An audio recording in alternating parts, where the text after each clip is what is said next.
What's up, chat? How we all doing? Oh, oh.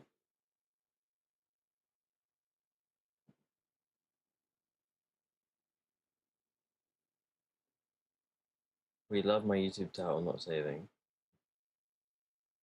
Let's freaking go.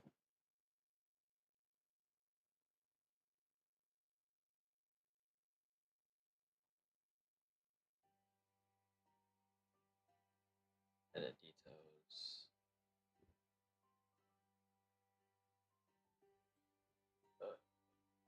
GENSHIN.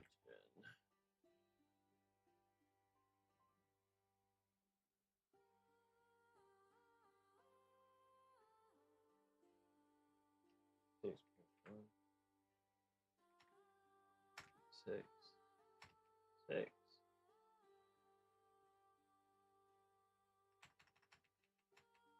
Nod.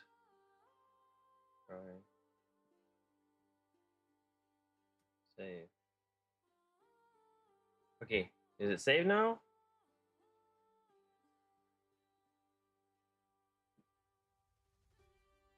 I think it's saved. I think it has saved.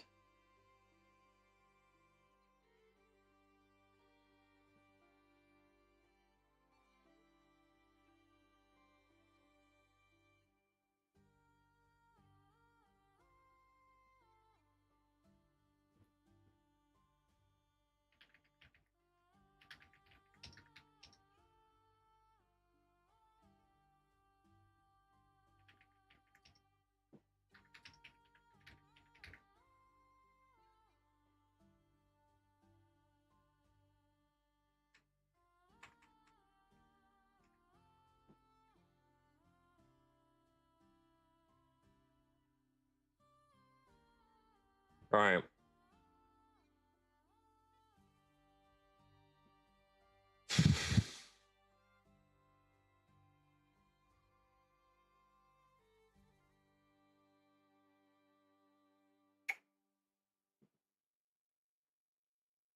Yeah, get it saved.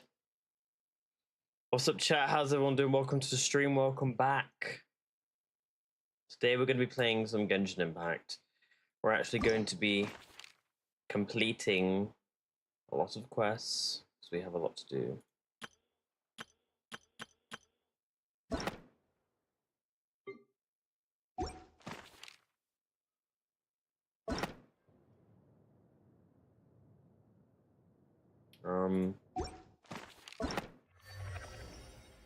So here we are.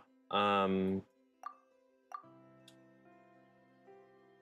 I'm not even showing my screen. What a great way to start. Okay, so to begin, we've gone through the whole Natland stuff, everything.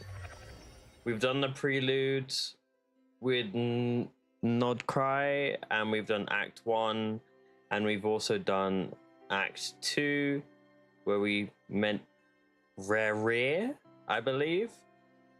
However, we have Act 3 to finish now. Then we've got Act 4. Then we have Act 5, Act 6, Act 7, Act 8, Act 9, and then the newest one that's come out, Act 10, which recently came out. So we're at Act 3 out of 10. Lovely. Absolutely lovely. Anyways, let's get ourselves started off and finish off Act 3. Can't wait. Can't wait.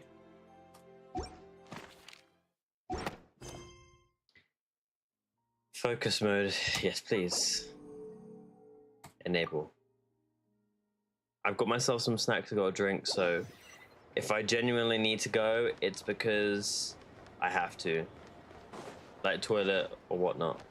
You get the idea. You get the idea.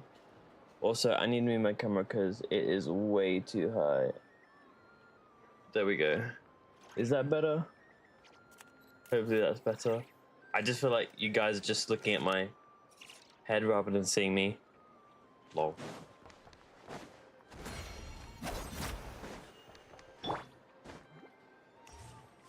Alright. Where do we need to go? Exactly. To the bottom of Nasha Town. I could just go here and then walk over.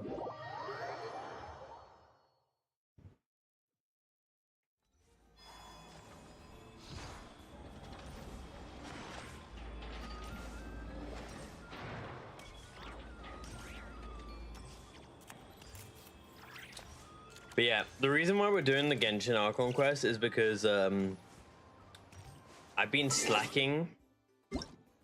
I was like doing it consistently and then I just completely stopped. Paimon coming in! Paimon coming in! Is this level okay? Can you hear Paimon? Yeah, I can hear Paimon. I can hear Paimon. Yeah, no, I just stopped playing the game properly for like a while. So I could do what I gotta do. But at the same time, okay, I'm just making sure that all this shit's turned off. So it's all sorted, okay. Yeah, I just stopped playing the game properly and stopped the quest because life. But we're getting back into it. Who the hell are you? Okay.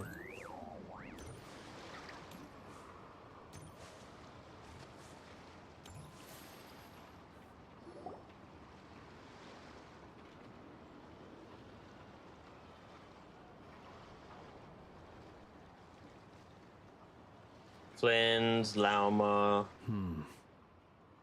Inefa. Okay. I can barely sense any Kuvaki at all.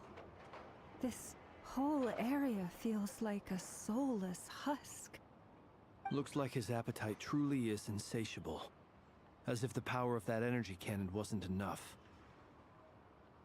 He's not seriously still getting stronger? What's his endgame here? Ah, everyone's here already. Hey, we made it. So, what's going on? We've all been on high alert since we split up a few days back, expecting Rerir to strike again. But it's like he just vanished into thin air. No one has seen him nor found any trace of his presence. Also, when the time comes, I will be uploading the Genshin stories onto YouTube because I've already started getting through the Weathering Waves content. I just want to get through the Genshin stuff again because, like, I've done the quests. There's no point in just leaving them. So yeah.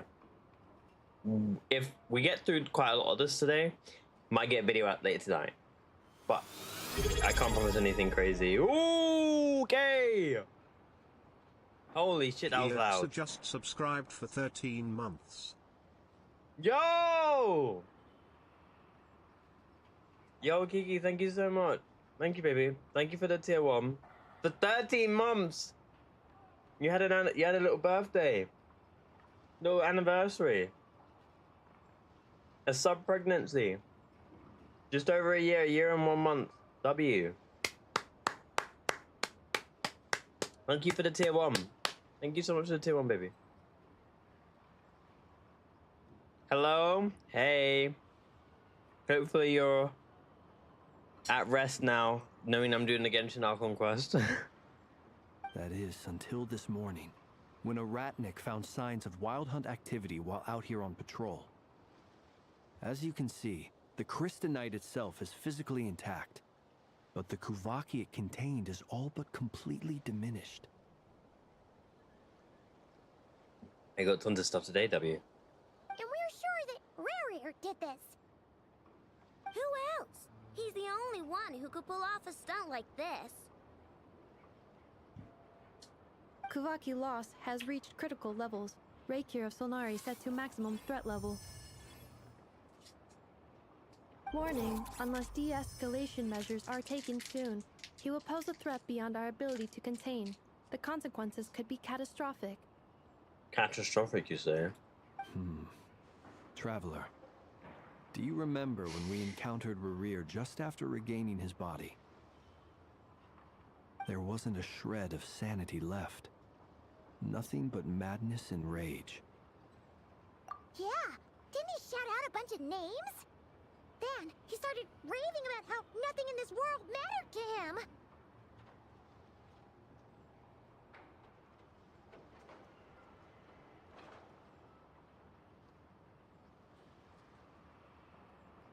Oh yeah, because he opened that freaking orb. It like cut open, and he exposed himself from being really big to like.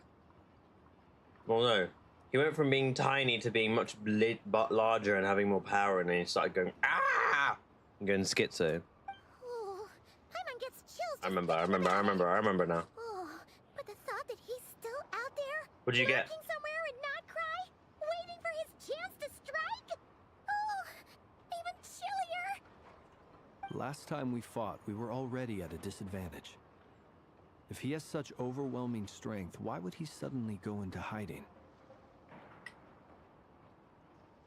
Yeah, if I were him and I wanted more Kuvaki, I'd just take it by force. No point staying in the shadows. Unless something went wrong. His whole resurrection thing didn't exactly go smoothly. The other thing is, how does someone who's completely lost their mind still have the wherewithal to cover their tracks so perfectly? Beats me. According to certain medical studies, insanity does not always entail a complete loss of rationality. It may be that he is simply living in a world of his own. That actually sounds about right. He was ranting away to himself the whole time, like he had zero interest in talking to us.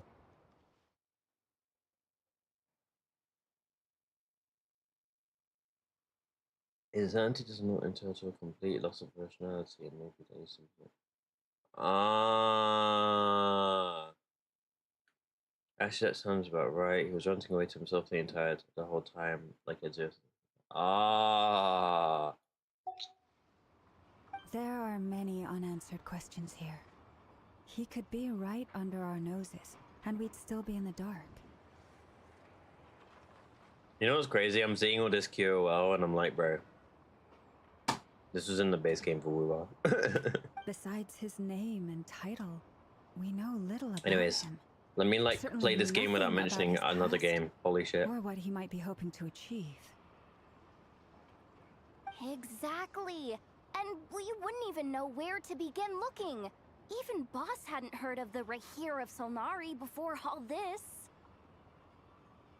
I'd be willing to bet that even if we gathered together every scrap of intel in Nodcry, we still wouldn't find more than, like, 3 useful facts about him. So, if we do nothing, he'll just keep getting stronger. But if we want to investigate him, we have no idea where to look. Last time we had Marionette and her big robo-buddy to help us, and we still barely held our ground. If we had to face him alone... Oh, Paimon's head hurts just thinking about it. What are we supposed to do against a threat this big? Well, I do have a little hunch about his next move. Okay. Given that he attacked the quarry, I'd say it's likely he'll target other places rich in Kuvaki. Mm-hmm. Somewhere like the Eye of Krati, or the Pillar of Embla. One thing's for sure. If we just sit back and let him keep absorbing Kuvaki, we really won't stand a chance against him. Noted. A perfectly reasonable hypothesis. However, it is worth noting that these two locations are quite far apart. To investigate them both, we'll need to split up. I agree, we should split up. Right now, Rerir's goal seems to be gathering Kuvaki, not fighting us directly. Once we're done, let's regroup on Hisi Island. Wait, why Hisi Island? If I recall correctly, Your largest goddess statue was carved from Kuvaki-rich ore, was it not? That's right. Yes, it could well be a potential target of his. I should head back and start evacuating the pilgrims.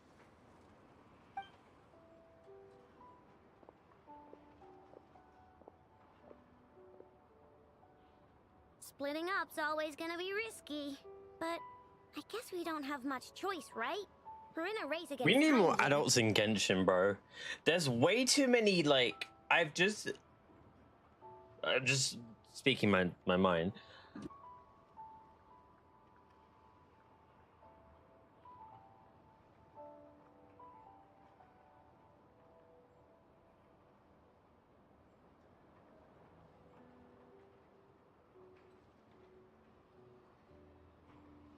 And if we do run into Rear, what then?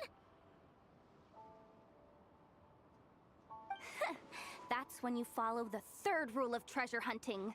Run like the wind. Didn't you say the third rule was go with the flow? I don't know. Did I? Anyway, whatever. In this situation, go with the flow means go find backup. I just realized my fucking mic was muted this entire time. I feel so stupid. I feel so stupid. Essentially, I was just saying, why the hell do so many... Why they need to really increase the amount of adults we have in this game rather than having so many kids. Or so many, like, characters that look like Agreed. kids. If anyone finds so much as a trace of Rerir, do not pursue him. Get out of the area and alert the rest of us as soon as possible. We need to put safety first. All right, we'd better get moving. Come on, Anefa, let's go.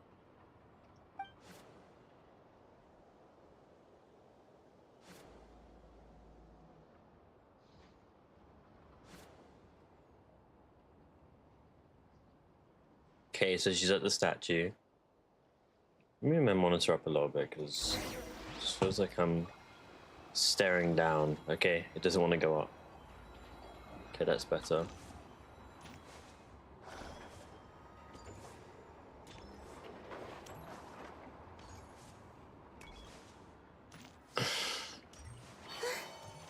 A 1,000 meters. What the hell is this? Over here. I would say 1,000 meters. I'm not traveling there. The hell?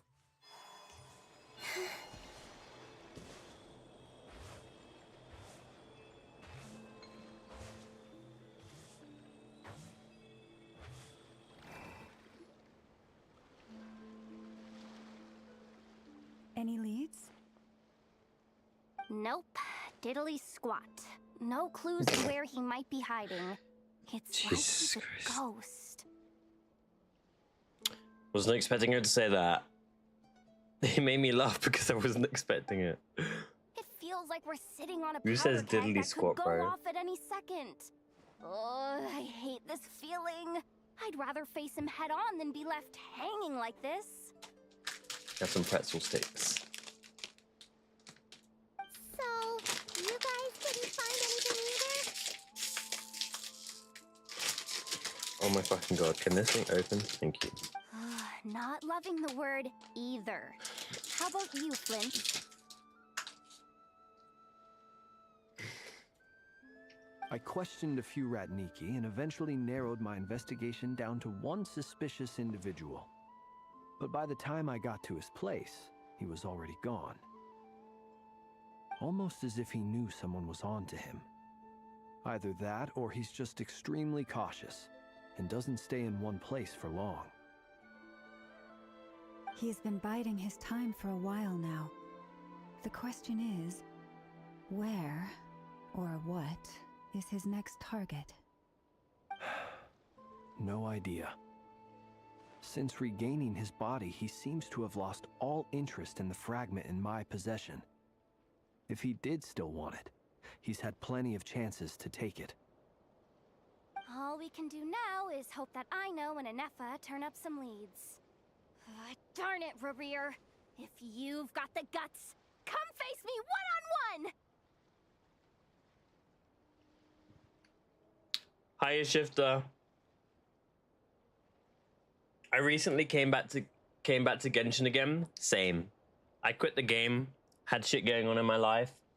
I had more important things to worry about in life, you know, and mental health problems. But you know, I made a video on my YouTube channel addressing everything, and I've essentially made a return back to playing gacha and things and just doing my normal stuff. But I've also just not played the game. I've not played Woowa, I've not played Genshin, I've not played ZZZ, I've not played Fortnite. I've only played Marvel Rivals and that's it, or maybe some other games, but like, I've just not really done what I normally do. But Kiki, my girlfriend, has been on and on and on and on and on telling me it's really good and needs to do the quest. And I was like wanting to do the quest. I was like already in it. It's not like I didn't start it, but like I was like, let me get back into the game again. So I'm doing the quest because I'm finishing Act 3 of 6.1. And we're already and the current Arc and Quest moment is 6.6. So I've got about 7 acts to catch up on, which will take me time, but hey ho. I did enjoy the story. Yeah, I did it a couple days ago. I mean, if you enjoyed it, then I'm happy for you. Then I'm glad you enjoyed it, but I have no understanding of like all of the story yet. Like the only thing I've seen online was Columbina flying. That was it. Because I know she's got wings in her ultimate. But like I've not seen anything. Like I'm so tapped out. I saw Sandrone is becoming a character as well. She's been like drip marketed. So that's cool. I was like, I don't think she'll be a character. I was saying at the beginning, but I was like, nah, she's a character, it's cool. It's about how she becomes a character though. That's what I care about. I did from Act 1 to... Oh, so you basically did the entire thing. Okay, first. But yeah. Essentially, we're doing a marathon of all the Arkham quests. If we can get as much done today, we'll complete it tomorrow as well. But I do want to continue and do some Weathering Waves content because I got Hiyuki, and I also want to get myself prepared and ready for when Lucy and Emerald drop for the Cyberpunk collab in 3.4. I'm also going to react to Zenless Zone Zero because Zenless Zone Zero has Season 3, and I've not played the game, as in the story quest, since 1.7. So I'm like nearly a year behind on quests on ZZZ. I'm not going to necessarily do them on stream. I might, maybe, I don't know, I probably won't. But with Genshin, no, I will do the quest. And I'm making it a task for myself to upload the like VODs or like essentially the reaction to them on my YouTube channel. So it's a task for me to do because I've already started it. I might as well finish it. You get the idea. Anyways, let's continue. Again, 603, I hope you're doing well. I hope you're staying safe, man. Hope you're taking care of yourself. Wait, he's actually here? I didn't mean it. I swear. No, it's coming from Silver Moon Hall. The Lady Kutar might be in danger. Oh, Columbina. Let's get over there, quick! I must be honest though, taking a break from Genshin was nice. Like when you take a break from one of your main games or one of the gacha games that you play a lot, it's nice. Oh, wait. Bro, I was not ready for this. We went from 1 to 100 quickly. What the fuck?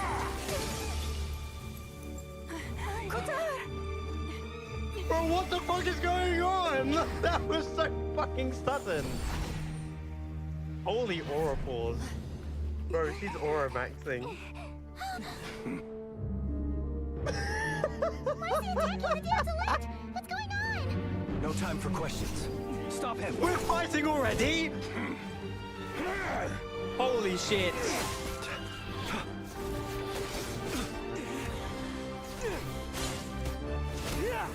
Yikes. What the fuck are you doing, Jehoda? Yehoda, get Kutar out of here. On it.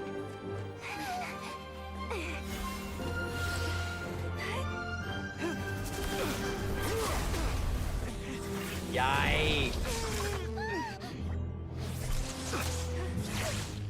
Look where your feeble light has gotten you. Now, you shall plunge into darkness. Okay, the VAs go crazy. Soon, I will find a way. Watch out!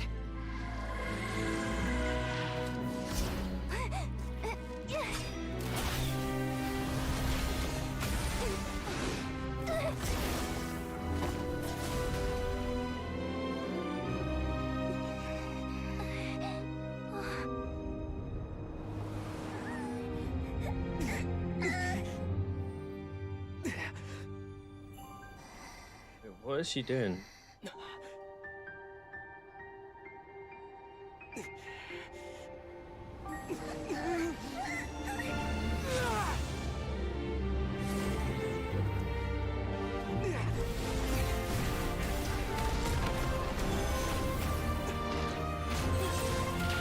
Yo, W in Nefa.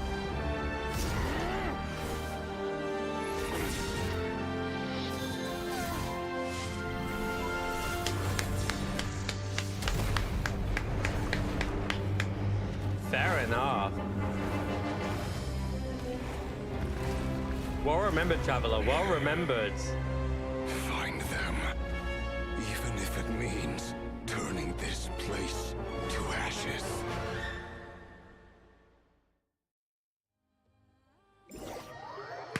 Well remembered, traveler. Well remembered.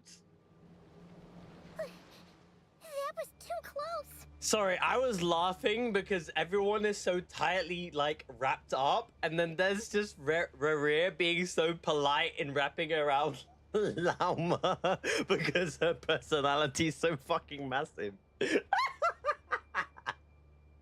I found that funny. They're like, yeah, everyone else just get wrapped up normally. You take a bit of time to animate. I'm not gonna lie. We have to be very strategic with the animation. Oh my god. That was funny. Yo, Brad. What's up, bro? Yo, how you doing, man? Welcome to the stream. Welcome. Welcome. AP! Welcome to the stream. Welcome. Hope you're doing well, my man. Inefa? Yes. We are completing the Not Cry quest. We've been on a long break, and I'm coming back to Genshin to complete the story quests. I didn't expect that to go from 0 to 100. I'm not gonna lie. I knew they were talking about like being scared and everything, We barely made it out and of there thinking alive. Rare was gonna be close, but Guy's deal. that whole How did he action get sequence so was crazy. strong? I thought she was in danger underneath, but instead no, they're fighting it actually. Like they're floating in the air. He's one of the five He's a threat sinners. to this entire nation. I doubt his strength could even be measured by conventional standards. Why'd you return? For Nicole? No.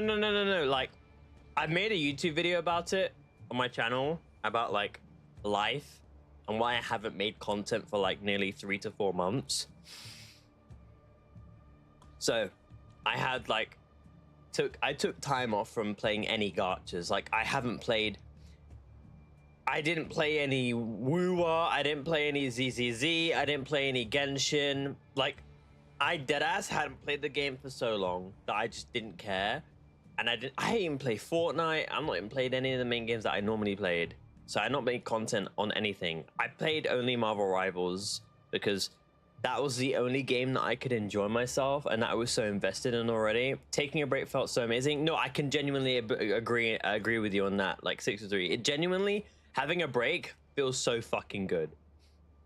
Like for me, I used to be like, oh my god, I could never just take a break from Genshin. I could never take a break from freaking Woowa. But taking a break from gacha games, holy fuck. Bro, there's more to life than playing gacha. I tell you this now. As somebody who plays like 3 gachas and like battle royales and hero shooters, there is more to life than gacha. There is something outside of that door. You know, fresh air, green grass. It feels amazing. I recommend it. You go for a walk? Yes, I recommend it. I'm not gonna lie. Oh, you missed Woowa 2nd anniversary? I returned and got Hiyuki, but I'm gonna be honest, I didn't really play much of the second anniversary. Like, I saw it. I may have logged in, but I didn't actually physically, like, grind it and all the events and stuff. But he's trying to poison us outside. Poison us outside. I returned for the Hexen Circle. See, I'm aware of the Hexen Circle, like the witches, but I have no idea who revolves around the witches and shit like that. Like, I know Nicole's a witch. I know Clee's mum, Alice, is a witch. I know about Mona, and that's really it. I'm not gonna lie. That's really it. But other than that, like, I don't know anything got to do with the Hexen Circle shit. That's why I have to play the story to understand, you know? But Kiki told me this quest is so good. She's been glazing the absolute hell out of it and telling me to do it. And I haven't really been the type of guy to be like, oh yeah, I'm gonna get on and play Genshin Quest. I have more important things to do in my life. But like, I have a question. The last time I actually enjoyed a Genshin Quest was Fontaine. Personally, for me, Fontaine was the last time I streamed a Genshin live stream, or did a Genshin live stream about the Archon quest and was like, cinema. Like, that was the last time I did one. But now she's telling me I need to do it, I need to do it, I need to do it, I need to do it, I need to do it. So I said, fine. When I come back and when I return to making content, I shall play the Genshin Archon quest. When me and Anefa showed up, we saw him chasing after this lady like he wanted her dead. What was that all about? I pulled Nicole, Doran, and I'm saving every last drop I have for Alice. Oh, okay. Okay. The last person I tried pulling for was C1 Lauma for my Nefer team to get a premium Nefer team. Long story short, your boy got a Chi-Chi. Let's just say that. So, I'm guaranteed at the moment. And by the way, I've not pulled on anyone since C2 Columbina. I literally haven't pulled on anyone since Columbina. Like, I haven't watched anything. I haven't played the game to grind any primos. That, like, I was literally just getting primo gems off of, like, my 200 days worth of Vulcan. That was it. That was literally it. We weren't there for the whole thing either. They were already duking it out by the time we arrived. Hi, England. During in person, welcome to the stream. I'm so sorry I don't fully remember your name. If you could remind me, I'd appreciate it, but welcome back. Hello, how you doing? Hope you have a great day so far. Yeah, we didn't see how it all started. It all escalated so quickly, we had no choice but to step in. At the moment, I'm in a bit of a dilemma with, like, pools right now, because, like, I have a guarantee, but the question is Nicole worth it or is Doran worth it? Like, who's better? I've been told by a lot of people that, like, Doran's a sub DPS, but he's also, like, good. But, like, I already got told that Alice is basically, like, not Alice, Nicole is basically Can you shed any light on the situation? imagine if Fiorina, Kazuha, and Bennett had a child and then turned into a character at base kit. Apparently that's basically what she is. Nicole. Like, she's actually the Bennett 5-star. Apparently, I was told. Doran replaces Zhangling, Nicole replaces Bit. Ah, okay. Okay. It only took 6 years. It only took 6 years to replace Bennett. Good to know.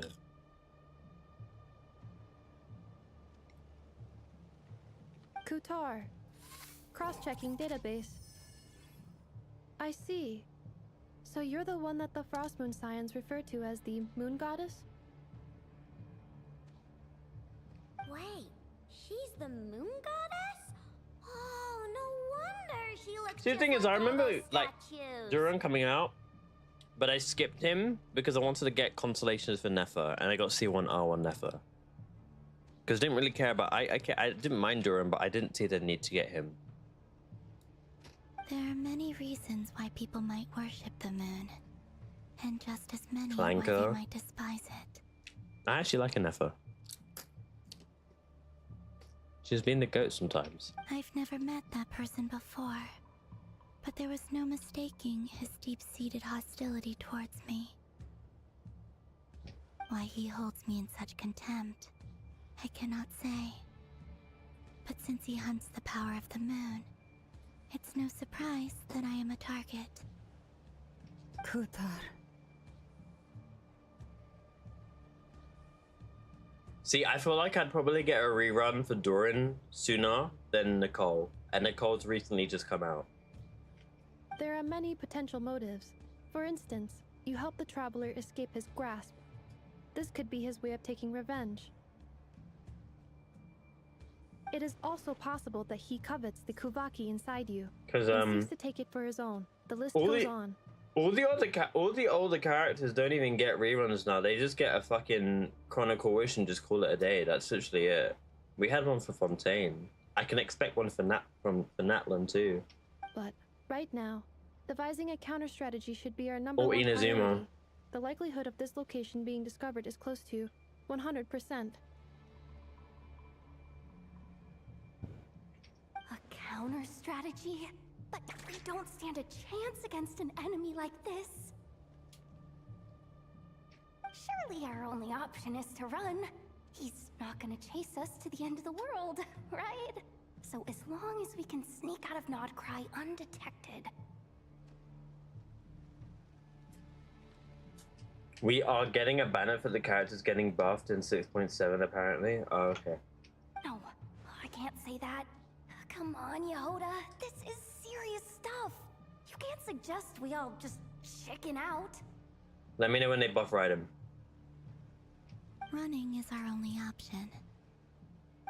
Huh? You seem surprised. But what other choice do we have? We are facing an enemy we cannot possibly defeat in battle. Well, I mean, yeah, but still.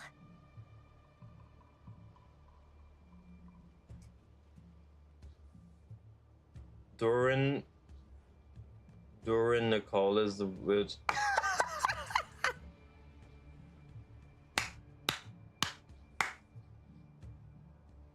You want to use Raiden? Use Doran and use Nicole, and you can hype above her.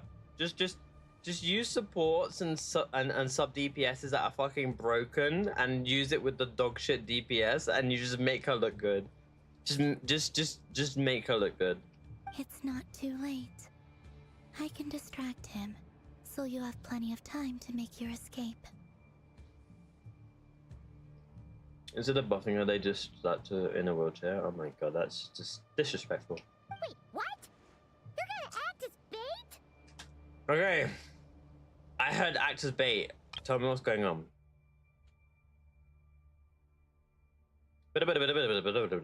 Counter strategy. This should be our number one priority. Like as it is, location be discovered. Okay. Running is our only option. You seem surprised. What other choice do we have if we're facing an enemy that we possibly cannot defeat in battle? Well, I mean, yeah, but still. It's not too late. I can distract him, so you have plenty of time to make your... Are we meant to make sure that you're safe? So how is you being the bait? I'm not understanding. Colombina, this is where you go ahead and you reassure not only your friends, the traveler, your companions, but also me that you have an idea of what you're doing, right? No, you're gonna bait yourself out just to get kidnapped. Because I don't think that's how the story's meant to be written. Doesn't that make sense? No. I'm the one he's after. No. There's no need for you to risk your necks on my behalf. No. We're meant to keep you safe so he doesn't take your powers. I think that's the idea. A coyote doesn't stop for bypassers while it's howling at the moon.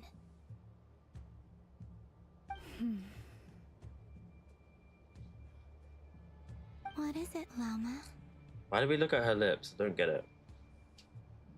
The Frost Moon Scions have already grown accustomed to life without their goddess. My presence here is no longer essential. And Again, I think I need to react to like Snezhnaya stuff. So you needn't Because I know we're ask going me to to Snezhnaya stay. soon. I'm like, the thing is, yeah, I'm in a position in my account right now in Genshin that's like, I'm not that far behind, but I'm also not that ahead of time. I just have to. I have to make a decision if I want to actually like skip the Genshin quest, like certain characters. Because like, We can't ultimately, just roll over and let him get away with this. That's not our style. ultimately, like, how do I say this?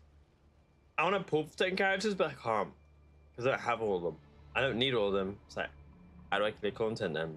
Because Hoya just makes shield content. Yeah. We can't just call it quits after everything. I'm we've doing the been through quest. Don't together. worry. Besides, she pretty much saved my life back there. If I just ditched her now, I'd never forgive myself. No one cares about you.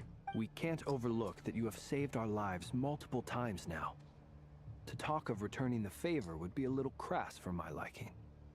But suffice to say that we are friends, and friends look out for one another.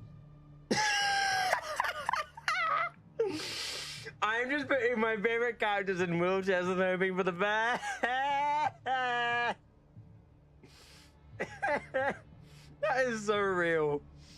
Holy cope, but that is so real. They're like, yo, I ain't gonna lie. 653 is like, yo, bro, I ain't gonna lie to you, bro.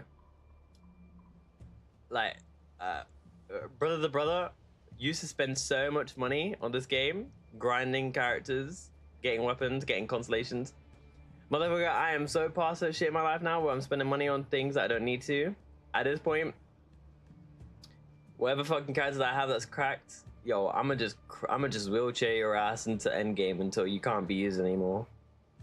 I'ma wheelchair my ass with you until they say the fucking element that is of you cannot use this.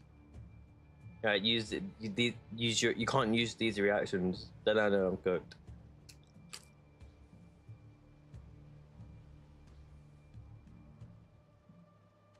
Lacio, yo, what's good, man? How you doing? Happy new month. Happy new month as well. You seeing chats? Yeah, I'm seeing chats. How you doing, man? Where's Lou at, bro? I miss Lou up. Objective remains unclear. Even if we were to sacrifice But Lou up's usually on the YouTube side. there's no guarantee he would stop. There's stream delay.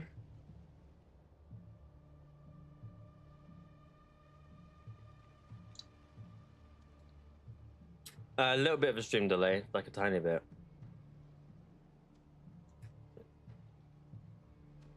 But Did you stream every day or just when the vibe hits?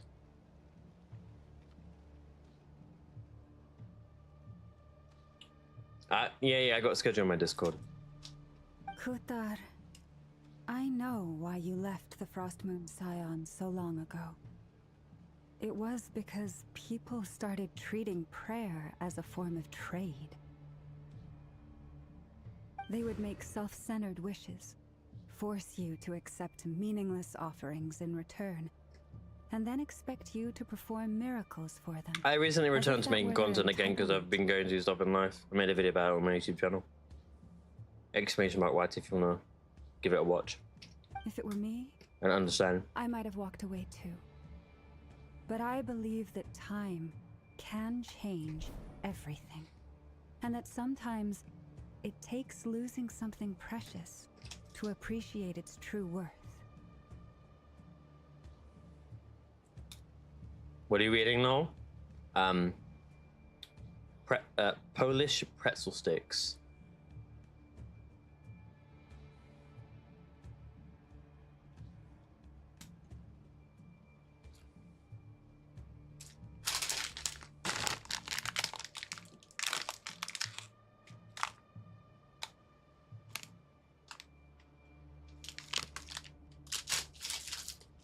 After much reflection, I've realized that this was never about whether the Frost Moon Scions need you. What are games you play apart from this? Hero shooters, other gacha games. We was easy. Some I stream, some I don't. Any relationship based on need Occasional is Fortnite. purely transactional. What I truly hope is that you'll choose to stay, not out of obligation, but as part of our family. You were born here, and now you've returned. Who knows? Perhaps it was the moonlight that guided you home. Thank you, Lauma. But my power is on the wane. I'm afraid I will be of little use to you now. Very well then. I'll do as you say. Both times you saved us, we were transported across great distances in an instant. Is that one of your powers as the moon goddess? It is, but I find it very draining. I barely managed to pull it off just now, and it will be some time before I'm strong enough to do so again. Rejected by the world, my power is dwindling. Like a lake, cut off from its source, slowly shrinking away. Now, it has almost run dry. What an analogy, holy. Well, how do we get more you powers? Do we need to go to your moon? We're gonna go out of space, guys. What do you mean, rejected by the world? The 3 moons belong to the ancient bygone era in which they came into being. From the moment I was born, the world itself has been steadily sapping away at my strength. Oh. That's why we need the moon mirror to borrow the eternal moons. The 3 moons are not one and the same. As the goddess of the frost moon, I cannot wield the powers of the other 2.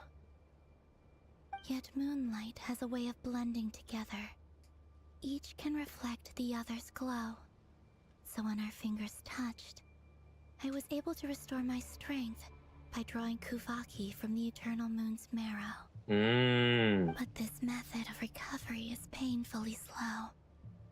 If only we could find the... It's the Wild Hunt! Even faster than we expected. We'll See how those Wild Hunt creatures are running away from us. They're likely just a scouting party, which means Rerir won't be far behind. Then what are we waiting for? Let's get the heck out of here! Oh, hello.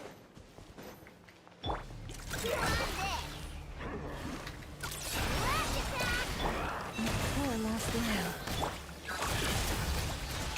Close your eyes. Oh, these just keep coming! This is driving me nuts! Rerir's closing in on us. We need to pick up the pace. There's too many of them! And this time, we can't fall back on Picard's house to escape! This goes on much longer.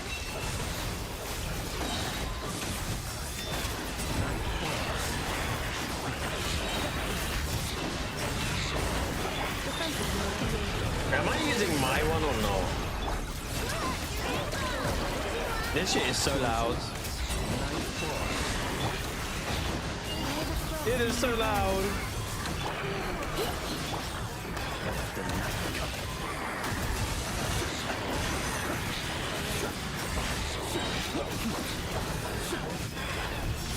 Fear the dark.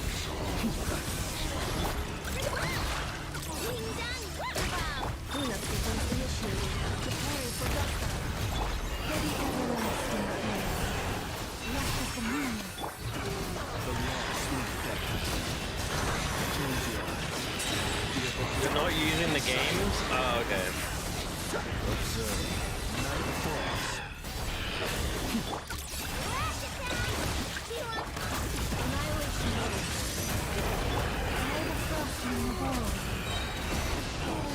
Be silent.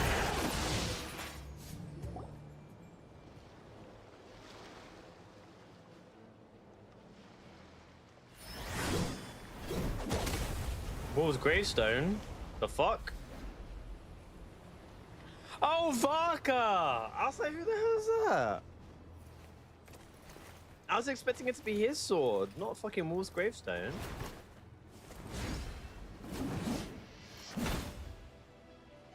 No, no. Now that's aura farming, I guess, in one way. What's Could the have added some matter? cool Bit off music. more than you could chew? Who are you? Uncle Varka! You're back from Amspartnir? Whoa! You're Barca? Grand Master of the Knights of Favonius? We could save the intros for later. Right now, let's get you all out of this hellhole. Follow me. I know somewhere you'll be safe. Oh, is that where I think it is? I don't mind his VA. It doesn't sound like a twink. That's the one. Come on, move! There's no time to waste.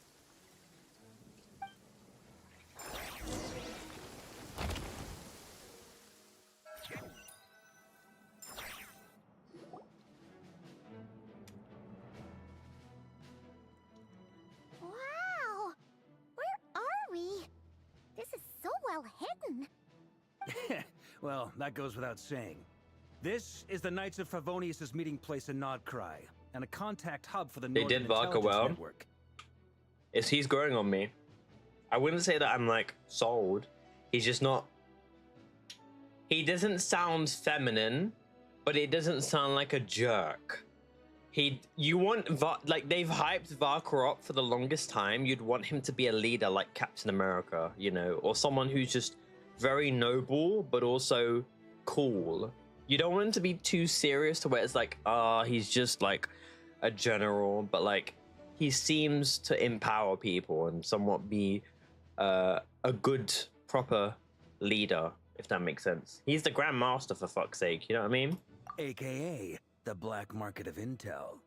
No matter what faction you're with, You want a good it's level of the place to buy and masculinity sell information. with like Their coolness headquarters are in Nodcry, but they've got to not make it contacts in seem every like he's a very toxic person and just very by the book rude, but cool enough to where he's not childish and feminine. Because if you're a feminine leader but you're a dude and you have a hi guys, no one's gonna take you seriously. As an expeditionary force on foreign soil, And he doesn't have working with twink them has noodle offered us arms the like most freaking effective way Arataki of getting Ito. our hands on reliable local intel. This is where we meet, so naturally, it's secure. Lua! What's up, bro? How you doing? There's my guy nonchalantly waving. Yo, long time no see! Luap, how you doing, man? Welcome back. It's been a while. I made a YouTube video explaining everything about how life's been for me. If you guys actually want to give a fuck about me and like why I've not streamed and made content, you can watch the video if you want to. But welcome back. Cough, Benty. Anyway, where were we? Folks from Nodcry should be pretty familiar with me by now. Do you play COD? But I No. believe this is the first time quit. we've met. Allow me to introduce myself. I am Varka, Knight of Boreas, and Grand Master of the Knights of Favonius. Put some respect on his name. We've heard all about you. This meeting's been a long time coming. No way she did some like girly ass laugh. That's just as if she's like blushing from that intro, bro. I have a whole month of working without a day off. I'm not gonna lie, bro, that sounds illegal as fuck. That genuinely sounds illegal as fuck. I'm not gonna lie to you, bro. You look way younger than Paimon expected. You might want to get some help because I think that's illegal. I think that's illegal. Well, I'm no spring chicken. Just not showing my age yet. Hope I'm crying. Yeah, I think bro gotta see it. Yeah, you might just want to contact somebody because I think that's illegal. Having no time to yourself in the entire month is crazy. Like, I know you have an evening, you go home, but like if you're working every fucking day of the month, I don't think that's okay. Not even weekends? Hello? Definitely feeling some of that back pain today, though. Rushed back from Amsfartnir without a wink of sleep, only to get right into another fight with that freshly revived maniac. Now, but on the real, how have you been without the whole work shenanigans? Another? You mean you fought him before? Yep. He wasn't nearly as strong back then, but he was still a formidable foe. Oh, so I he's brought some already of the knights fought along to give him a little Rare. surprise, Interesting. You've but got some he saw us fucking coming from a mile off. experience. Nice. You've got some I'd say some you can put some prep time into this then. My squad took heavy injuries and I barely made it out alive myself. We knew it might have been our last chance, so we staked everything on it. But still, it wasn't enough to stop him. Oh. I tried tracking him down afterwards, but he didn't leave a trace. Even in his unhinged mental state, he's as cautious as any trained operative. So, I decided to come find you. And as luck would have it, turned up to find you being ambushed by the Wild Hunt. Where the fuck is The Nefa, rest, bro? You already know. Isn't she meant to be a part of the cast for thingy? Is that why he's been frantically Nefa absorbing roster? Kavaki these past No, few the days? non-current roster. Because he sees you as a threat.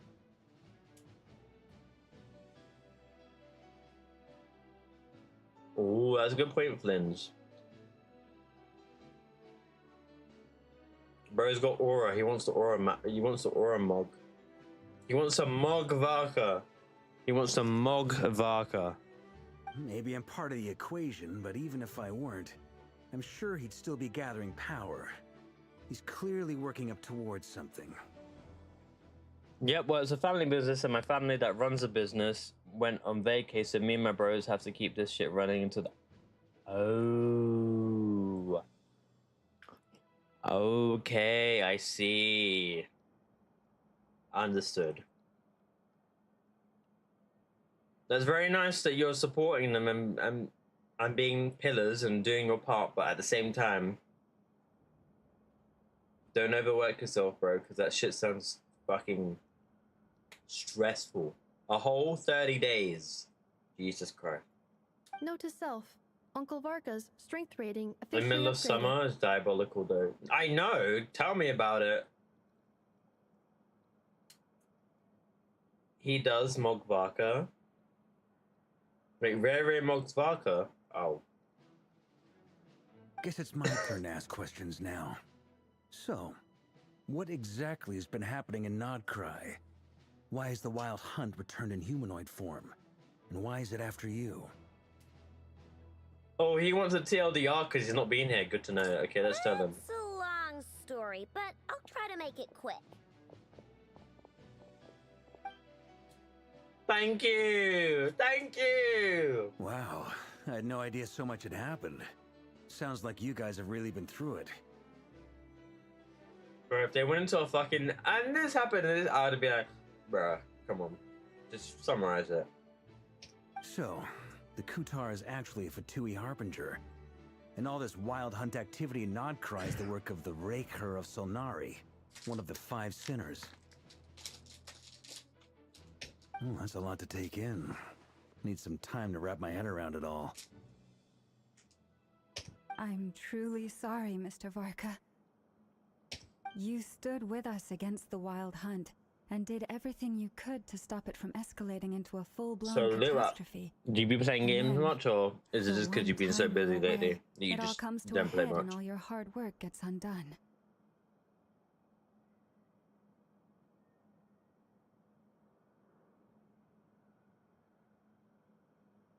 I'ma go now. Oh, okay. No worries, man.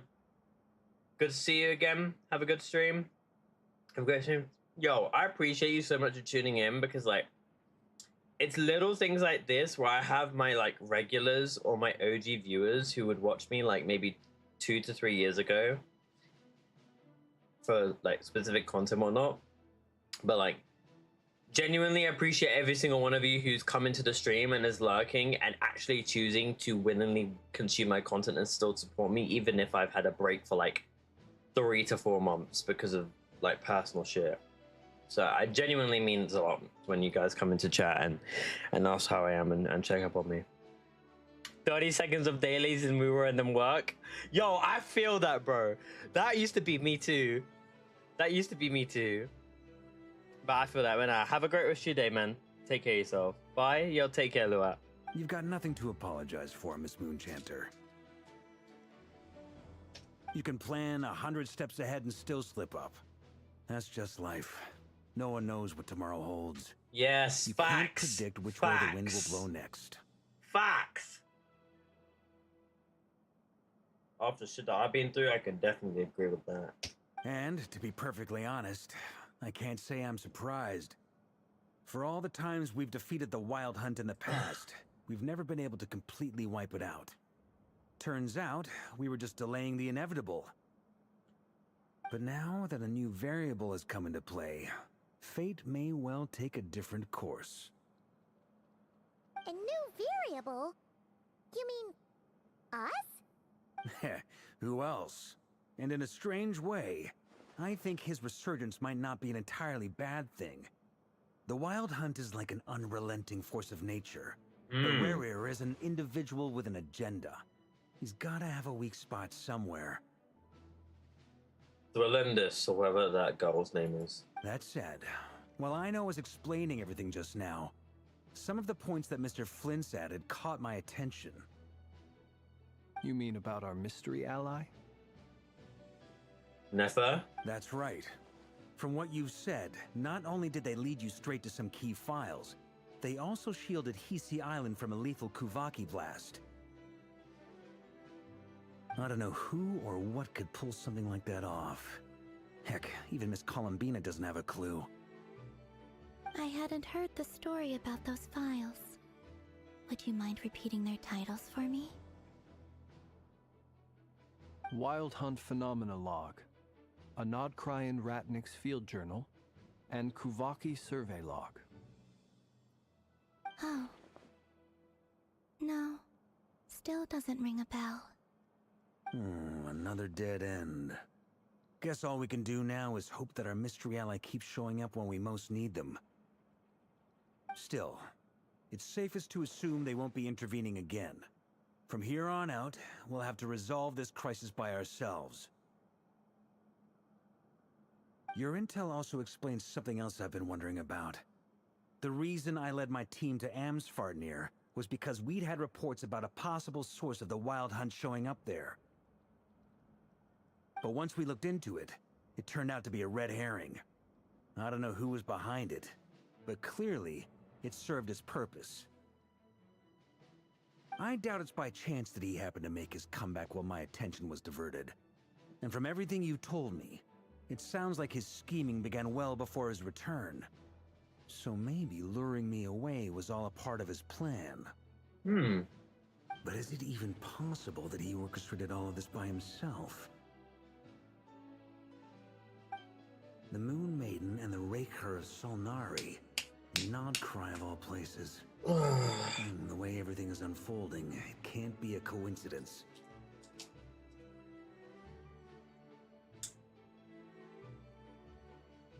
So, what do we do now?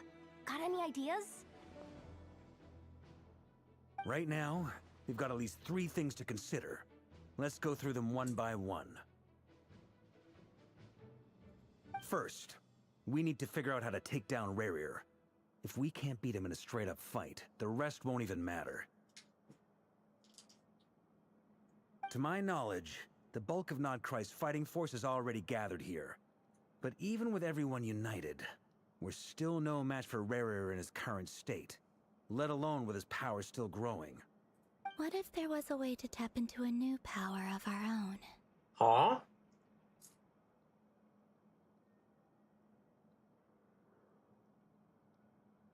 Now I'm intrigued. How so? Yeah, how so? Have you thought of something, Columbina?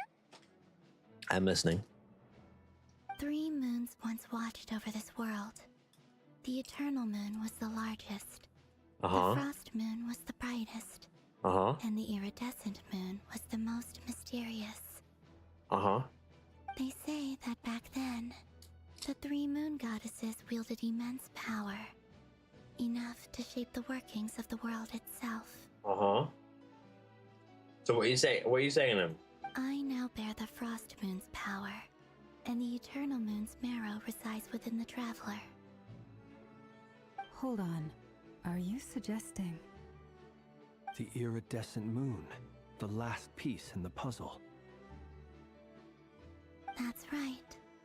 If we can find the iridescent moon's marrow, I will be able to regain my strength much more quickly. We're going to space! What did I... Oh my god, there's no way I actually said that earlier, and then we're actually going to space. That's fucking hilarious. The 3 moons are said to stir the tides and illuminate There's all no way I things. just say that. Perhaps they hold further secrets beyond our understanding. According to my analysis, this solution is feasible. However, it is subject to one major condition. How do we locate the iridescent moon's marrow? That's a good question. I know a way, but we will need to visit the Fatui's Experimental Design Bureau. Huh? Why? The Experimental Design Bureau? Are you saying we need to involve Marionette? Sandrone. Yes. I must speak with Sandrone. And I only said that. Look, my fucking watch just came off my wrist. And I only remembered to say it the right way because somebody wouldn't stop nagging me about it. Because I kept saying San Androne. I kept saying San Androne. I didn't know how to pronounce her name, so I just kept saying San Androne. So I said it properly for once. I said it properly. Sandrone. I said it properly. It's a long way from here to the Experimental Design Bureau. There's a high chance you'll be spotted. You shouldn't go alone. I had no idea her name was pronounced like that until I did the question. Thank you, I'm not alone! I did not pronounce her name, so I just kept saying San Androne.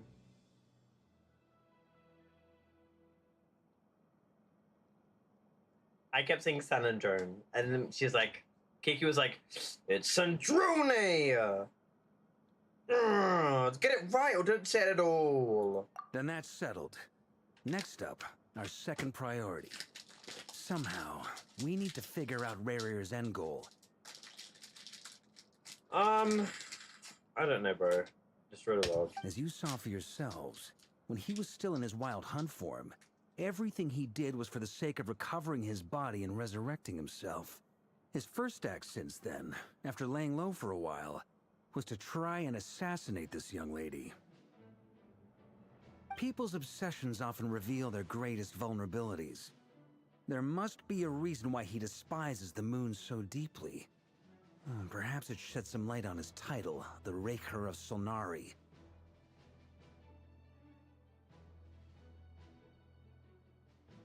The Wild Hunt has plagued Nodcry for centuries now. If we want to stop it for good, we have to get to the root cause of what's driving it. It's true. We still know very little about him. If Kuthar hadn't given us that lead, we wouldn't even know his name. But where would we even start? I doubt even the Intel Queen of Nodcry has a clue, and she has info coming out of her ears. Nefa. That's a rather hasty conclusion for someone who's so painstakingly meticulous when it comes Yes! to dealing with machines. Oh, finally! Screen time! Oh my god! Fucking love Nefa, bro. Ah, she hurt me! W screen time, W Nefa. Boss! What are you doing here? I'm now asking myself the same question. I received a letter from a humble knight of Favonius, requesting a meeting to discuss a major business deal. But it looks like this humble knight had something else in mind. Details. Miss Pepper, the important thing is that you've arrived at the perfect time. Oh, okay, fast. Good voice acting, Varka. Details.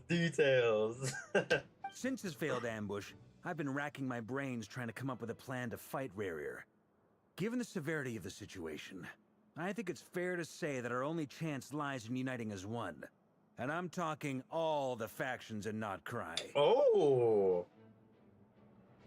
Okay. Some Avengers Endgame levels of and Avengers type of fight. Okay. We can't do this without the Curatorium. Totally not like But I every knew it'd be fucking a tough fight job is to win Avengers you levels over. there.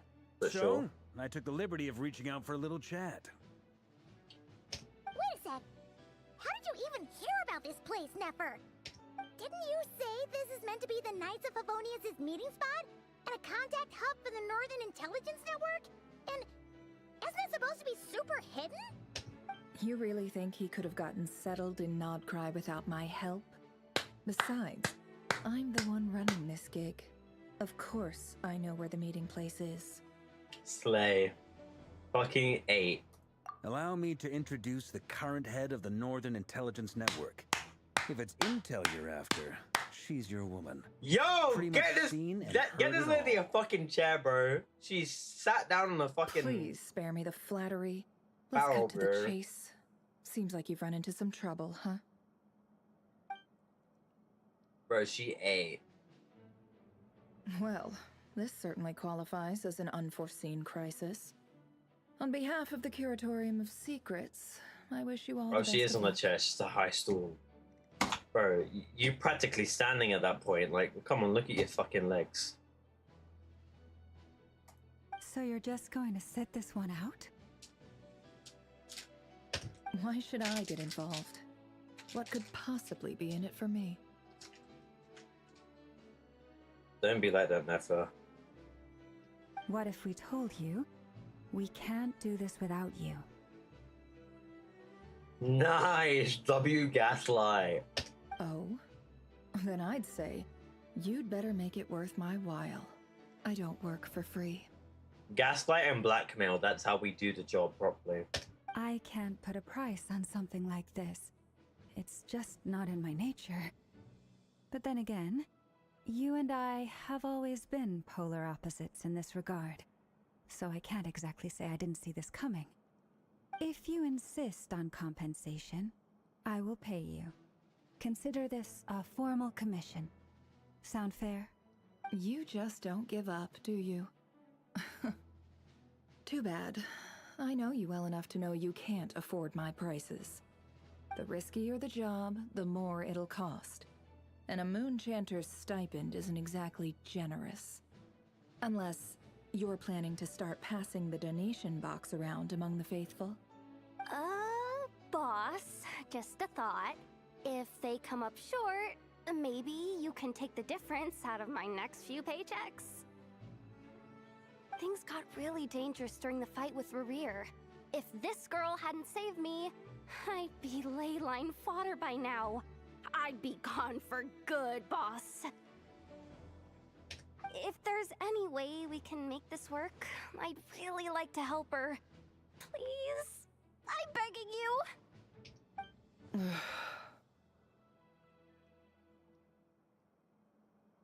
This is why I'm always telling you never accept favors.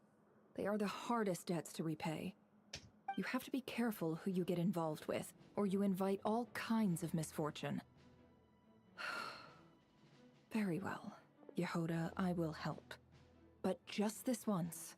Good. Don't count on this happening again. Flynn's, that fragment that Rerir was after, do you still have it on you? Of course. Let me borrow it. I need it to follow up on some leads. Wait, you actually have some leads? Shh. This is top secret information. Okay. I get it. We all have things we'd rather keep to ourselves. Plus, I know we can count on you, so we'll leave the intel gathering in your hands. And that brings me to the third and final item. Which is? We need to find a way to distract him. We need time to make our move, so someone will have to stall him. I'm in for this part, no matter what. Anyone coming with? Count me in too. Oh, okay. Come off it, you two. Quit playing heroes. Lol. I'm way ahead of you here. Nefa did a scan of the Moon Goddess's Kuvaki signature, and we're gonna use it to make some decoys over at the Kramkake craft shop. Anyone who's in, follow me. Once they're ready, we'll deploy the decoys across Nogcry. So as long as the rest of you keep moving, he won't catch on to your scent and won't be able to track you down. I like it. Genius idea. No biggie. All right then, we'll split into 3 teams. Once your team has finished their mission, return here and wait for the others. Dismissed!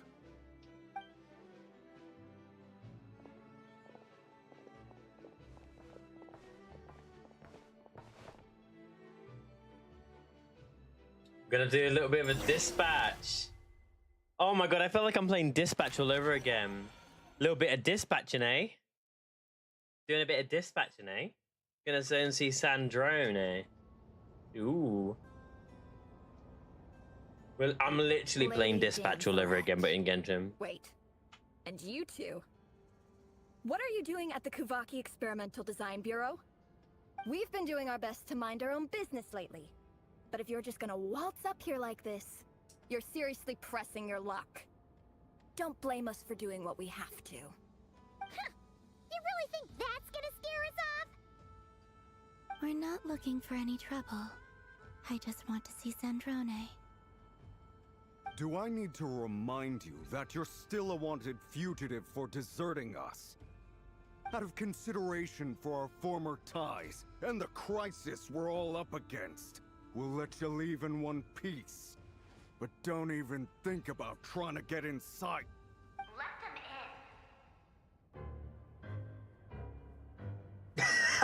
in. The music, bro. The fucking music. Bro, she's reminding me of Fiorina when she was being bratty. Let them in, like, bruh. But Are you going to make me repeat that? Okay. no, my lady. Sandrone seems to be in a good mood. Must be maintenance day. W music. Let them in. What the fuck is that?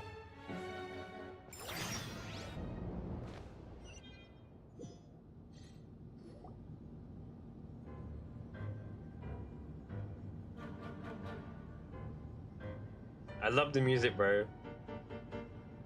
So tell me, to what do I owe the honor this time? No, you shouldn't say the fucking. So tell me, to what do I owe the pleasure? You just need to say that line, not the fucking honor. To what do I owe the pleasure?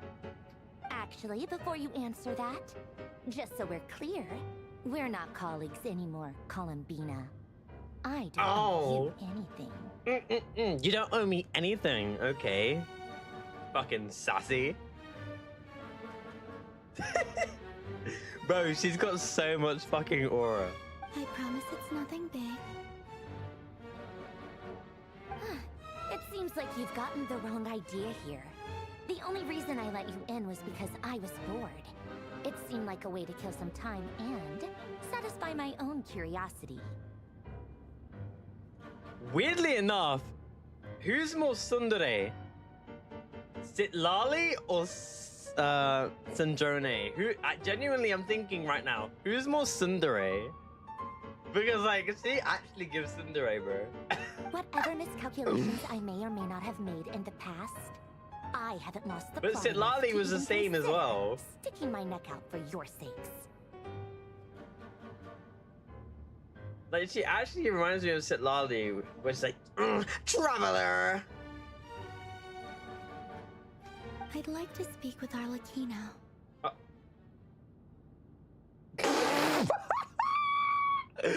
What? Nah, you got me fucked up. What you mean, Seth? Arlecchino? Father? What you mean? What you mean? Nah, the music? Cut off. Okay, first. Okay, now you got now I'm interested. Now I'm interested. I've not seen father since Fontaine, bro. Mm-hmm. I'm listening. What? Okay, that's pretty funny. Huh? You mean the knave? I'd like to speak with Arlecchino. Is she in Nodcry?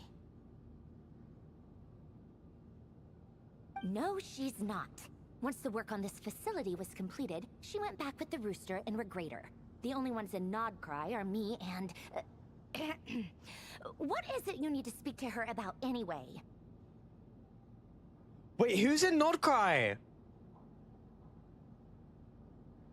Wait, there's another Fatui member in Nordcry? Because she's not the Fatui anymore. Who the fuck is in Nordcry? Nah, who's in Nordcry, bro? I actually want to know. Who the fuck are the Harbingers again? I can't remember. Is it Pantalone? Pantalone? Pantalone? Oh, I can't remember his name. Rerir is hunting me. If I'm going to face him, I must first retrieve the lost moon. Sun and Joan is like my second least. Oh my god, she's like giving such tsundere. Like, I actually kind of like it. It's funny. Like, she pretends that she doesn't like you and is bitchy and rude, but deep down she actually kind of cares.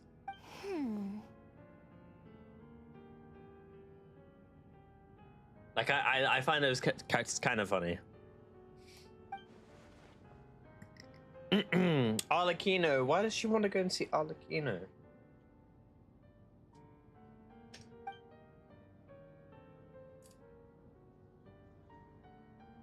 Is that a no, then? She's referencing Columbina leaving the Fatui. Oh. We're only here to stop. He's our comment a minute. As if I need reminding. I was this close to settling things with him before someone decided to whisk me away to their weird little garden. Wait. I don't hate her as much as I hate the Torre. Fuck the Torre, bro. That motherfucker was in fucking Sumeru the last time I saw him. Fuck the Torre. After what he did to Scaramouche, fuck the Torre. After how he manipulated people, fuck the Torre. Okay, I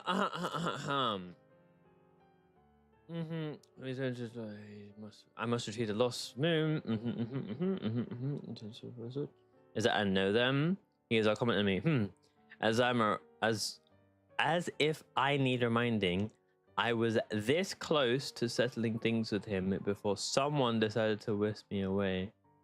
Oh, so she's pissed off at Columbina for instant transmission teleporting her, even though she was going to die. Got it. Have you held any tea parties lately? Tea parties? Yeah, obviously. You don't seriously think we'd pack it all in just because you aren't here. I had tea parties and thought of Serena when she eats her cakes. I'm not gonna lie. If anything, they've been more eventful than ever. Just me, Arlecchino, and a bunch of insolent and sensitive guests who won't stop asking where you've gone. Oh, they've been a real joy. I bet you served them the worst tea you have. San Jonas is just a Fiorina remake. Yeah, when she was being a brat. Not like proper Fiorina, human Fiorina. Like, she's acting. She's more or less like Sitlali. She's more like Sitlali. Like, Fiorina was just doing an acting like that to put on an act to sell the idea that she's an Archon to be taken seriously when she was a human. But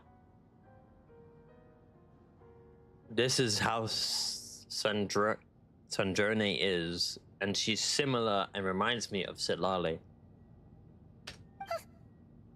cares about how good the tea is when there's no one around to drink it? I keep losing people. First Rosaline, now you. I'm running out of people who can make me laugh. Honestly, what could be more ridiculous than a multi-centenarian goddess who's only ever had the plain herbal tea she received as offerings? Oh, that's rude. You'd always brew a different type of tea for me each time. Was it really just to see how I'd react?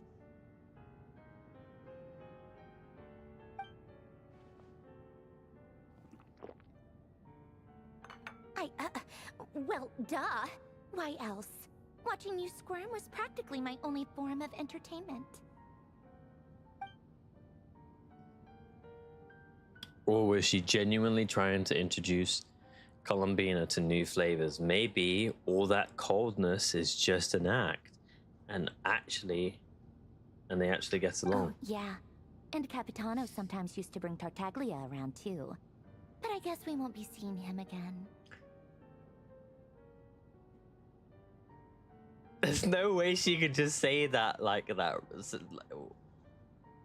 Fuck, they meant nothing to you. Jesus Christ. Okay.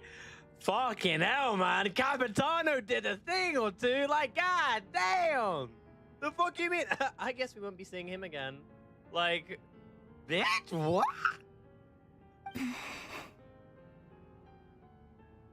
Bro, that's so mean. Well, I guess we are overdue for a get-together.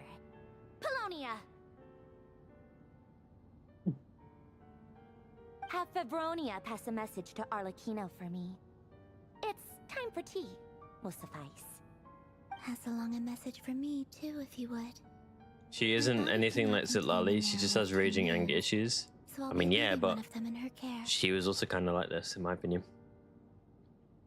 Excuse me? Who said you were on the guest list? Oh, fuck My off. tea meant that much to you. Maybe quitting the Fatui wasn't your brightest move. Back when you were under the Tsaritsa's protection, no one would have dared come at you so openly. But that protection didn't come for free. In fact, I paid dearly for it. At the end of the day, it was just another transaction. That's mean. I just got tired, that's all. I never wanted any part in their grand ambitions, and I've had enough of being treated like a bottomless supply of power. It brings back memories from the old days, when I was still worshipped as the moon goddess.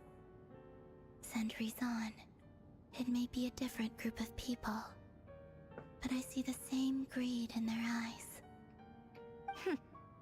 I figured you'd leave eventually. You didn't have as much of a reason to stay as I do.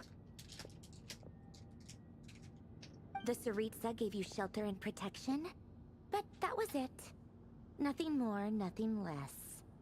Meanwhile, the Fatui demanded everything from you in return, until it was more than you could bear. I get why you left. And frankly, I have no interest in dragging you back just because the higher-ups told me to. But if you keep hanging around with this riffraff, the next time we cross paths, we might be enemies for real. She says that, but she's the one who just caved in and agreed to Columbia.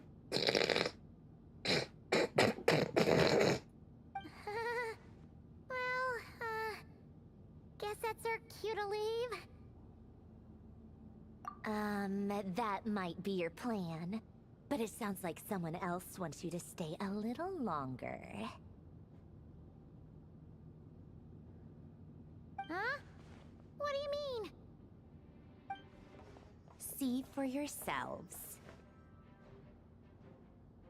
What do you mean? How's the Wild Hunt here? The fuck?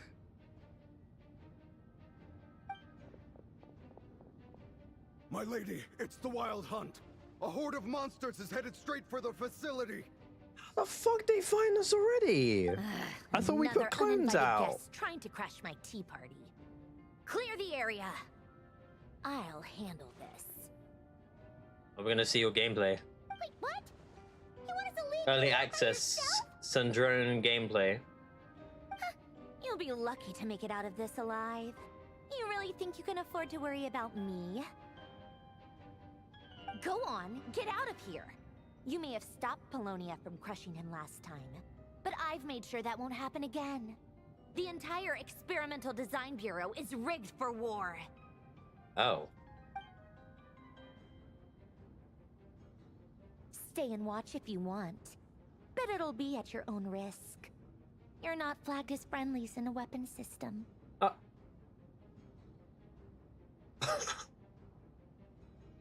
Bro. Don't tell me what to do! Look, if you're leaving, make it quick. Or you'll just get in my way. There's a secret passage on the second floor. It'll take you right to the plains out back. Stare all you want, Columbina. You're not getting another invitation to my tea party. Lol. I know. But thank you anyway, Sandra. This is exactly why you shouldn't hang around with those people. All their melodrama and sentimental nonsense is rubbing off on you. Bro, like, we get it. Like, jeez. Enough with the side eyes. Fucking hell. Enough with the side eyes. Come on then, Mr. Ray here. Let's pick up where we left off. It's your Wild Hunt monstrosities versus my beautiful creations. Let's see.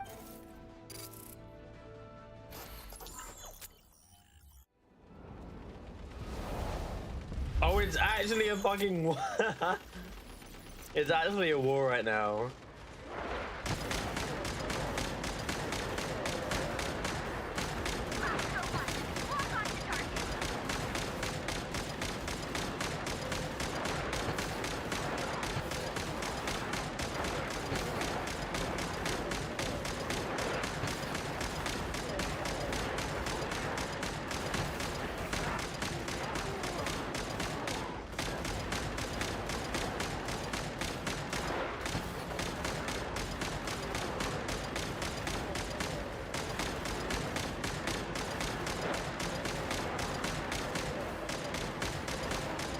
We've got guns in Genshin, guys. Guns in Genshin.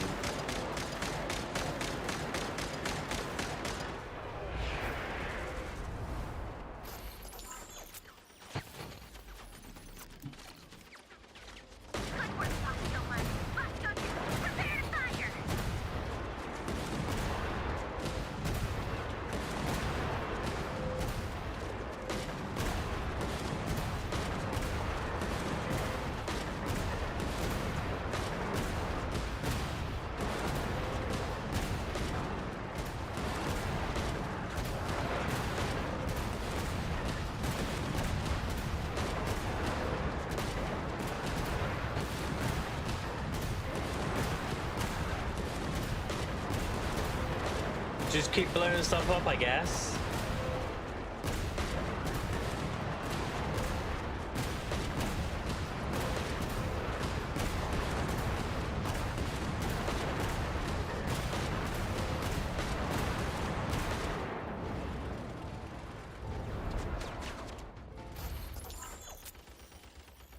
What's this now? A sniper?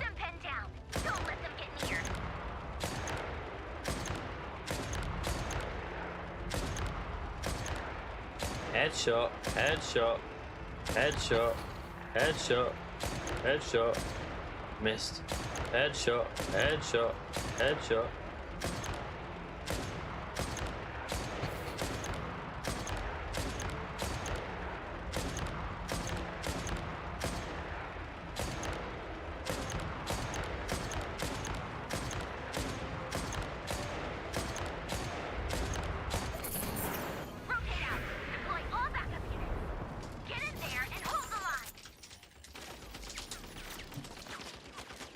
Oh, hello, you're big.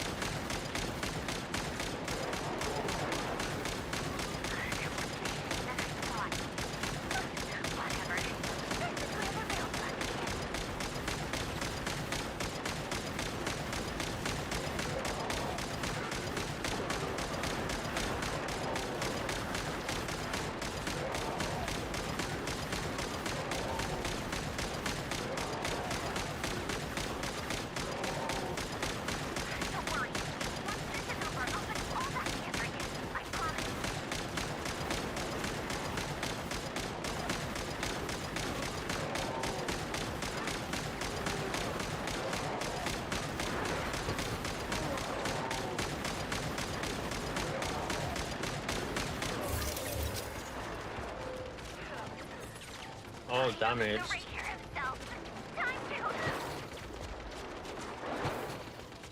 I'm damaged.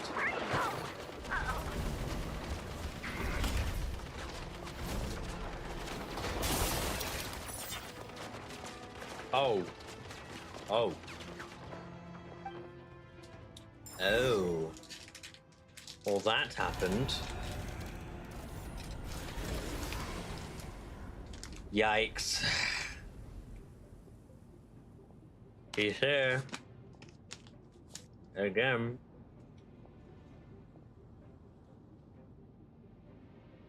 Rematch. Polonia, get him! I've upgraded Polonia again since our last encounter, and uploaded every last scrap of your data. So let's finish this once and for... She's not here. Where did she go? Bro, he don't care. Hey! Over here, you big... Cursed moon. He don't care. Go. Keep searching. She cannot have gotten far.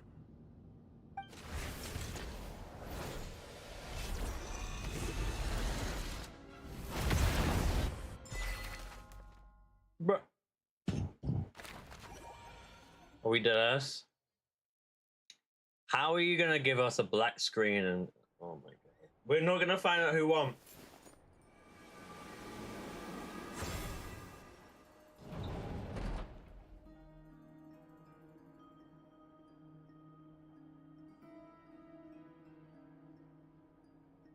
Joanna gets humbled so this hard. is your method for investigating Rarir's past. He's not It so almost who looks won. like some kind of ceremony. I mean, I didn't want to assume. I thought they'd give us a cutscene, but I guess not. Good deduction. But it's quite a different Oh, affair from God, what we're used Llama. to with the Frostmourne Never. Scions. Whoa! First time I've ever been in here. There's just a, Boss there's always just said a it was off terrible. limits, so I pictured some kind of creepy dungeon. But it's actually kind of nice. Dendro mothers, literally. Oh, I guess this must be Sumero decor? That's where Boss is from. And that nice shopkeeper who sold me my treasure compass.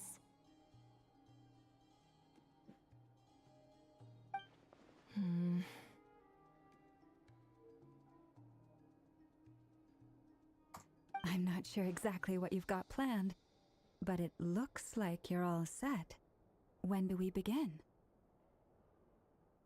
Whenever we wish. But for some reason, I've got a feeling this isn't going to end well.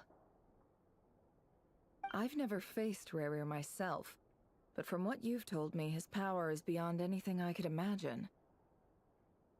I, on the other hand, am just an ordinary businesswoman.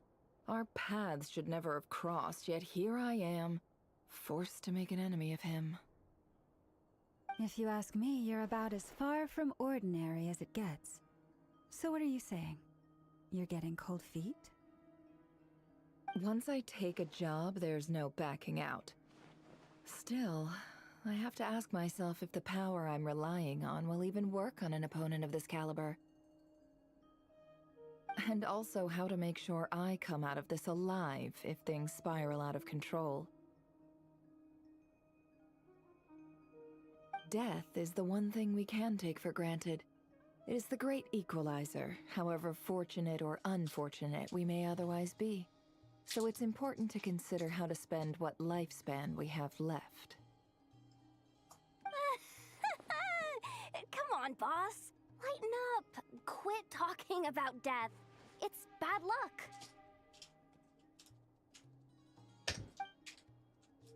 For once, I agree with you. When you're up against a foe like Rarir, there's no such thing as being too prepared. Is there anything I can do to help? That won't be necessary. I've already made up my mind. Time to cash in a precious favor I've been saving for a rainy day. Yehoda, I need you to find someone for me. The sooner the better. Eh? Find who? That shady merchant who sold you an over... Come on, boss. You're pulling my leg again. In what way is she shady? She showed up when I was completely lost and sold me a neat little gadget that was exactly what I needed. Trust me, she's a good person.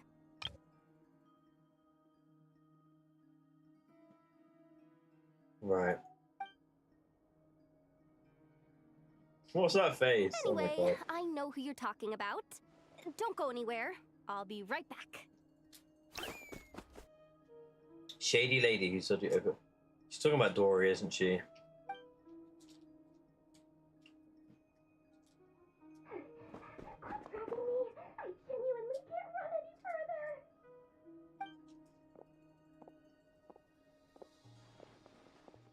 Hey, aren't you? What is it? What's the big rush? You dragged me out of a dream where I was literally swimming in Mora. I'm charging double my usual attendance fee.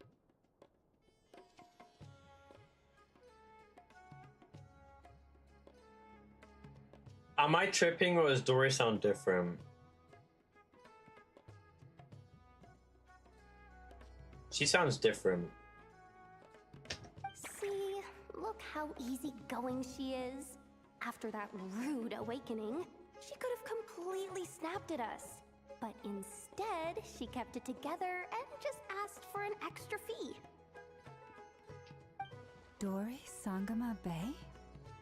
I never would have pictured you two doing business together. If you want to make it big and not cry, it's all about connections. Lady Nefer just so happens to have a lot of intel that interests me. And she also did me a big favor in the past. It was back when I first arrived in Notcry. My trusty assistant, the genie in my lamp, had an adverse reaction to the Kuvaki and fainted. And wouldn't you know it, that's when I suddenly find myself in a life-or-death situation. Good thing my compatriot was there to swoop in and save the day. I've been giving her a 30% discount off all of my goods ever since. Ooh. Now, so that no one here feels left out, I'm willing to extend a 20% discount to fellow friends of Boss Nefer. Plus, any other friends you send my way will enjoy 10% off. What can I say? The great Lord Sangama Bay is nothing if not generous. So, let me guess. You've run into some trouble? I've got everything you could possibly need, and the more you buy, the more you'll save. You guessed correctly. What have you got in the way of survival gear? The one type of gear I've never been short on. What are you looking for? A jetpack fresh from the Academia's labs? What? An ancient suit of armor dredged up from the bottom of the sea? How the fuck did she get that armor? And how the fuck did she get that jetpack from the Academia? What? At the very least, I need to know what kind of opponent you're dealing with here. If even you're worried about staying alive, it must be pretty serious. What if I told you it's someone with the power to bring a nation to its knees? That's a way to describe it, I guess. Is that so? Then we really are talking top-shelf treasures. I don't have anything like that in stock right now. I'll have to ask my supplier. Your supplier? A powerful woman, make no mistake.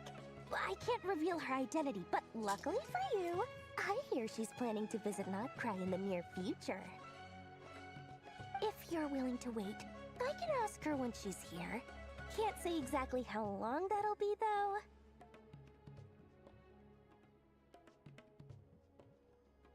Then, let me put it another way. What would you do if you encountered an enemy like that? Roll over and serve yourself up on a silver platter? Of course not. I have a handy little trinket from one of my generous suppliers, which... Hold on. What exactly are you getting at? No, no! This is for my personal use only! Let's just say I'm borrowing it, all right? Just for insurance purposes. You'll get it back later. Favors are the worst kind of debt to owe, and now you've got a chance to repay one. A win-win situation, don't you think? Fine. You can borrow it for 5 days. No, make that 3. And for every extra hour after that, I'm charging you 1,000,000 mora. Deal? Deal. Damn, never really like that. She got a bag like that. God damn. We need to get my money up. What a way to start the day. Now, was there anything else you wanted? Or can I go back to bed now?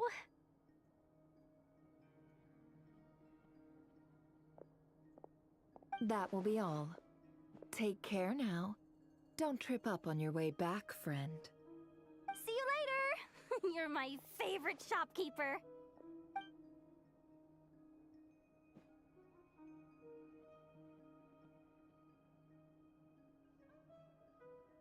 Excellent. Everything is well and truly ready. The ceremony can now begin. I'm liking the direction of this quest. It's actually much better than I anticipated it to be to digest the information. And the music isn't random. It's initiating the ceremony, used your minds properly. will follow me wherever I go. You will see many strange things in your mind's eye. So remember, don't be frightened, and don't make a sound. Be quiet, guys. You have to stay quiet. Now then, let us peer into the Raker of Solnari's past. Stay quiet. I made it. I don't recognize this style of architecture. Must be Conrian.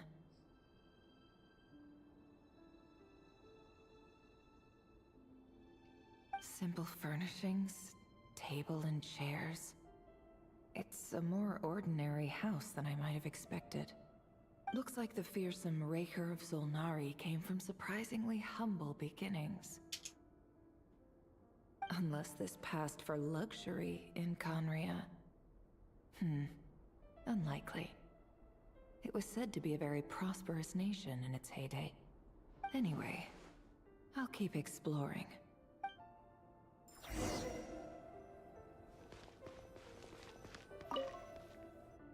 A note.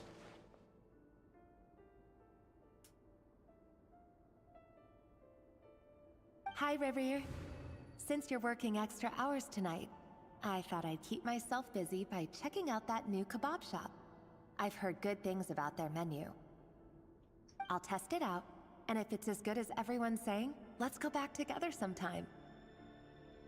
P.S. New stash from the Universitas Magistrorum. I brought some goodies home. A few teacups and a pin rack. Hope you like them. They didn't sign their name, but they must have been close. Sounds like they were living together. That's defo Frelendus.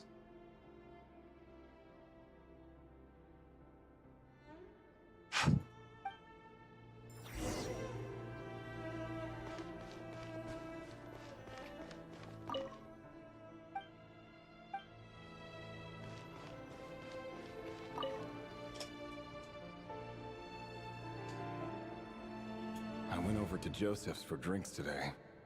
They have a fine collection, but I went alone. Felindus was tied up with something and couldn't make it. Joseph asked why I came alone, but I didn't really have an answer. He then went on to ask about other things. If you ask me, someone who asks that many personal questions is too nosy for their own good. But if he invites me again, chances are I'd still go. Felindus. That's the same name Rerir mentioned. Crane imports keep falling. If things don't pick up, we'll soon be back to meat and mushrooms only. Honestly, I'm not a huge fan of that new type of mushroom everyone's been into lately. Didn't it start out as a lab-grown variety? I heard it's even mildly corrosive. Seriously, why would you even eat something like that? I don't care if it's an impressive feat of alchemy. That just isn't the kind of thing I like to eat.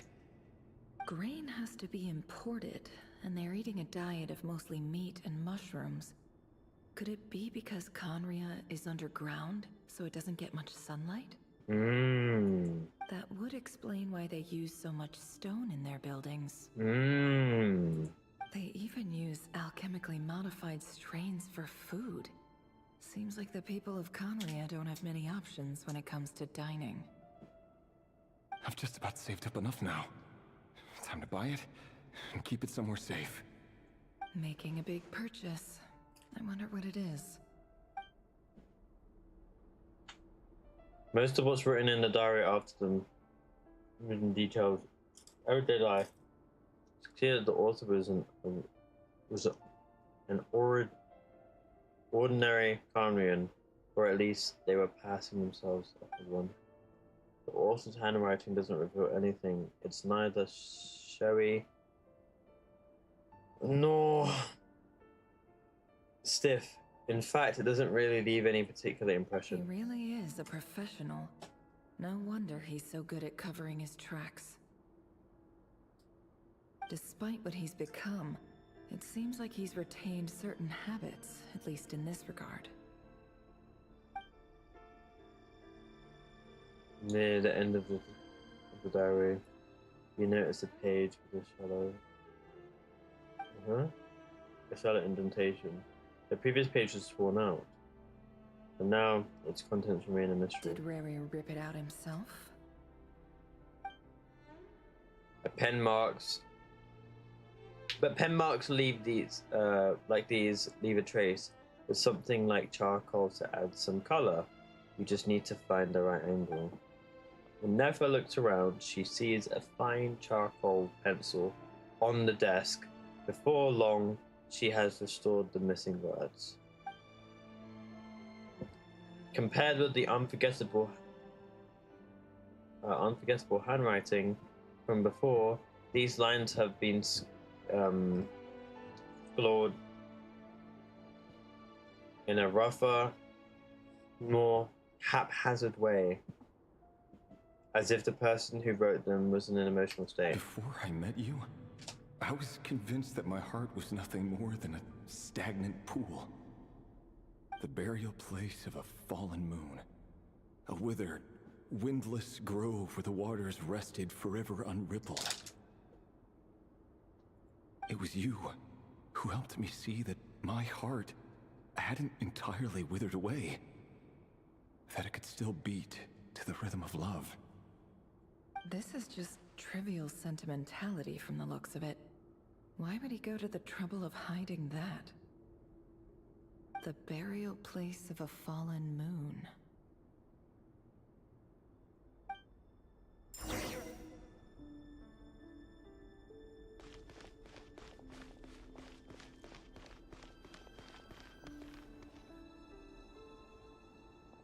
Revere, over here.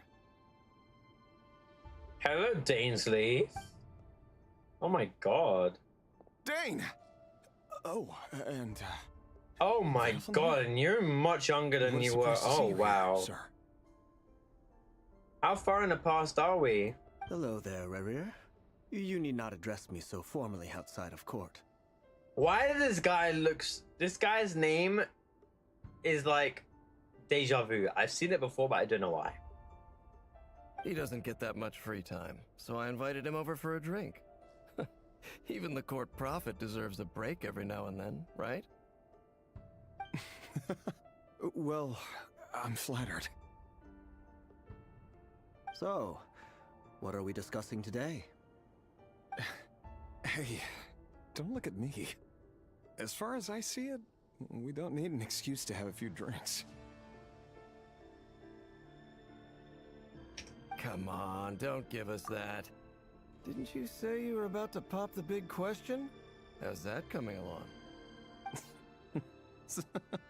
Who'd have thought the great Twilight Sword was an even greater gossip?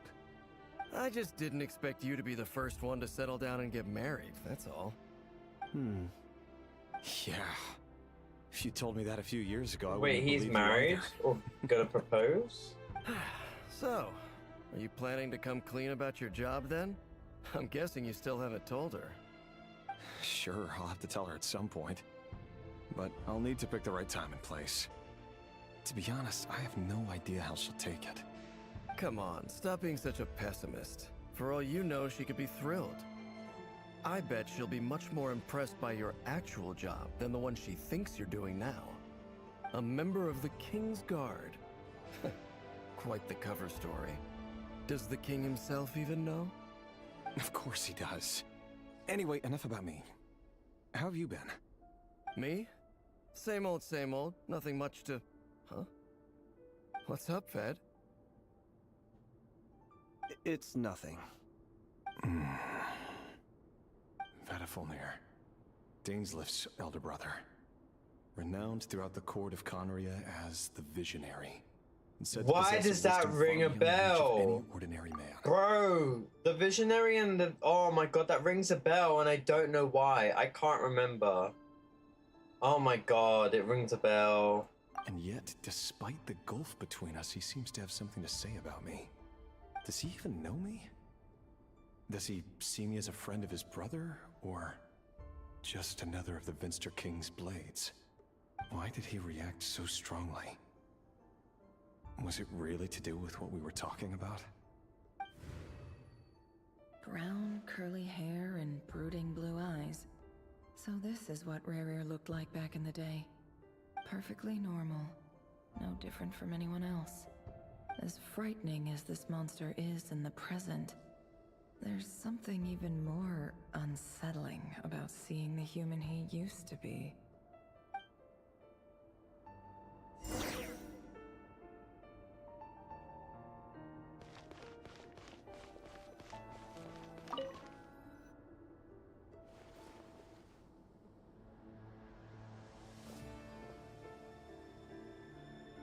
I need a drink.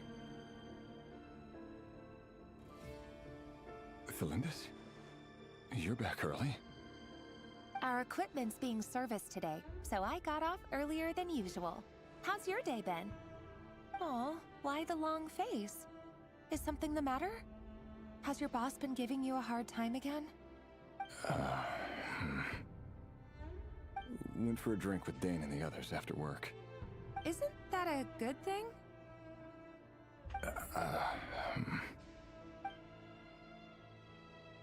Tell her, bro. Vedifulnir showed up today, too. You know, Dainslift's older brother. Ah, Mr. Vedifulnir. Yes, I've heard of him. They say that everything he says ends up coming true. He overheard Dainslift mention that I'd recently proposed, and seemed to have an issue with it. But when I asked what it was, he kept it to himself. So, you're worried? You can be such a child sometimes, Revier. We're nobodies. Why would the Visionary be concerned about us? I'm sure someone in his position has much bigger fish to fry. Maybe you're right. You worry too much, Revier. We've been together for ages now, and everything's been going so well, has it not? You've even proposed to me. So, you do remember. Tell me then. What's your answer? Like I said, I need some time to decide. You can't just rush into things like this. We may be nobodies in the grand scheme of things, but if we want things to work out, we've still got to plan ahead. Oh. All right. Take your time. Oh. Just don't keep me waiting forever. Oh. Nobodies. Oh. Sounds about right. In the eyes of people like Vedifulnir and Dainslift, That could have been, like, can someone oh. whose gaze is so fixed on a far-flung future even see the present clearly? Besides, the dynasty's fate rests with the king and his inner circle. Whatever I do, it won't make much difference. Meanwhile, every idea they come up with, every decision they make, it affects everything. These days, the king is lost in his research, and the purge of the Crimson Moon bloodline grows ever more intense. The opposition tried to speak out, but nothing came of it. I'm under no illusions as to why. Because we eliminated them and got rid of their bodies. A man can have 1,000 reasons to carry a sword, but there are few good excuses to use it. Yet the king has never even considered a gentler approach, and he never will. What becomes of someone who kills on another's behalf? Can he ever find true peace? Fuck no.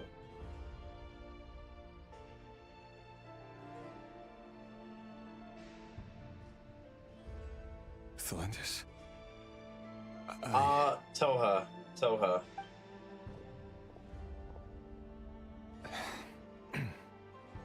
It's nothing. Oh my god! You're right. Fate has never smiled upon nobodies like us. But by the same token, it's unlikely to bear a grudge against us either. There's no reason we can't keep living happily together, cherishing the simple joys of each day as they come. See? You just need to stay positive, Revere. I can feel your warmth, your breath. You're right there, right by my side. Just seeing you makes me happy in a way I can't explain. And that's something that no one could ever take away from me. So smile, my love. Let go of that frown. You're right, Thelindis. I've just been overthinking things. That's better. Getting caught up about things like this will only ruin our evening. Speaking of which, all set for the ball tonight? I need to go get ready. You go ahead. I just have a few things to take care of, then I'll come join you. Even busier than the big shots, huh? Fine, I'll go get started. But don't be late. If you keep me waiting too long, I won't be a happy bunny. Relax. I'll be there. Seriously, though, you drive a hard bargain. You're really gonna leave my proposal hanging and still expect me to take you to the ball? Well, that goes without saying. I already told everyone I'd be coming with a dance partner. Besides, they're two completely different things. Let's take it one thing at a time, all right? All right. White outfit it is. It seems like Rere was deliberately hiding his ties to the intelligence services by giving the impression that he was just an ordinary member of the Vinster King's Guard. He clearly doesn't want his would-be fiancée to know about his other life. Then again, that's hardly surprising. People in the intelligence trade rarely do. Who'd have thought we were in the same line of work? Let's dig a little deeper. Interesting.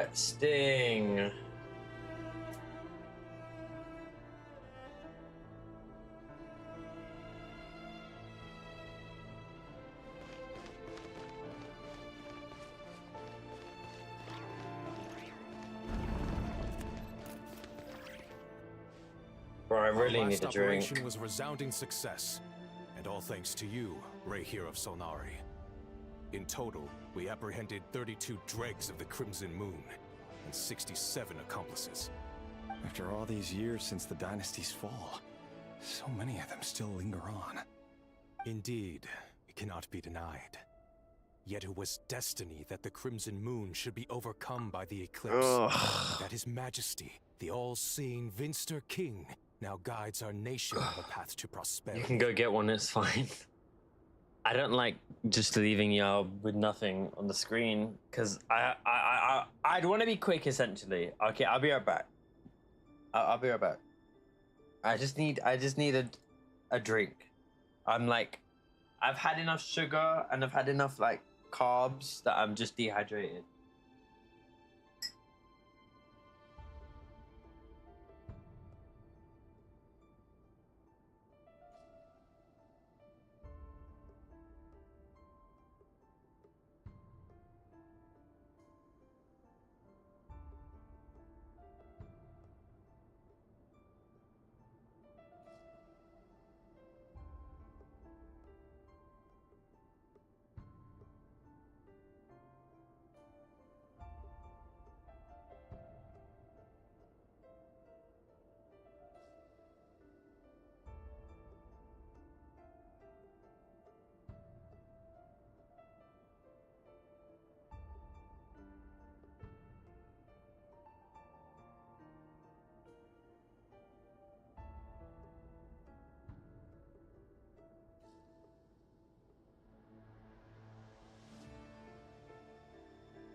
I got a drink and I got an ice lolly.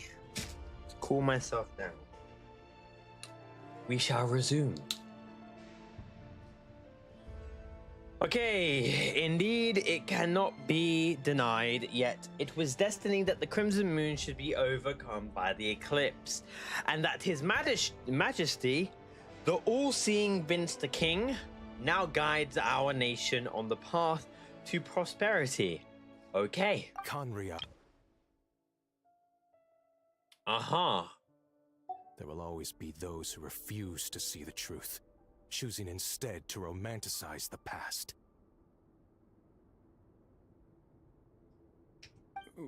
That's not entirely true. Much about the Crimson Moon era was worthy of remembrance. And that's exactly why they keep trying to see it restored. Many of its secrets remain unsolved to this day. As it happens, that's precisely the field of study my partner is devoted to. You still haven't told her what you really do for a living. Where would I even start? How do you tell someone that you're one of the king's hand-picked executioners? That your hands are steeped in blood? You didn't choose this life, any more than I did. Orphans like us don't get a say. But I'll sure as heck be the one to pay for it. Speaking of which, we need to be more rigorous in the way we identify direct. I think the reality is he's scared that if he tells her he kills people for a living, she won't want to get married. Most likely my marriage in particular. Yes. I have a feeling that we may soon become targets of the Crimson Moon's retribution. Your concerns are not unfounded. They've taken out many of our colleagues these past few years, and for that very reason. These are no helpless lambs we're leading to the slaughter. They're wolves in sheep's clothing. Take care, Rehir of Solnari. I look forward to toasting you at your wedding. Thanks, Thorkel. You look after yourself, too.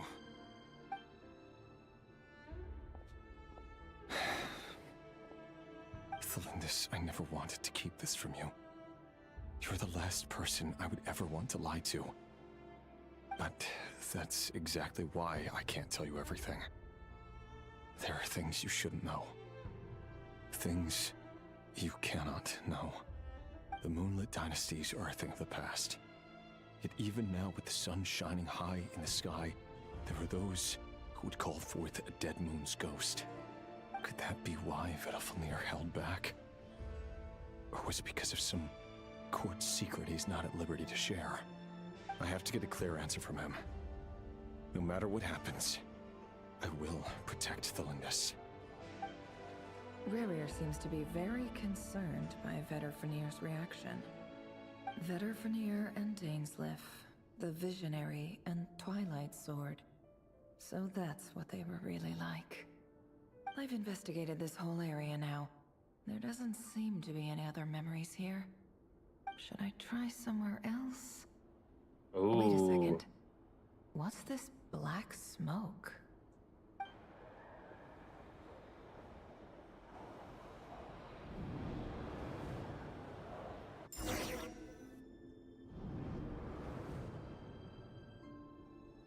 So, he's late after all. Just you wait, Rerir. You're in for it. Big time. Are you waiting for someone, ma'am? Could I tempt you into buying some flowers? Oh, sure. Pick me out a pretty bunch if you would. Thank you. But I'm afraid none of them are as pretty as you. Yo. For someone so young, you sure have a way with words, don't you? There's no way this guy's letting this little kid get away with risen up his girl, bro. No way, bro. Humble this little boy right now.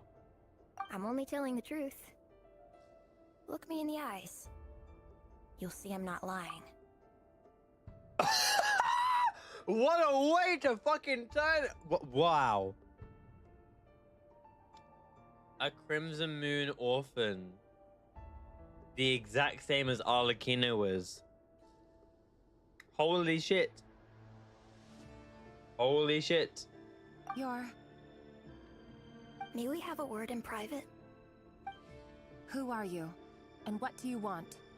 It doesn't matter who I am. Too many of our kind have fallen lately, so I decided to take the risk of reaching out. Not long ago, the Ray here of Solnari led an assault on one of our strongholds. We suffered many casualties, and many who came to our aid lost their lives as well. Sorry, I don't know why you're telling me this. And I don't want to get involved. Oh no. Wait, hear me out. This time we finally got a clear look at his face and learned his true identity. His name is Rarier, and he claims to be one of the King's Guards. What did you say? A cruel irony, isn't it? The man you're set to marry leads a double life as a brutal executioner. But surely, you must have caught a whiff of the blood on his hands. Nah! The timing of this is crazy. Why are you telling me all of this now? This is crazy. Simple. It's because... How strange. Rarier was nowhere to be seen in that memory. It clearly belonged to Thelindis. What if you're looking at Thelindis' memory then? And not Rarier's? Maybe we're in Thelindis' memory and not Rarier's memory. Rarier couldn't possibly know what happened if he wasn't even there. Why would her memories appear in his fragment? The ceremony won't last much longer. I think it's time to call it a day. Bro, this kid is snitching, bro. Just to get some, just to get some. Damn.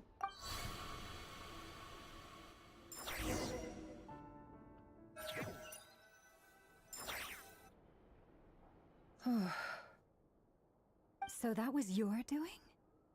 Did you just pull us inside Rarier's fragment to spy directly on his memories?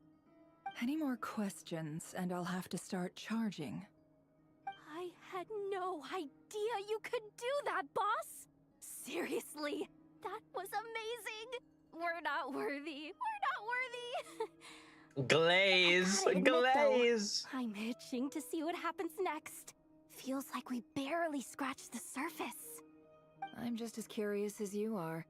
But the ceremony only allows for limited time inside. That's all we can see for now. Luckily, we managed to learn quite a lot. So far, so good. I just hope the others are doing okay too. Especially the group with the Traveler. Their mission is a risky one. Let's hope it's all going smoothly. If you're worried about them, go see how they're doing.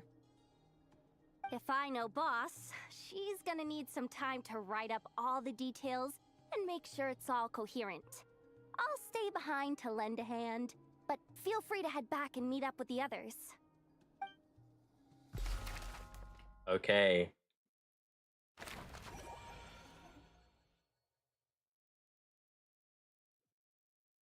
Thunderclap Reef.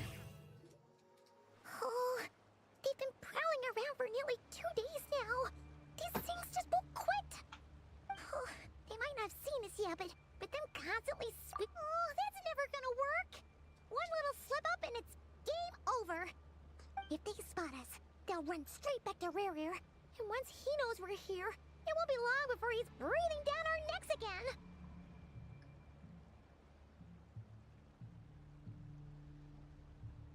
Oh, guess you're right.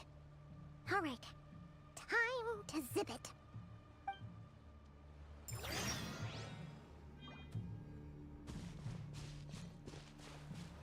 Hide! We almost got spotted! Phew, that was a close call.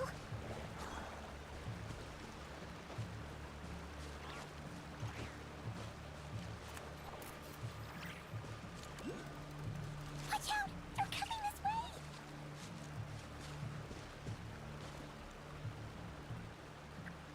Oh my god.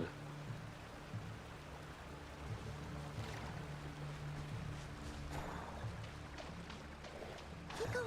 We're nearly there. This is the final hurdle.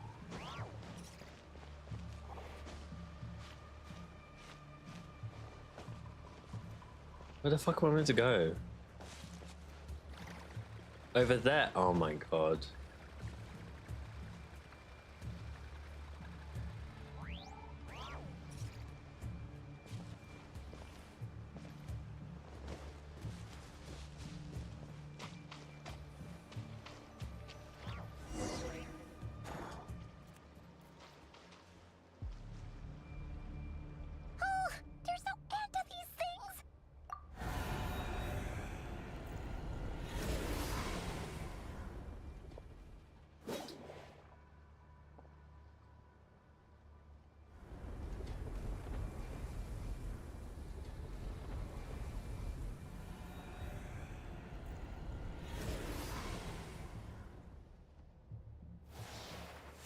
fire. Fire? Fire? Wait, what's that smell? Oh no, there's a fire!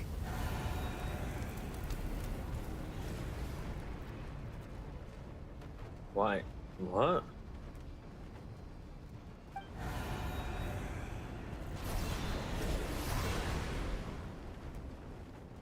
That was quick. Nah!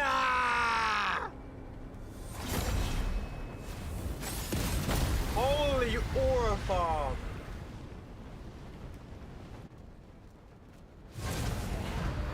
Sandrone was right. You look weak, Columbina. Yo! What an entrance! The old you would never have let such lowly creatures bar your way.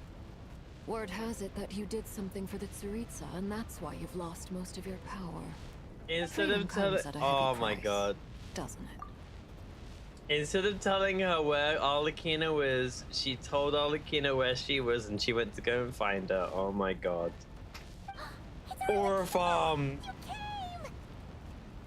Hello again, Columbina. And greetings, guests of the House of the Hearth. Bro, actual aura farm. Like, you can't tell me this is not aura farming. Bro, look at this scene. I have to screenshot this.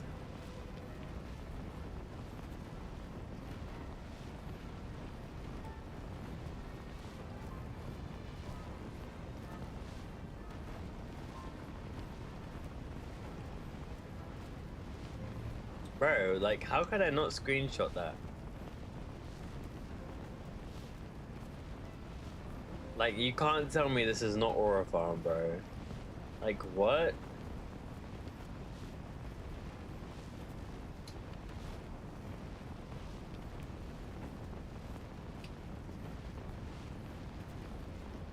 It's been a while, Arlecchino.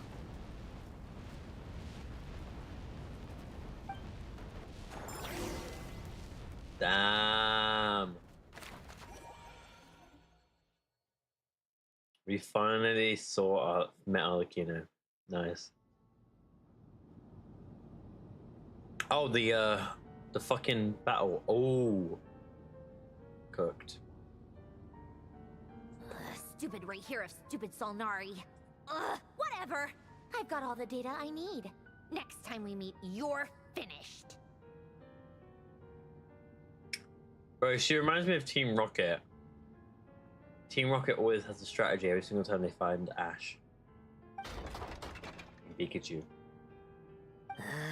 He sure doesn't pull his punches. Excuse me, do you need a hand? Who's saying that? You can do me a favor by staying out of my way. Can't you see I'm busy? Wait a minute. I recognize that voice.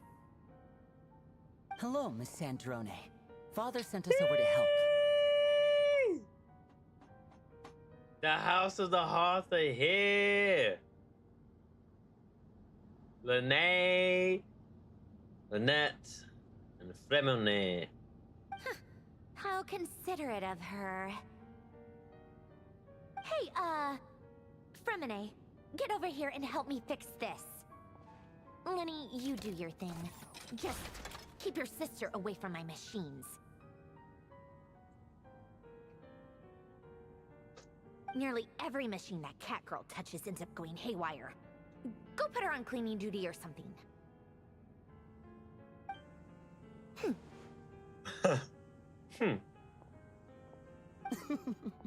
Then let's start downstairs.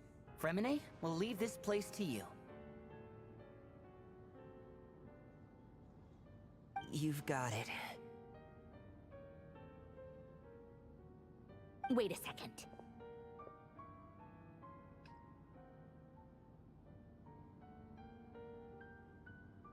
Pretty sure there's still some tea in the cupboard. If you want some, you'll have to make it yourselves.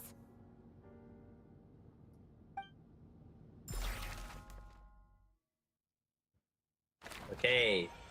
Arlecchino is now at the secret base.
It's a relief to see you all made it back in one piece. Huh? Feels like there's quite a few people missing. Where's Flint's and the others? And what about Niffer? I returned ahead of them. Flint is helping Aino and Anefa to set up the decoys and buy us some time. As for Miss Neffer...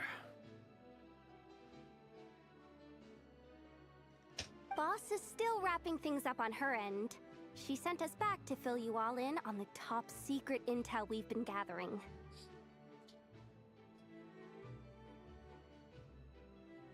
I see. Then let's get right into it. But first, who do we have here? You brought someone else in to help? Greetings. I was invited here to help as a longtime Tea Party companion of Columbina's. You may call me Arlecchino. Arlecchino, baby. Surely it can't be. Those eyes. Oh, where have I seen them before? Wait, of course. In those memories we just saw. The only Arlecchino I know is the fourth of the Fatui Harbingers. So either you share a pretty uncommon name, or you're more than just a Tea Party buddy. You're well informed, Grandmaster. A man from Mondstadt living all the way out here in Nodcry, and yet the people and affairs of Snezhnaya seem to hold a special place in your heart. Oh, the feeling's mutual. Sounds like you know all about who I am, too. A Fatui Harbinger. The atmosphere in here just got really tense. Guess we can't just start trusting Fatui Harbingers, even at a time like this. I must admit, though, I'm a little curious. Seeing as the Moon Goddess no longer belongs to the Fatui, what makes you so willing to put your neck on the line here? Nor does Nodcry belong to Mondstadt, Mr. Varka. Yet still, you're fighting for it all the same. Things don't always have to have a tangible payoff.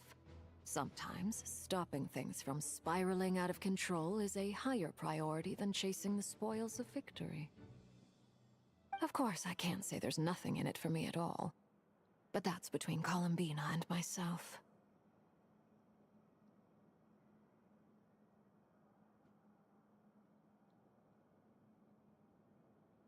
Forgive me. I don't mean to doubt you. It's just that the Fatui really have been the source of many of our troubles.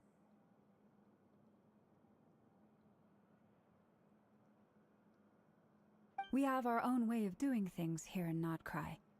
But ever since they arrived, the Fatui have treated us with nothing but hostility.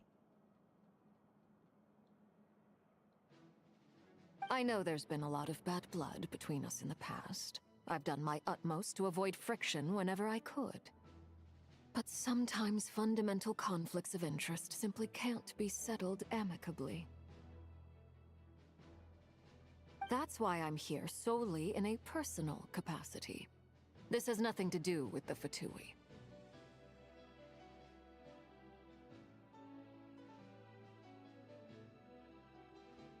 As a gesture of good faith, I'll be frank. I can help Columbina track down the iridescent moon's marrow, which will help her restore more of her power.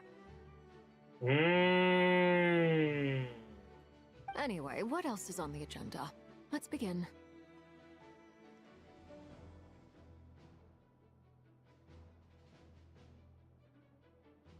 She says she'll be frank, then completely skips over the details. Looks like she doesn't want to give away too many secrets after all. But she clearly wants to change the subject. It'd be awkward if I tried to bring it up again now. I guess we'll just have to go along with it. She's the fourth of the Fatui Harbingers after all. One look and you can tell she's not someone you'd want to mess with.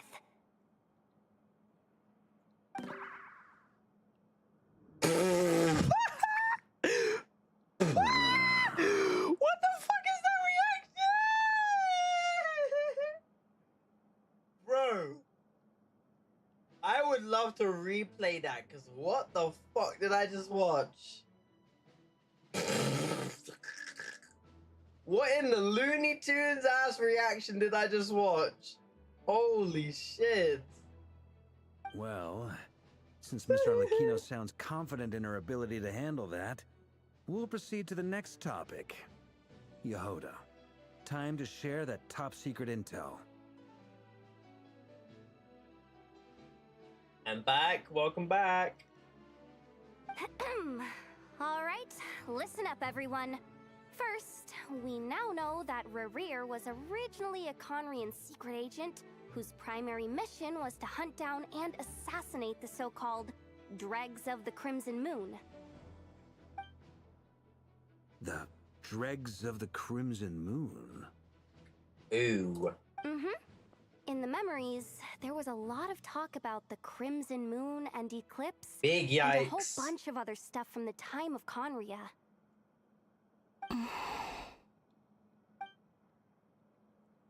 To my knowledge, those were the names of 2 different Conrian dynasties.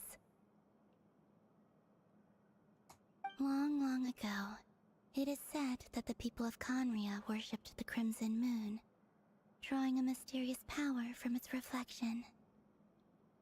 But one day, a coup saw the Crimson Moon eclipsed, hence the name of the new dynasty that replaced it, and how it became the new emblem of Conria. Still, long after the Crimson Moon dynasty had fallen, the last ruler of the Eclipse dynasty, the Vinster King, still coveted the secrets it left behind. So, he sent the Rehir of Solnari to secretly hunt down the Crimson Moon's few remaining followers. Ooh. In those days, Rerir showed no signs of madness. In fact, he was as normal as any other person. Oh, and he had a fiancé, or at least a would-be fiancé, called Tholindis. What's the matter?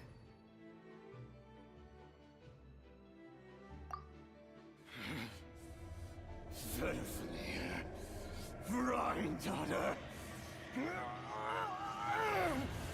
Tholindis!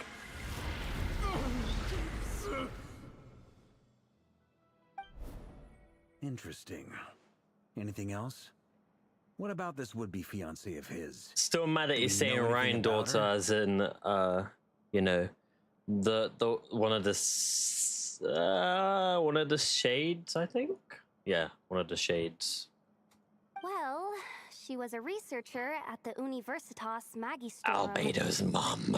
Felt like she was hiding some kind of secret. Oh, and one more thing. For some reason, Rerir's fragment also contains some of Tholindis' memories, though only a very small portion.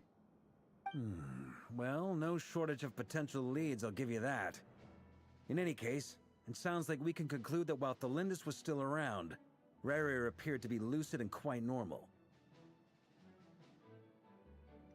Tholindis, it seems, must have been the one thing in this world that he couldn't let go of. Tell me, though, were these pure-blood Conrians we're talking about here? Why do you need to know that? Hold on. If she was a pure-blood Conrian, The curse of immortality. Oh my god. oh yeah, just like how it was with the captain. Oh wow. Cool back. If we could somehow find her, do you think there's any chance Rerir might regain some of his sanity? It's possible, but it would take a miracle. We can't pin all our hopes on that. That merchant who Nefer knows, Dori Sangama Bay. Maybe we could hire her to look into it. All right, then. Let's keep working in our separate teams. Traveler, Paimon, Kutar, and Miss Arlecchino will go look for the iridescent moon's marrow.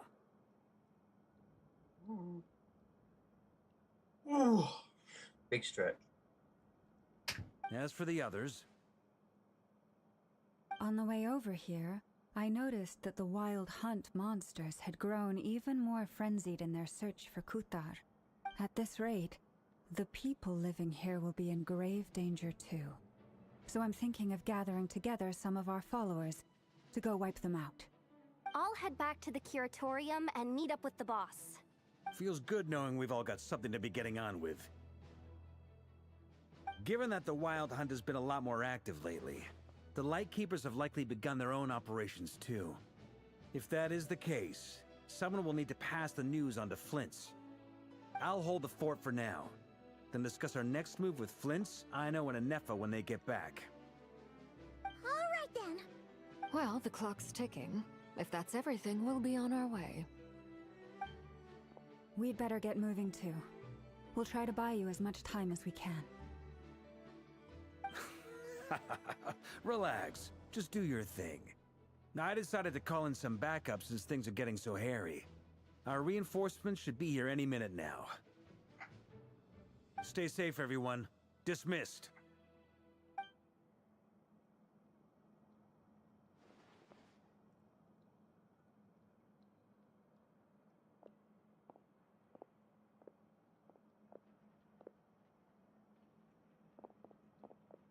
We're back. Did we get here a little early? Or a little late? A little late. A tad late. The others have already set off. To summarize, our resident moon goddess has found us a new ally, and Boss Nefer has uncovered some promising info. Everything going smoothly on your end? Not great. I don't know how long we can stall them for. The decoys are getting taken out way faster than we imagined. I'm gonna make some more later, but I need a timeout first. I'm so tired right now. Oh, right! Inefa, could you fill in Uncle Varka on what we just discussed with Flint's? Sure. Uncle Varka, you previously told us about how when you went to investigate a source of the Wild Hunt in Amsvartnir, you discovered that it was just a diversion. But according to Flint's intel, several outbreaks of the Wild Hunt had already occurred in Nodcry in the period leading up to that. That was before Rerir had regained his body, when he was far from regaining his full strength.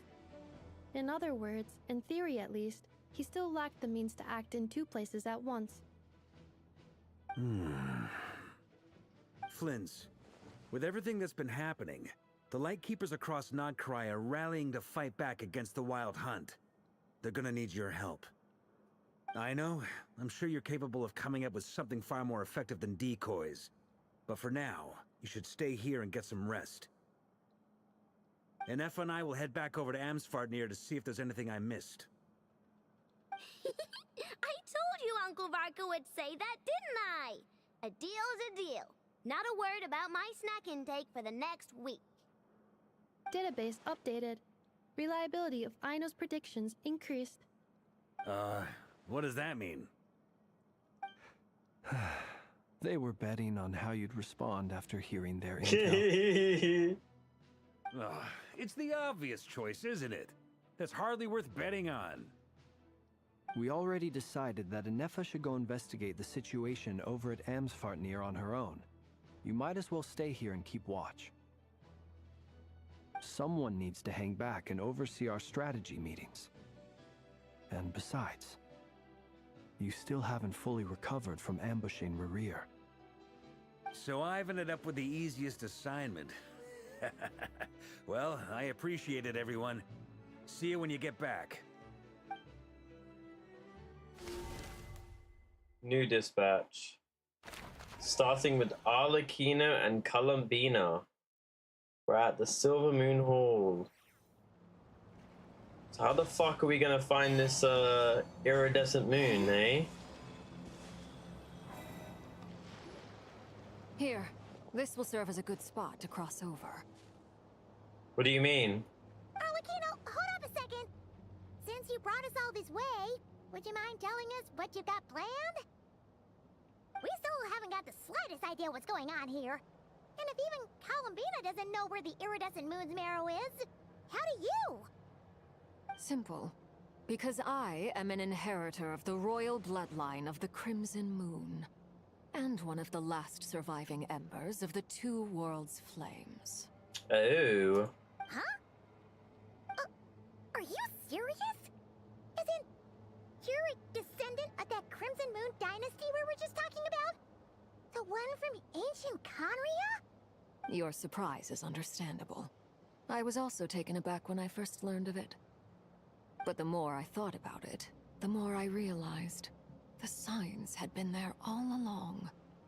When I was young, I discovered I could wield a very special kind of fire. It coursed like blood through my veins and smoldered away inside my nerves. What's more, whenever I experienced strong bursts of emotion or drew too deeply on this power, it was like some kind of presence within the fire would begin to gnaw away at me, consuming me from the inside out. Exactly. That is why my hands are like this too. At first, I saw it only as a curse, but once I became a harbinger, the jester apprised me of the truth. Together with my own investigations, over the past few years, there are several things that I have gradually come to understand. For instance, take the so-called Crimson Moon. In truth, it is nothing more than the shattered remnants of the iridescent moon, fused with the abyss to prolong its lifespan. The Crimson Moon is the iridescent moon, I get it. Since this blood flame was bestowed upon me by the Crimson Moon, it is a fusion of the iridescent moon's former power and the corruption of the abyss. Oh, okay. You all understand the nature of the abyss well enough. I draw upon its power, and in return, it hungers for my soul. This strange blackness is the mark of corruption it has left behind. Wow. Wow. If I recall correctly, you once told me that if the corruption ever made it to your heart, you'd become a completely different person. Yes. And that's the reason I'm always careful not to push my power too far. It's essentially a never-ending tug of war. Oh, sounds intense. Anyway, the rest of my story can wait. Is there anything else about the Crimson Moon or the Iridescent Moon that you're unclear about? Paimon has a question. So, the Crimson Moon that the Karians used to worship was actually the Iridescent Moon, right? Which was one of the three Moon Sisters. Does that mean that the Karians were to the Crimson Moon as the Frost Moon Scions are to the Frost Moon? So much of that history has been lost. We have no way of knowing exactly what they were like. But I would suspect that the Conrians weren't as devout in their moon worship as it might appear. The iridescent moon's remains simply served as their link to the abyss. Later on, perhaps someone discovered a way to make direct contact with the abyss. Or maybe there was some kind of ideological divide. Either way, a dissenting faction staged a coup and drove out the royal heirs of the Crimson Moon dynasty. Still, even with the dark sun looming high overhead, the Crimson Moon's glow never truly faded. If you want living proof, it's standing right before you. The first time we met, I sensed something familiar in your presence. When I looked at you, I felt I could see that mysterious red moon in the corner of my eye. In your flames, I saw its broken image, surrounded by a strange black aura. Well, I appreciate that you kept it to yourself. Much about the Crimson Moon is still a mystery, and I'd prefer not to end up as the object of an insane research project. Lol. Anyway, time is against us here, so if there's any other questions, they'll have to wait. So how are we gonna get there? I just want to make sure I've got one thing straight. In her letter, Sandrone mentioned that since you are unable to contain the iridescent moon's marrow yourself, you intend to leave it in my custody. Correct? That's right. For now, it's the only way I can pay you back for your help. The iridescent moon is already part of who you are.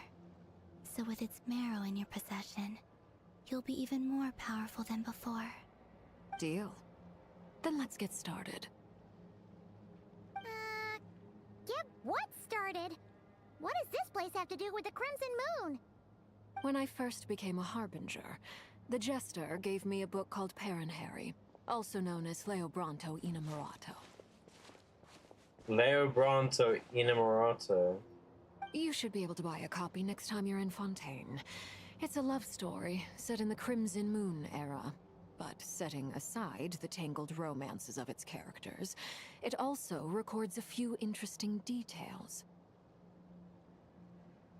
In the Crimson Moon era, or so the story goes, there was an orphanage that received children from beyond the bounds of this world, and subjected them to a peculiar induction ceremony. Beyond the bounds of this world? For real? And what kind of induction ceremony? The Crimson Moon sages looked beyond this world for beings with powers that surpassed the gods. But fearing they might lose control, they subjected these children to a process of refinement. They made these children crawl up a fireplace and kept asking them, "Have you died? Oh, wow. Did you see it?" Until they finally admitted to having died and seen a crimson moon. The adults embraced the children who passed the ritual, telling them, "Within the fireplace, you have traversed the flames between two worlds. Here and now, you are born anew." The book leaves much unsaid, but I suspect that this was their way of branding the children they had enrolled, leaving an indelible mark upon them so that they would forever live in the Crimson Moon's light. That explains why I can't sense the Crimson Moon's marrow in this world. It makes sense that it would be sealed in a special space that can only be accessed temporarily through some kind of ritual. But there's no fireplace here. Do you see a chimney anywhere? Oh my god. Oh. Times like this, I just want build it Byron to shut up. Okay. That won't be necessary.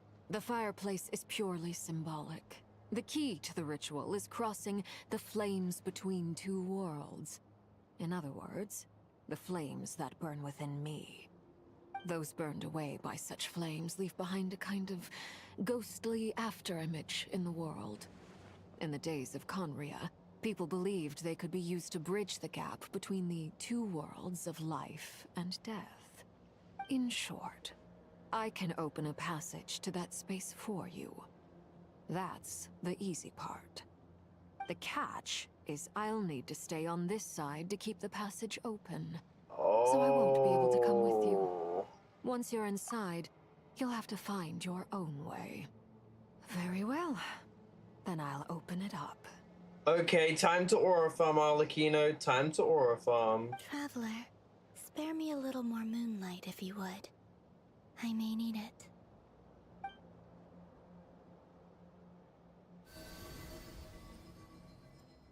Thank you. I feel like I've recovered some of my strength now. It should be enough to move us across short distances and confront whatever dangers might await. Aura farming. Here we go. Mistress of the seven hues of ages past. Oh, Great shit. Mother of the present. Crimson-clad sovereign of the two realms. By fire severed, by fire renewed. I offer myself now and beseech your descent. Holy shit!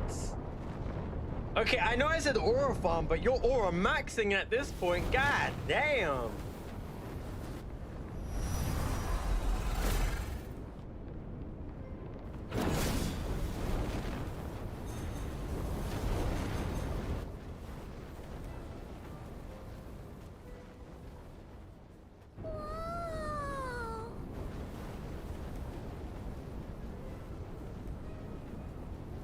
Wow.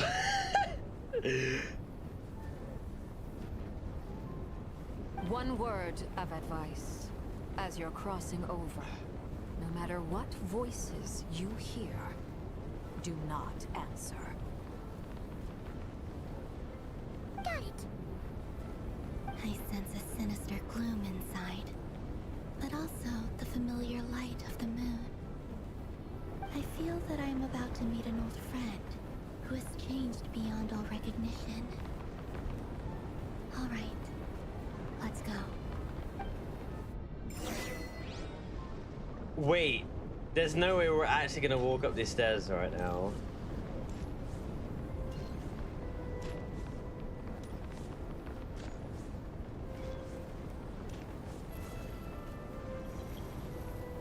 Dude, this is so cool.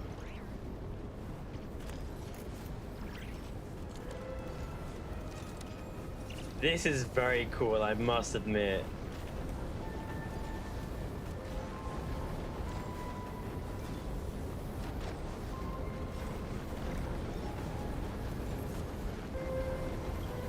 That music is so eerie, but I love it.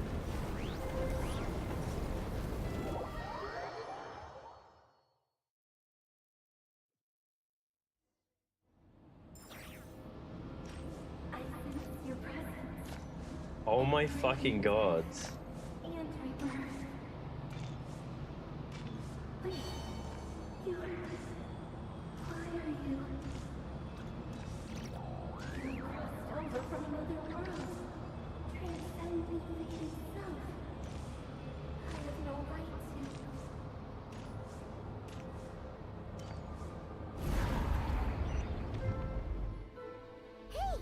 Oh, I love that eerie music.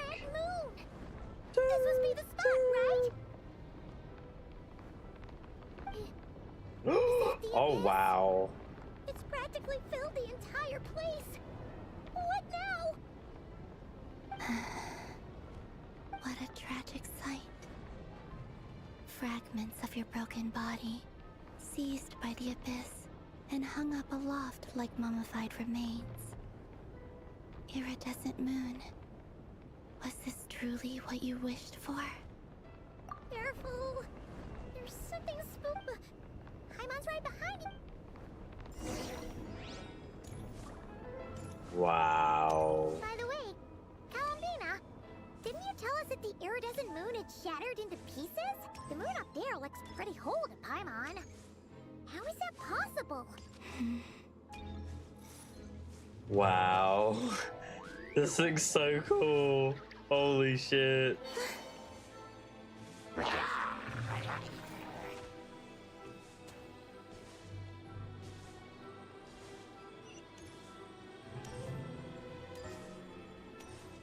Just like I thought. It was only a facade. Oh my god. Wait, I want to go back and see that. So from one perspective, it looked like it was perfectly fine, but when you saw it from the other side, it's actually broken. Leave this place.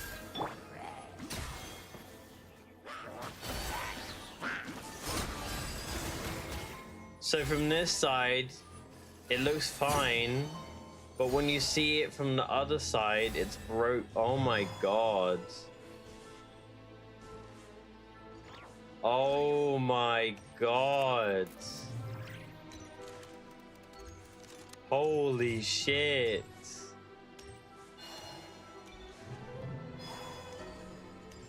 Wow.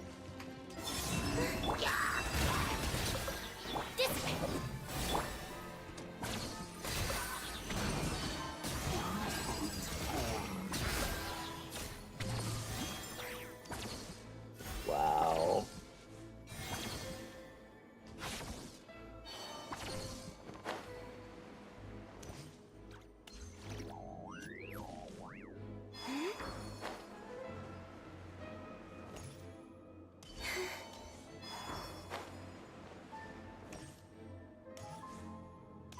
Bro, this looks so cool.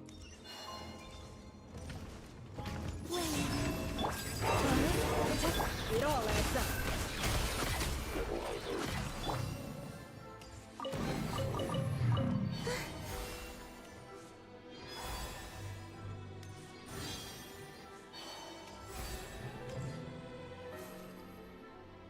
Wow.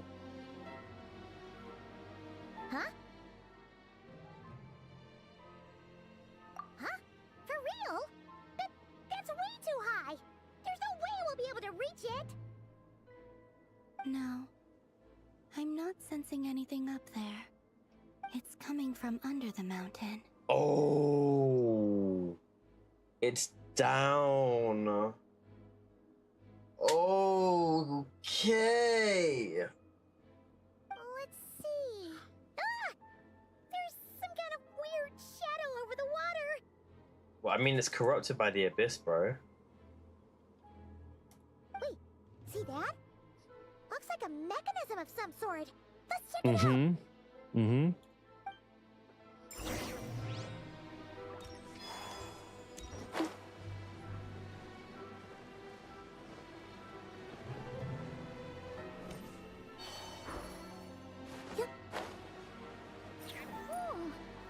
Looks like a device from the time of Kalia. Maybe people once came here to study the Crimson Moon's domain, and they left this behind. Oh, if we can activate it, we might find some clues.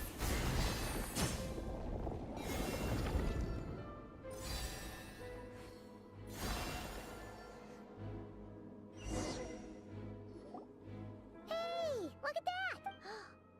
Do you think these mechanisms might be the... Felindis, we'll leave the rest of the research in your hands. We'll be heading back now. I hope this isn't ruining date night. Wait, what? Date night? Ugh. Mind your own business. Just leave me some snacks on the table. Felindis? Is that Rear's girlfriend? How come we're hearing her voice here? Oh yeah. So, do you think she was studying this strange space all along? Date night. Don't tell me. The reason why she didn't want to get with him is because she was cheating on him? Nah. The abyss has made this space extremely unstable. Obviously, I understand about the whole research shit, but like, the reason why he desperately wanted to be married and she just wouldn't accept. She wanted time. Maybe that's why some of the things she said and did were preserved here. What the fuck like is she doing? echoes. Okay. Or after Lock him. images. Whenever I see this view, it takes me back to a poem from my childhood. Waning moon, oh No. lifeless damsel, weeping on the mountain crest, mourning still in wistful tone, her fragile soul now laid to rest. For me, of all people, to be here investigating the mysteries of the Crimson Moon space, is it a coincidence or something more?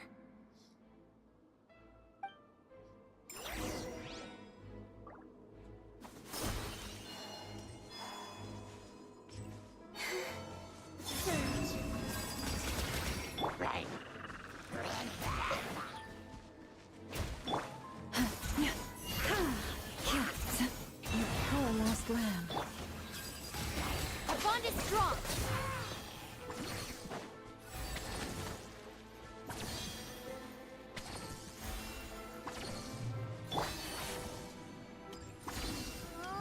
Looks like the abyss has messed up this mechanism. We need to find a way to get it working again. Let's see if there are any other devices nearby.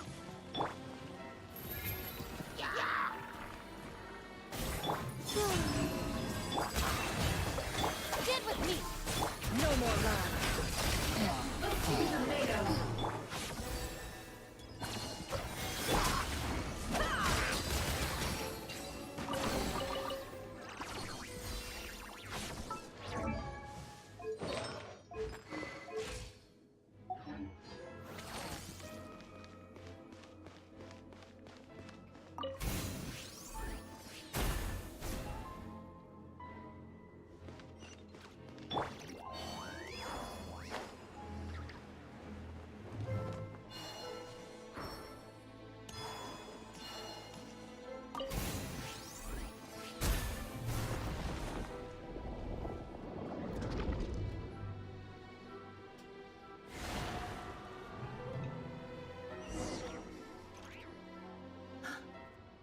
see. So the moon marrow, or rather the power of the 3 moons, is the key to unlocking. If it really does exist, then maybe this madness can finally be put to an end. What the fuck is a blank space? What if what exists?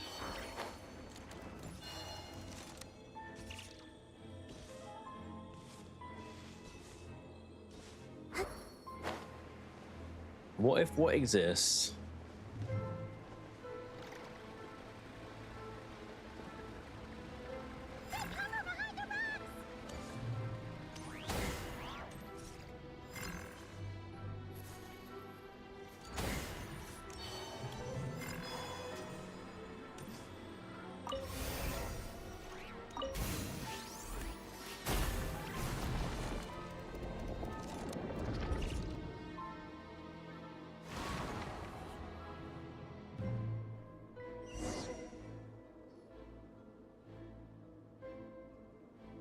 With the Abyss inhibitors in place, I should be able to access the chamber with the moon. Oh, Rerir.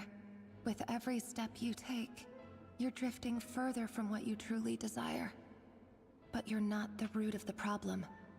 Ever since that outsider set foot in Conria, the Vinster King has sunken deeper into madness.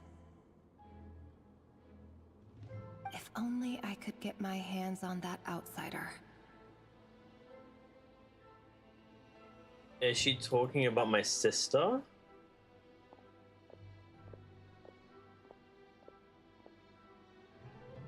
Hey look! The moon's reflection is back to normal! Elendis' voice mentioned a chamber with the moon marrow. Do you think maybe it's hidden in the moon's reflection?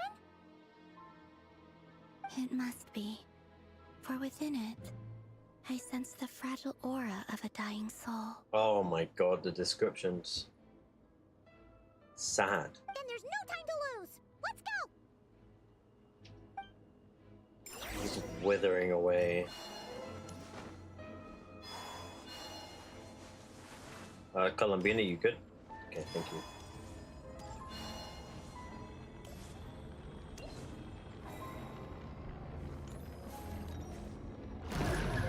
Ah!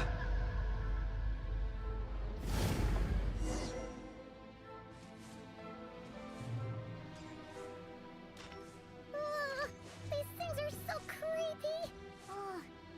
Looks like we'll have to destroy them if we want to get to the iridescent moon's marrow!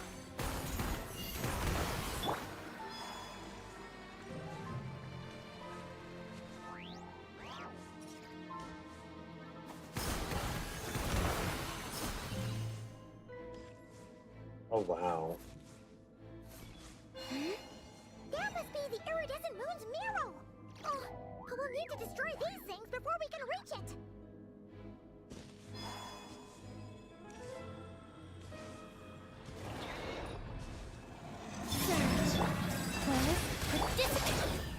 Can't hide the truth. It all falls to the truth.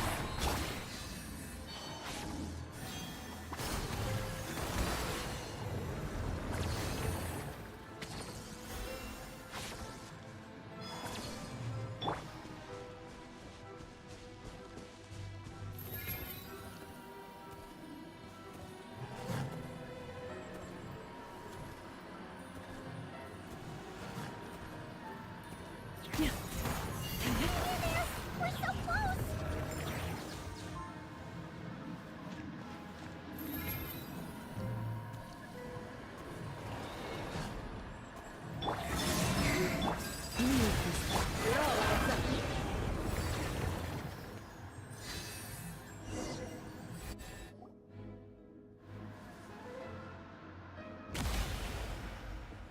There it is.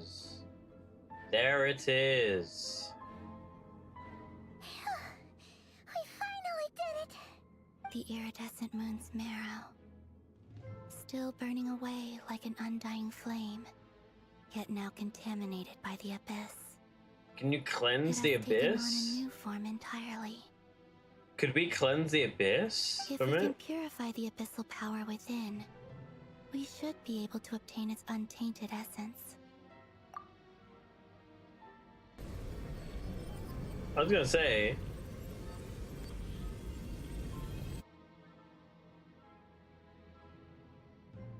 Ooh. It's so cold.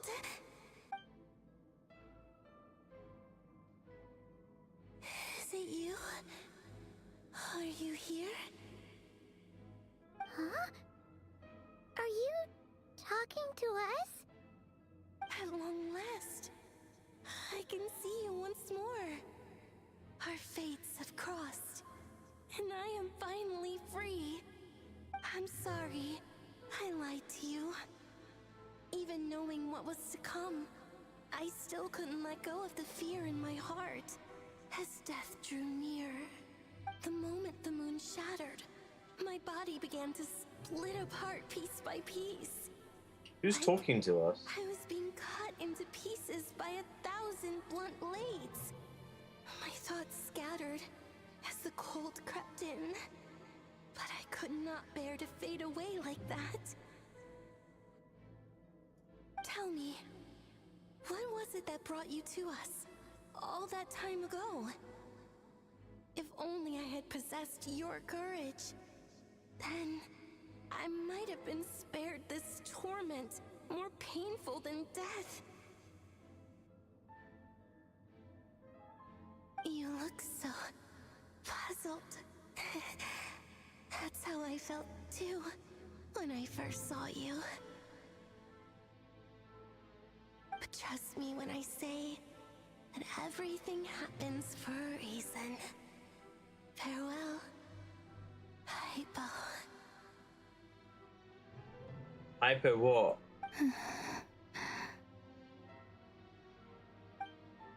What was that all about? Was that the goddess of the iridescent moon? Hyperborea or hyper what? It sounded like she was speaking to a long-lost friend. But none of us have ever met her before, right? Maybe Columbina has. Many, many moons ago. Perhaps I farted, I'm sorry she guys. took You might me have for the heard that. goddess of the frost moon she once knew. For a fading soul like hers, our auras must be too similar to tell apart. But anyway, we've got the iridescent moon's marrow now. That should help you regain your strength, right? Alright, time to leave this place and meet back up with Arlecchino. Let's go!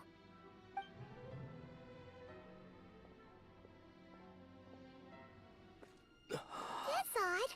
This place looks different than when we came in. What's happening? Huh? Oh, lifeless damsel. Oh.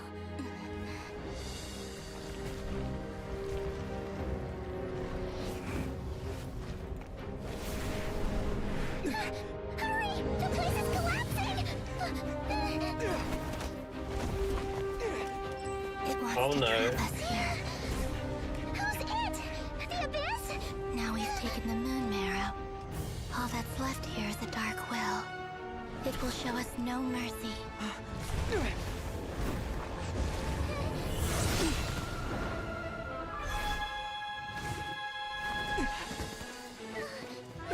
it back!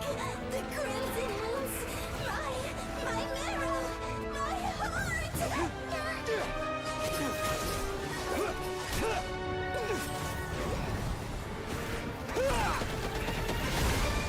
Oh wait, I forgot he had Geo. I completely forgot he could do that. I just forgot the Traveler had elemental powers. He's used his sword so much, I'm not gonna lie. This is where you fall. Oh! Witness my rise. She said the thing! She did the thing! What are you waiting for? She did the thing!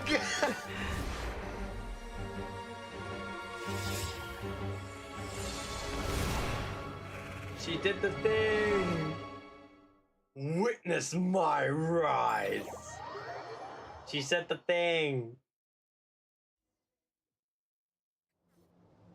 Everlasting moon.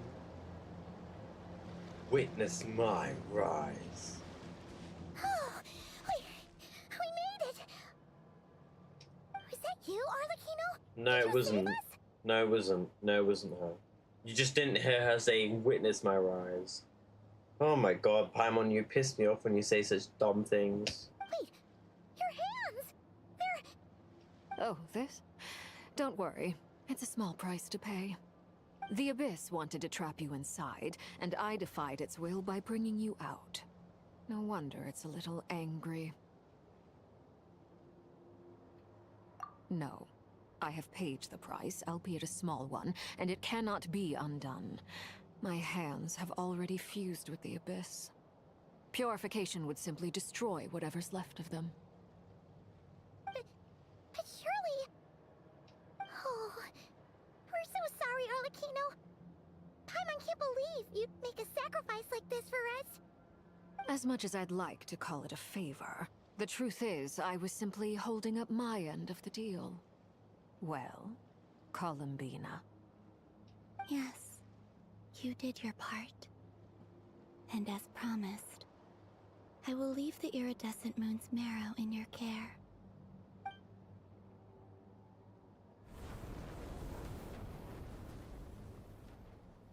I'll take that as a blessing. Now, Columbina, give me your hand. Accept this moonlight I offer in return. Oh, she finna get stronger.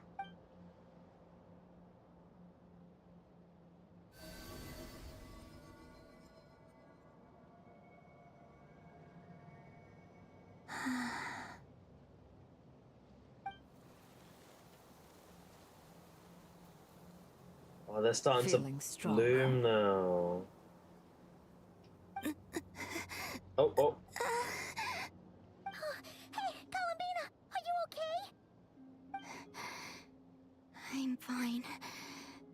Our powers are a little at odds, that's all. By the Frost Moon's authority alone, wielding the power of the other moons was always going to be a stretch. Still, I think it's fair to say that your strength has returned, at least to the level it was at as Third Harbinger. Okay. She should be able to defend herself a bit better now. Or protect herself. Still not enough. There's no way I can hope to challenge Rayrir like this. You need to be an Archon. Archon level threat. Just one more ray of moonlight, if you would. It's okay. I can take it.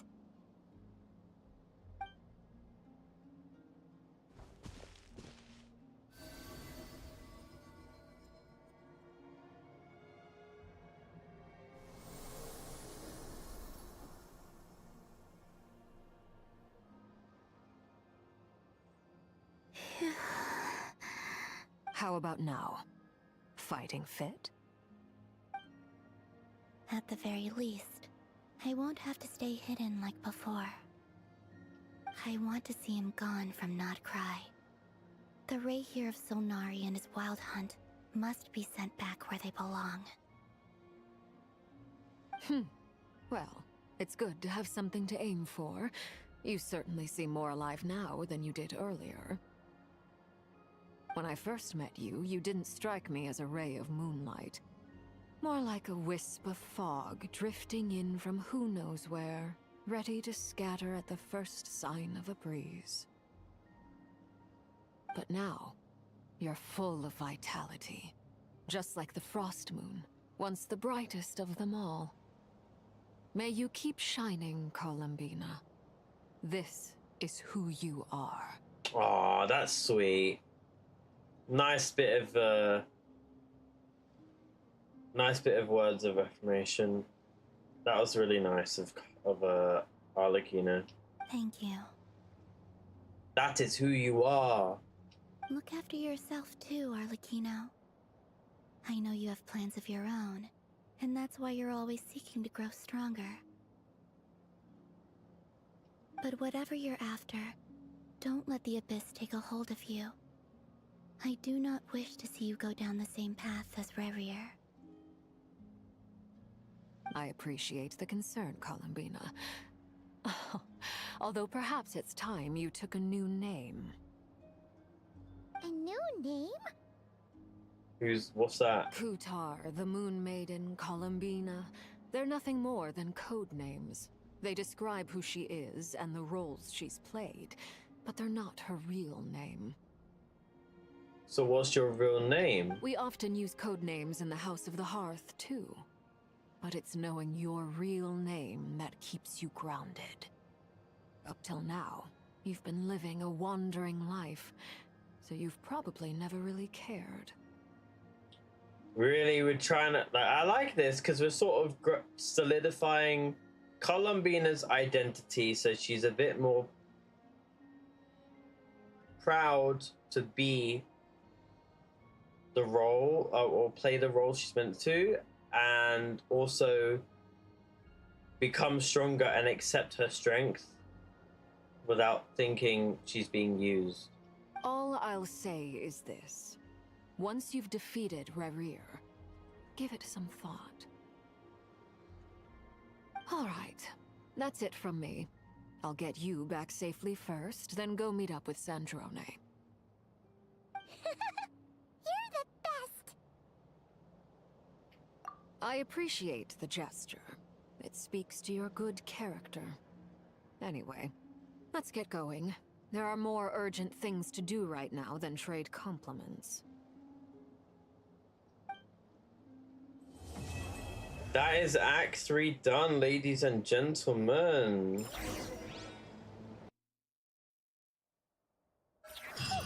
It was a close call, but we got the iridescent moon's marrow and restored Columbina's strength. And that's all that matters. In other words, mission accomplished. Paimon wonders how everyone else is doing.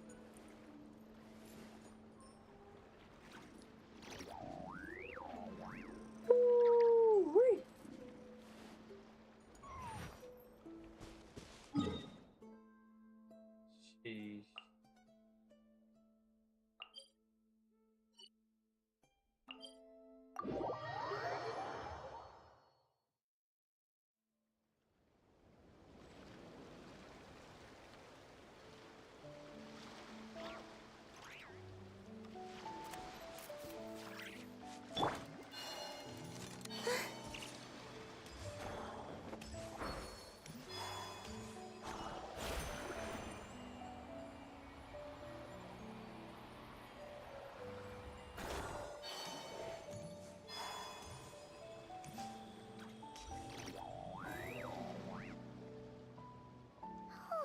Do you think the others are making good progress? Hope it's all going smoothly. Oh, hey look! They made it back as well! Flintz! Llama! How did it all go? Why is she shouting? All is well, thank you. Nefer and Yehoda had to stay at the curatorium to wrap things up, so they won't be joining us for now. I don't get why she's shouting. Nefa and Miss Aino on the way back. Their work is still in progress, so I suspect they won't be back for a while either. Oi! You seem rather cheerful today, Mr. Flintz.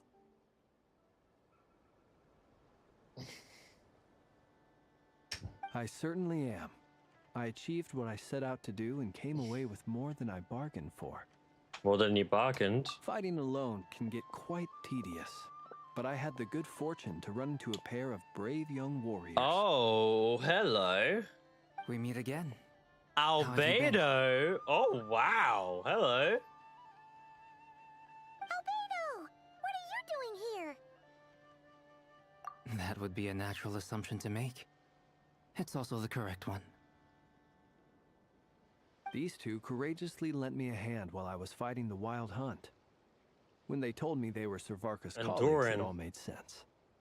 And given how people of outstanding talent tend to cross paths, it's no wonder you're already acquainted. So, who's your travel buddy, Albedo? Why don't you come and introduce yourself?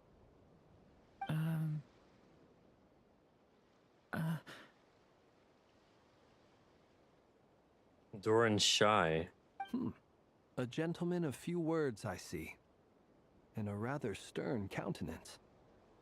I presumed you were acquainted with him. Is that not the case? It's nice to meet you. Again. We've technically met before. Wait a sec! You're Minnie Durin! That's right. It's me. I'm glad to see you again. Aww. By the way, he says it's okay if you drop the mini. Yeah, I'm not as mini as I used to be. Grrr. Interesting, isn't it? The first step towards blending into human society appears to be reflecting on whether one's name really reflects who they are. Wow! You look so different! In a good way, of course. It's great to see you looking so healthy. Thank you, Paimon. And although you're as mini as ever, I understand that diminutives don't always convey endearment. I'll be sure to simply call you Paimon as a sign of my great respect for you. Wow! You're such a smooth talker now. Paimon could get used to this. From now on. Personally, I think our little Paimon is the perfect size. When people call her little Paimon, it's just because she's so adorable that they can't help themselves.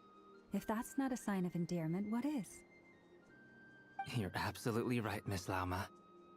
My brother still has a long road ahead of him when it comes to understanding human relationships. Oy. Anyway, speaking of long journeys, didn't Columbina, leave with you? How come she isn't back yet? She's been catching up with old friends. Wouldn't be surprised if she stopped for a cup of tea or 10 on the way back. Uh-oh. People are talking about me. Hope it's nothing negative. Judging from your expressions, I'm guessing it all went well? Yep.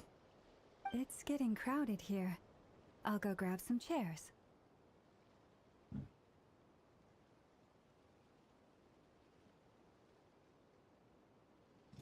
No need. This is a job for an alchemist. I'll whip some up momentarily. Thank you for your hospitality, ladies and gentlemen, but I was merely escorting my friends back. I'll be meeting Zendrone shortly, as we still have some things to discuss. It's been a pleasure, everyone. But this is where I'll say goodbye. No, we need you to fight Rarir. We really appreciate your help. Oh, come on. Spare the formalities. I'm just glad I could help out some true friends. Aww. I understand. Well, bye for now, Harlequino. Oh, this place is hopping. It's probably a good thing one of us left. Otherwise, we might not fit all these people in. Are you saying we're about to run out of chairs? Arlecchino, Papa, the kids miss you. As a matter of fact, I am. Come on in and see for yourself. Okay. We're now starting Act 4. The Elegy of Moonlight.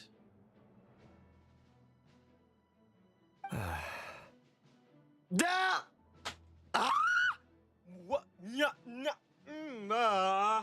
Hello? Hello? Hello?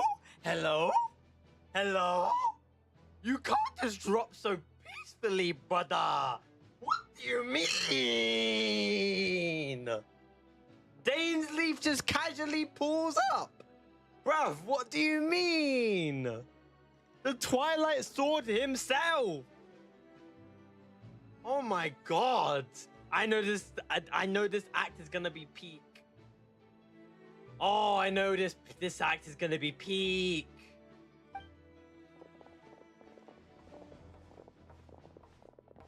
Act 4, man.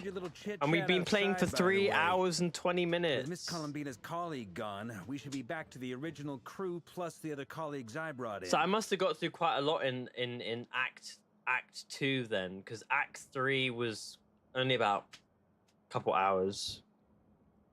Though it looks like we have another new face. Someone else Because they do managed to Act rope 1, my Act 2, and then colleague Act too? 3, Act 4 in every other update.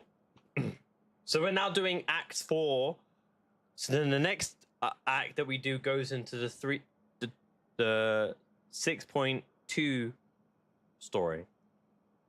Frankly, you and Paimon are the only people I know here. This here is Deansliff, calling from Tibet's greatest guide, Paimon, and greatest adventurer, the Traveler. Well, not exactly colleagues, more sort of friends. Why did she do the break the fourth wall like Deadpool, talking to us, even though that's Varka? Bro, Varka's eyes are not there. Oh my god, that was a little funny though, I can't lie. When someone else jumps in to do the announcing, you know you're speaking to someone important. Let's hear what he has to say.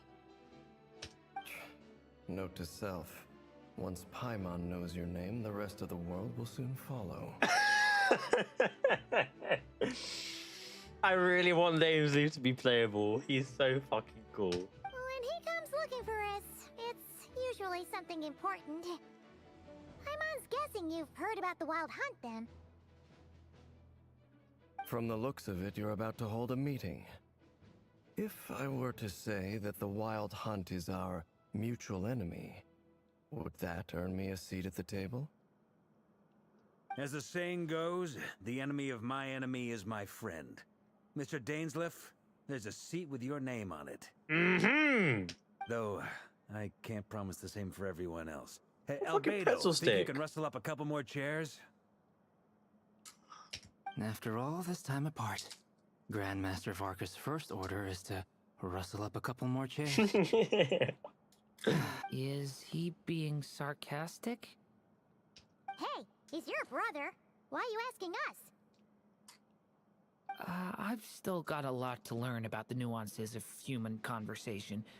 Trying to decipher Albedo's way of speaking has been like jumping in at the deep end. I do like the room's design, to be fair. Oh, good point. Paimon gets you now. Don't sweat it. There are people who go their whole lives without getting the hang of it. Why is he crying? I wonder what's taking Nefer so long. Why is he crying? Why is the traveler crying? Bro, what the fuck?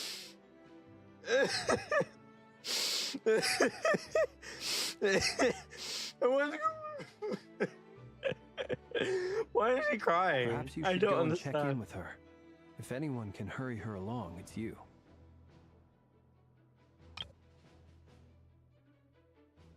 Bro, I don't get it. Unironically, Durin he has one of the best designs in game. Yeah, I love his I design. just got back from Like, the it's cool. Curatorium. Besides, aren't you curious to see what's taking her so long? Miss Nefer doesn't strike me as the type to share. That's why I don't know if I want to get secrets. Nicole Since or gathering Durin. Intel is her specialty. I'm guessing she'd prefer to keep her methods confidential. Under such circumstances, would it not be tactless for me to impose?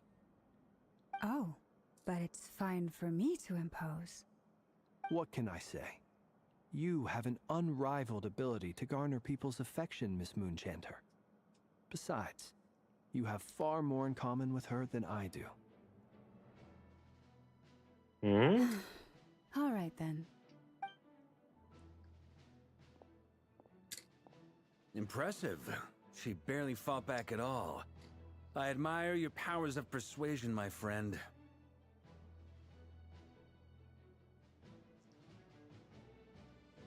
As I'm sure Miss Lauma will realize soon enough, the trick in life is to always pitch in with other people's responsibilities so that you can be selective with your own.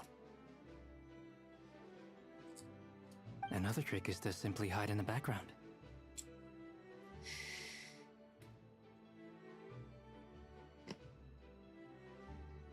Spoken like a true sage. Anyway, looks like we've got some time to kill before the meeting. Let's take a little breather, folks. To be honest, was more true, but that's the benefit of Nicole, though. She does what Bennett does, but better, and doesn't restrict you in a circle. You can freely move around. And it can also benefit not only just certain teams, but Hex and Circle members as well, which I have some already. You have Son, I know, but it'd be nice to have a bit more pyro. I don't have that much pyro. But then again, Doran would be helpful because my Zhangling's pretty shit. Feel free to chat amongst yourselves. We'll get down to business once the other two arrive.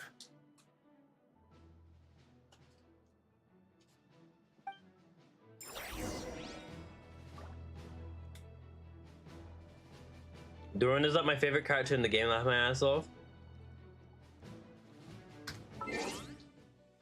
6'7". Looking at my account, and based off the teams I have, would you say that Doran is worth getting, or Nicole? Let me just turn my camera off so you can see. Here. Who would you say is better?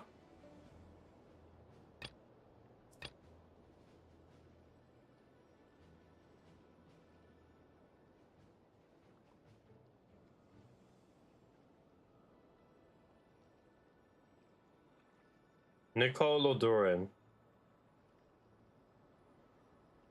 Doran? Is that you being honest, or are you being biased because you like the character? I'm asking a genuine question.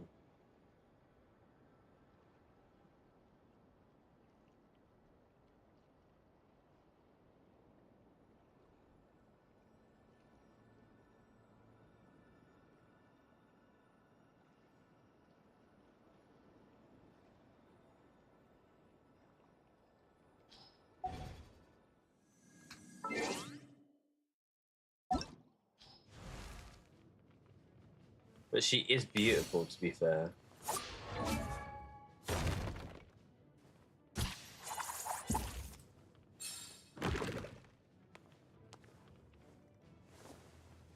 What do our constellations do? Don't be afraid, child who is loved. What are the Attica? Holy shit, that's a lot. C2. Additional. What?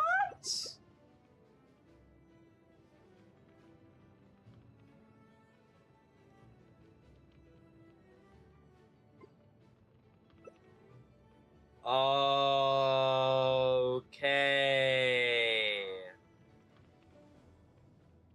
Wait. So she looks like, in my opinion, Nicole looks like she's gonna be essentially a better Bennett with Furina. But if you want to get the extra cool buffs that are like really good, you're gonna need someone who's like a witch or a Hex and Circle member to get the benefit.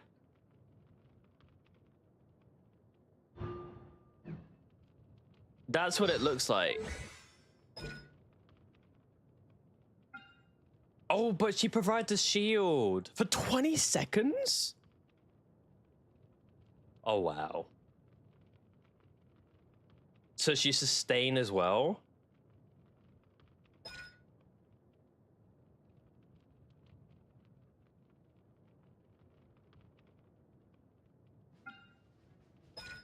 Okay, what does Doran do? Where's Doran?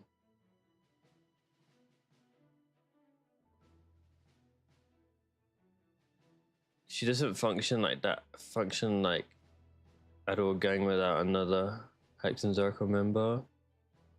Right. What do you do?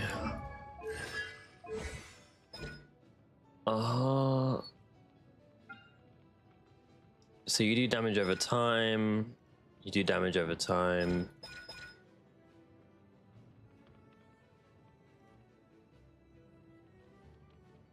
So you lower Dendro, so you're good for burning. Wait, so melt. Okay, so you're good for melting and for vaporize. Uh-huh. But with Hex and Zeracor, you do more damage. Okay.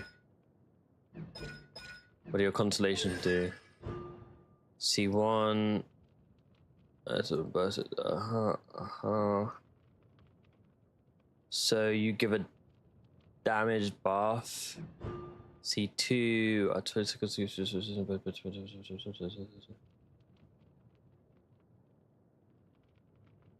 Okay, so it just increases pyro damage bonus. Okay. I think he's really... okay, I think he's just really good if I wanted to have stronger DPS, like a stronger sub DPS. So I can understand why you say this is like Zhangling. Okay, I can understand the difference between Nicole and Durin.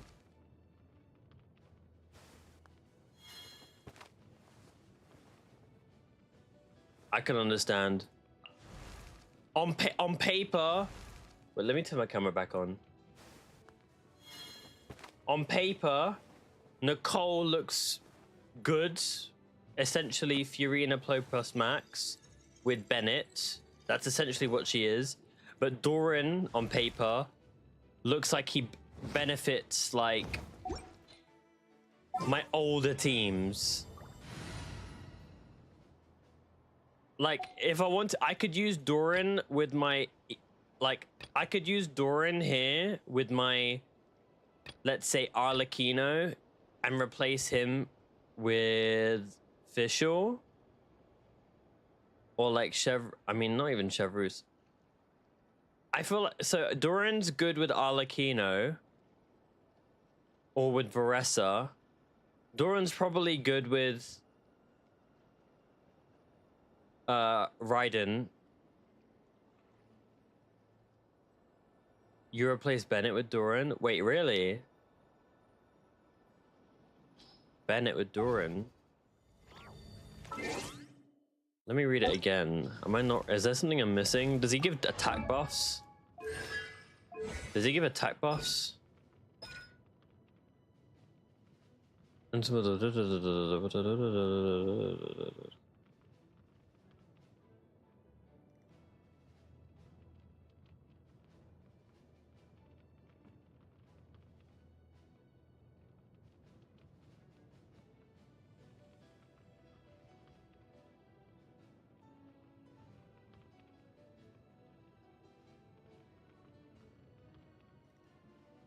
No, so this increases his personal damage.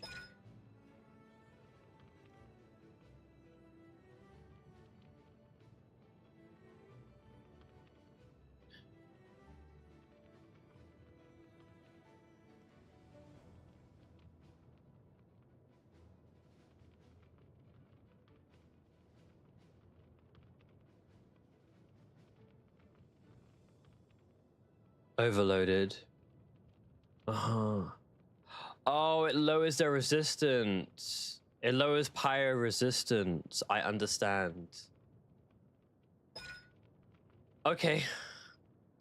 I'm getting the gist of it. But I understand that Nicole is best in slot for Varka if you pulled Varka. So essentially Nicole would make Varka, I hate to say it, like Mavwika, like his Mavwika Sitlali. So why did they release Nicole before Varka then? That's weird. That's weird. Usually they do the support first and then the DPS. That is really weird. Truth be told, I can't remember the last time I was in a meeting with so many people. You're not alone there, my friend. The Lightkeepers also struggle to bring everyone together for a serious discussion. I want Flynn so bad. I mean, I got C1, R1. So... I don't doubt that. I've only ever met two Ratniki, one being you, and the other being that young guy, Itlua. I didn't ask, to be honest. Okay, well... I just had to put it out there, you know, and I got C0, R1, in Effa with C2R1 Columbina, so it was really at a loss here. Itlua is a good apple. I'll give him that. He's kind, honest, and regularly delivers supplies to my lighthouse. A true Ratnik to the core. Reali.com. In that sense, he puts me to shame. I'm skipping Sitlali because I saw this freaking debate that Sitlali is being rerun with Raiden, and I already don't want to talk about Raiden Shogun anymore. But like, so you're what? Sandrone a fake Ratnik is apparently meant to be a DPS. That's what it sounds like you're saying. She looks cool, but like. But I get the feeling that's not quite what you meant. I don't care about that clanker in Effa. Well, if you want to play Flynn's without the clanker, you're not going to do anything. You're not going to do any damage because that is his best support. I hate her. Well, if you hate her, then don't complain when your Flynn's do damage because you need her.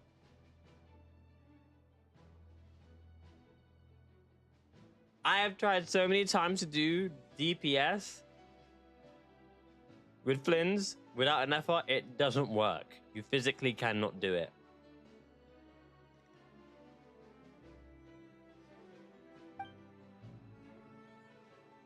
Fuck even trying to play Overload with him. He is specifically Luna charged. Not gonna work in Overload. Just not. I'm gonna get Nefer and Lama. Son, I think you're a bit too. I think you're late to the party with that one. I can't lie. They totally didn't just have a rerun, like last patch. Come on, why the awkward silence?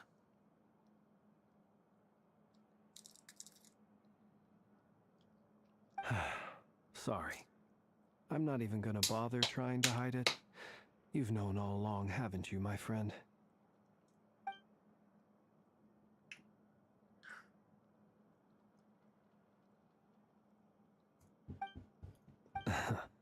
Now that was an awkward silence. Oh. Let's just keep this between ourselves. Probably best if Itlua doesn't know, huh? That goes without saying. Gotta be careful what you share with youngsters, after all. I'm saying for Columbina cons, it's not worth saying. It is not worth being vertically invested into a character if you cannot have it. How you gonna have every fucking character in the game, but you're saving constellations for one singular character who's meant to buff the vast majority of the Nodcry cast when you don't even own the Nodcry cast on your account?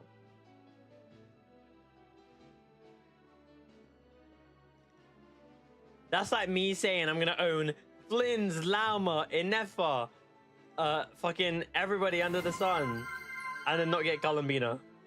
Columbina deserves everything and you can't tell me otherwise. I just don't win with you. I just don't win with you. I counter argument? No, I don't care. Like, bruh. Anyone else in the know? Let me guess. The Yes, she Traveler deserves and Paimon? C2. But no. You can't work C2 if you're not going to have anything else.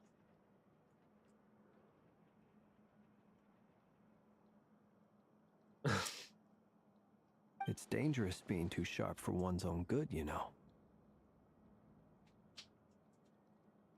Then, in the name of the Animo Archon Barbados himself, I swear your secret's safe with me.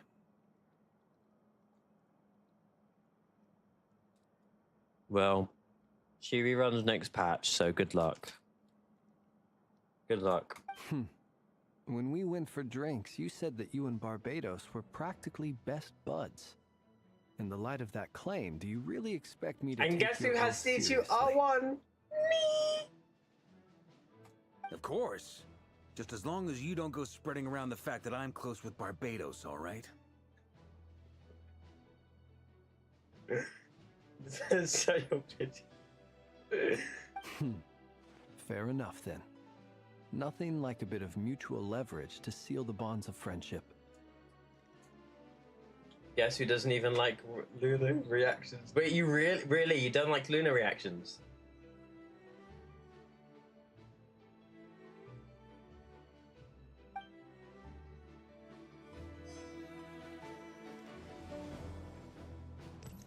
Is that why you is that why you Is prefer there Hex and something you'd Zirkle? like to say to me?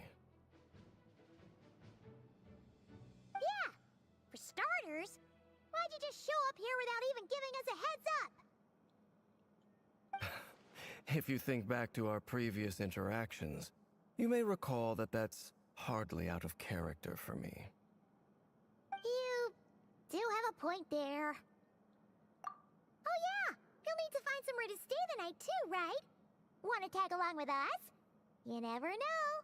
We might get a group discount. I came back because the Luna character stopped. Yeah. So I also essentially got pissed off. And then keep it short and sweet. I liked Luna Bloom. It was cool. It gave me a reason to play Bloom. I enjoyed Luna Charge because I liked Electro Charge. I liked Taser. Luna Charge looked cool. And the characters that I wanted to pull were in that meta. So I summoned for them. Long behold, Luna Crystallize. I'm sorry, I have never seen a elemental reaction look like the biggest industry plant I've ever seen. As soon as I saw Luna Crystallize and that one singular character being a DPS, I said, yeah, I'm sorry, but I do not give a fuck about you. You're going to be shielded. This mechanic is literally made just for you, so you can be shielded upon, and people spend thousands of pounds trying to get a singular character just to make a reaction. Oh, we can't make Geo strong, so we're going to make a new reaction around Geo. So it's like, bro, deadass, I don't give a fuck about her. I skipped everything for Luna Crystallize, and it's like, I'm not going to put all my time and effort and energy into investing my resources for a new Luna reaction. Just have Luna Geo, Luna Crystallize, Luna Bloom, and Luna Charge, just so I cover all the Nodkai reactions just for them to get power crept in the next two years. Bro, not wasting my time for that shit. Yeah, it's not wasting my time for that shit. I'm skipping Sandrone too, to be honest. I ain't all about this stellar superconduct shit. Reality.com is... Sure, let's do that. Sandrone is going to be a stellar superconduct DPS, but you need to have Electro to actually create the superconduct reaction stuff, right? They're going to create new characters that will synergize with her, and she will probably get power crept in the future.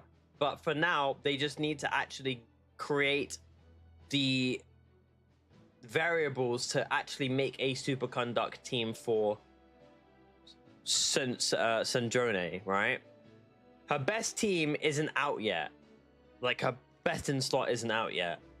But I'm sure they'll do something with the Rhyme Grass effect where they have Cryo and Dendro to make Rhyme Grass. And like maybe like a Rhyme Grass swirl. Like they'll do like a Stellar Conduct but swirl, or like a Rhyme Grass and swirl it. You know? That's what I can see the meta going, personally. Great! Paimon will handle it! But Sandrone's team will be very, very expensive. Probably the most expensive team in the game. Following behind Nefa Lauma with Columbina or Skirk. And in return, we can get Dainslift to be our very own personal bodyguard. If that's what you had in mind, you should have said so sooner. I'd be Fuck happy to Skirk. help. You can't say fuck Skirk. When she first came out, you were glazing her ass. And then you saw her animations and you're like... mid. Oh, okay then.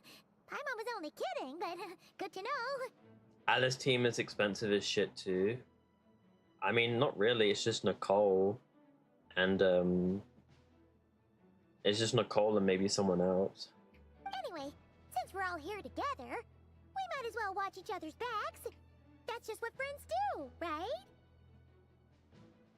Indeed. Thank you. I hate Skirk. That's bold. You would glaze the shit out of Skirk. How can you go from loving someone to hating them? You wish she was in the game and then she got out of the game and then you hated her.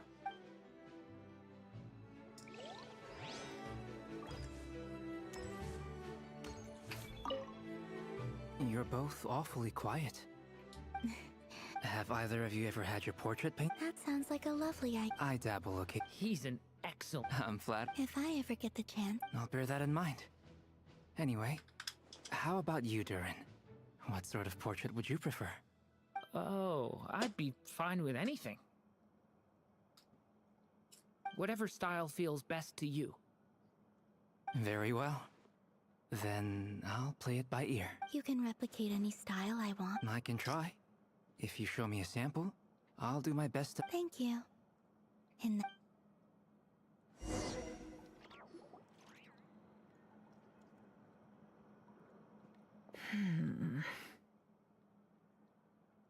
Why are you looking so displeased? What the fuck?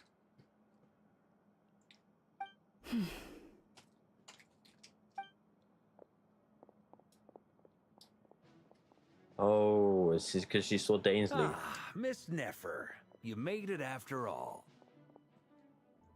But what about Yehoda? I'm here to give you an update on how things are going on our end. Once this is over, I'll be heading straight back to continue my work. I left Yehoda back at the Curatorium to watch over things while I'm gone.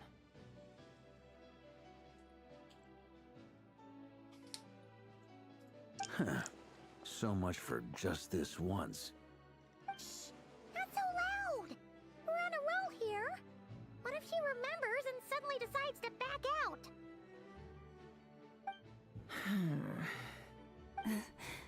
Did you say something, Mr. Varka? Huh? I didn't say anything. Right, Flint?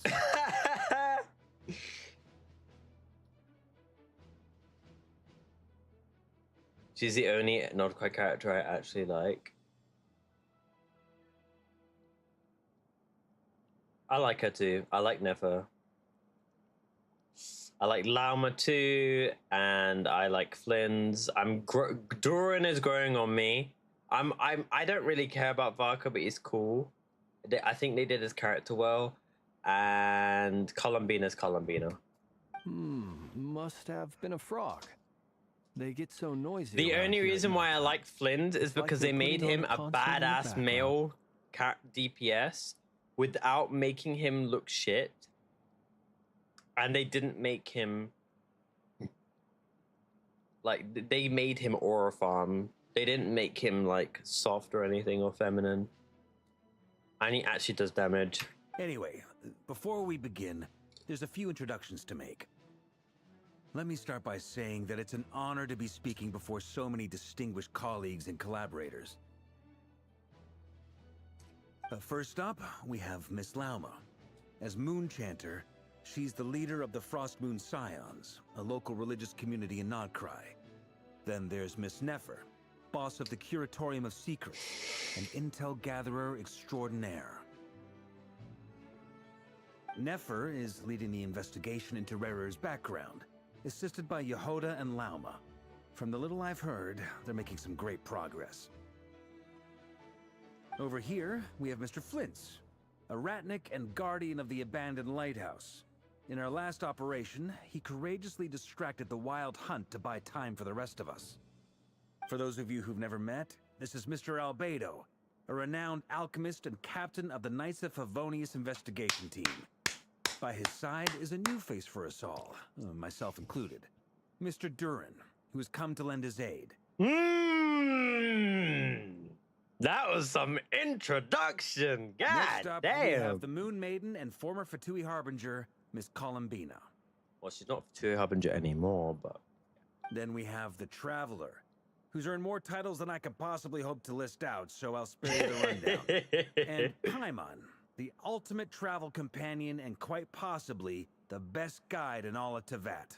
Okay, that's a bit too much glitter Paimon, I'm not gonna lie. Wow! That's a lot of people! Great turnout!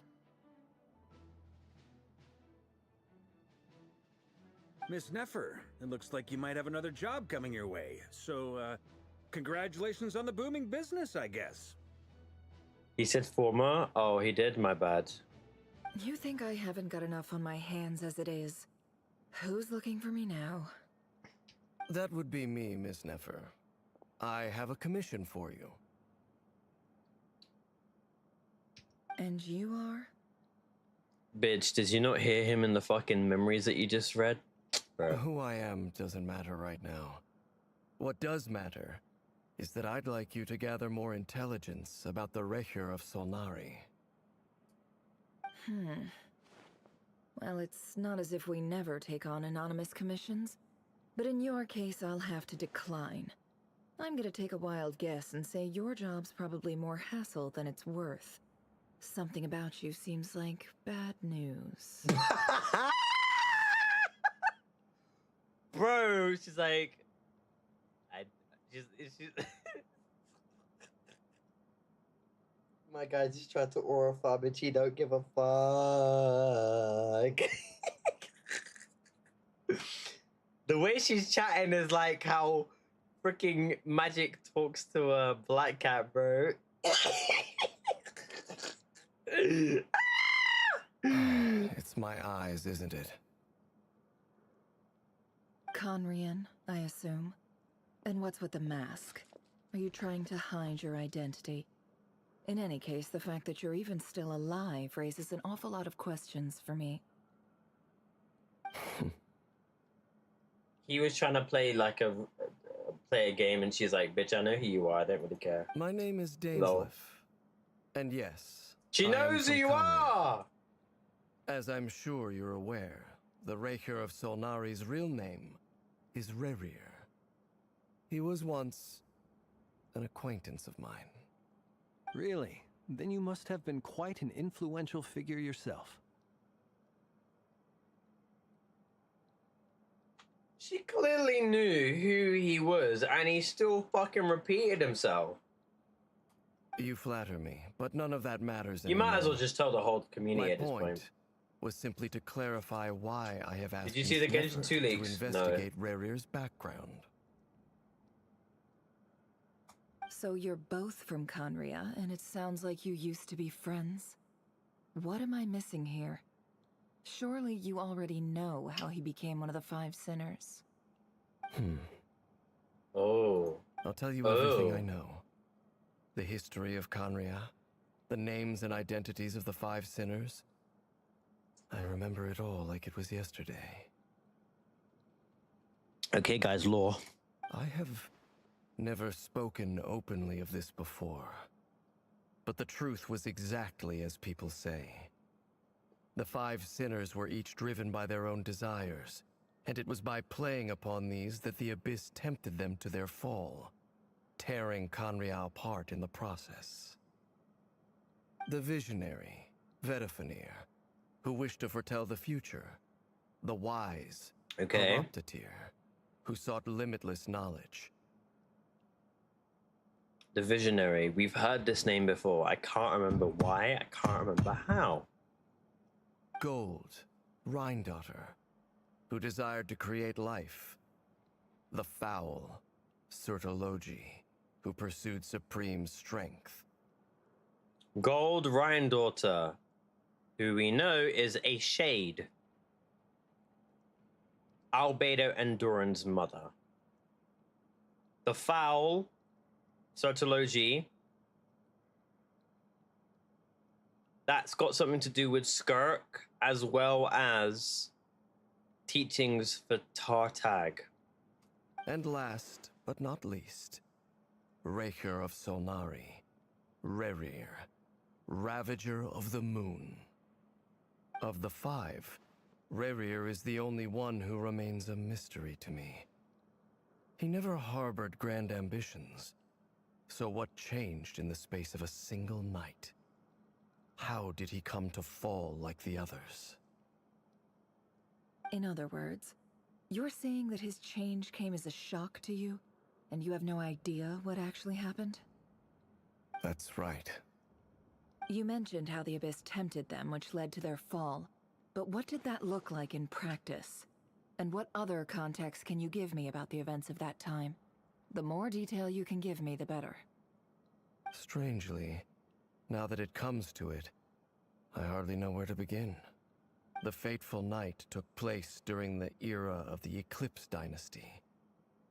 One day, my elder brother, the Visionary, Vedifenir, was summoned to the palace by the Vinster King, only for the king to gouge out his eyes and cast him into the dungeons. That went from 0 to 100 very fast. When I came to hear of this, my fury knew no bounds. I gathered together every ally I thought I had, and together we set a night to storm the palace and free Ved.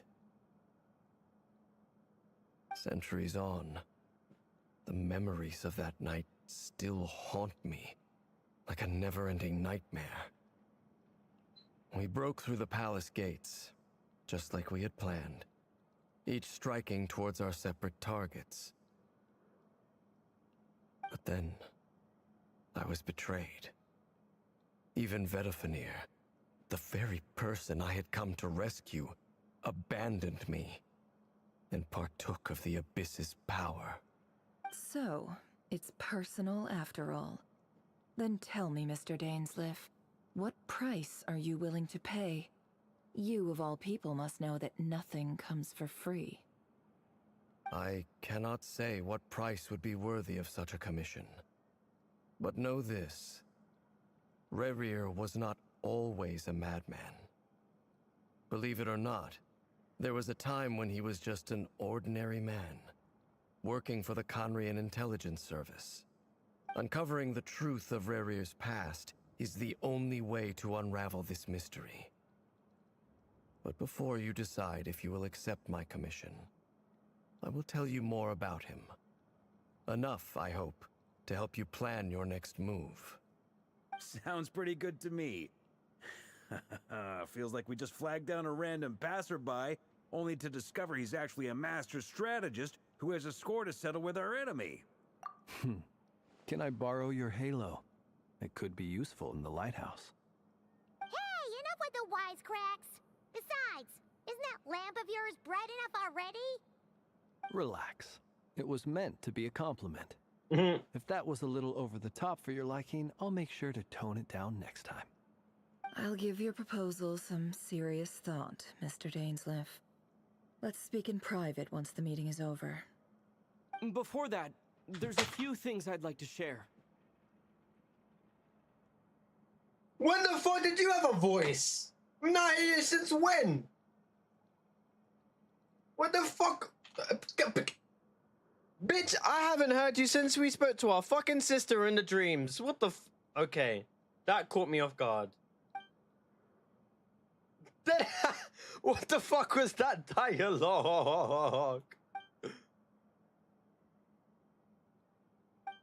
Now that we've united the hearts of the three moons, your power should be greatly enhanced. But it seems like that hasn't happened yet.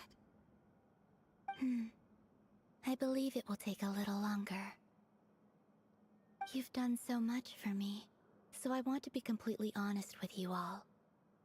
Even though I'm doing a lot better now, the truth is, my recovery will likely be an ongoing process. From the moment I was born, my power has been slowly ebbing away. And that is because Tevat has never accepted me. Even with the moons united as one, it seems my rejection cannot be undone. So far, I have yet to find a solution. It may turn out to be a problem that will plague me until the day I finally leave this place behind. Even so, I will do everything in my power to help you drive out the Rehir of Solnari. As Arlecchino put it, this is not about chasing the spoils of victory. It's just a gesture of heartfelt gratitude. Kutar. She seems a lot more energetic and positive than she did when we first met. Defeating the Rehir of Solnari will be no easy task. While my strength slowly recovers, we'll also need to gather more intel. Naturally. We should take all the help we can get if we hope to defeat him. We've considered several viable plans now, but our choice hinges on the answers to a few key questions. Is it even possible to kill Rerir? What experiences shaped the person or monster he became? And what's he really after? Given Albedo's expertise in alchemy, I think we should leave him to try and answer the first of these questions. Understood. As for the other two, I'm afraid we'll have to count on you again, Miss Nefer. Believe me when I say it's not my wish to burden you. But right now, relying on your skills is our only option. So you're placing all your hopes on me, huh? We can't thank you enough for agreeing to help us. Honestly, I can hardly believe how lucky we are. You sure have a talent for changing your tune, Miss Moonchanter. Timid like Yehoda one moment, then flinches insincere flattery the next. Ladies, please. I must object to your betrayal of me. Ladies! That's all. Feel free to keep bickering. Just pretend I'm not here. I almost don't want to leave this room. I'm curious to see how this plays out. I have faith in you, Miss Nefer. Something tells me you'll stand by us until the very end. Oh? And what makes you so sure of that?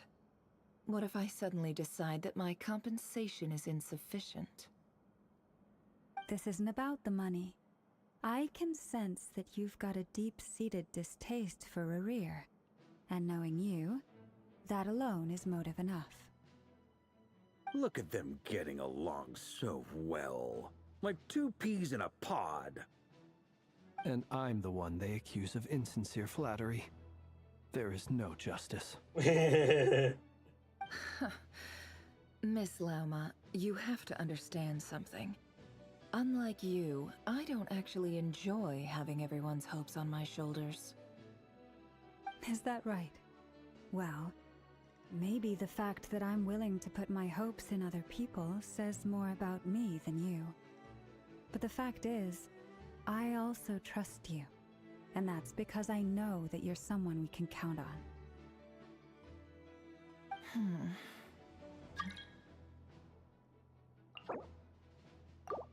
Anyway, we've got our plan, so let's get moving. Mr. Dainsleif, let's talk. And Traveler, once we're finished, if you've nothing else planned, I'd like you to come with me. This whole experience is teaching me a lot. For instance, I now know that when other issues come up in the future, I'll have far more luck getting Lauma to convince Miss Nefer than trying to do it myself. Hate to say it, friend, but that's one of the funniest things I've heard in a while. Interesting. Why? You think I've got it wrong? Quite the opposite. But what makes it so hilarious is how long it's taken you to realize.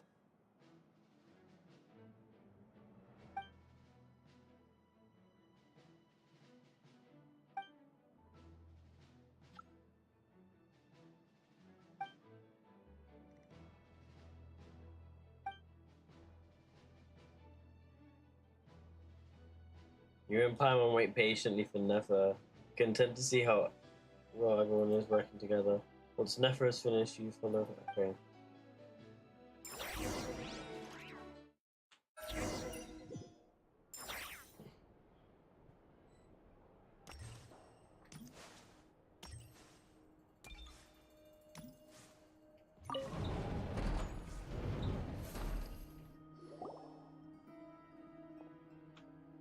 Thank you for waiting. It's okay. We actually used the time to help Dainsleif get a room at the hotel. That's very considerate of you. Now, I trust you share my curiosity about Rerir's past, and you seem fairly familiar with Mr. Dainsleif already. We spoke at some length after the meeting. He was the one who suggested I should invite you to join this operation.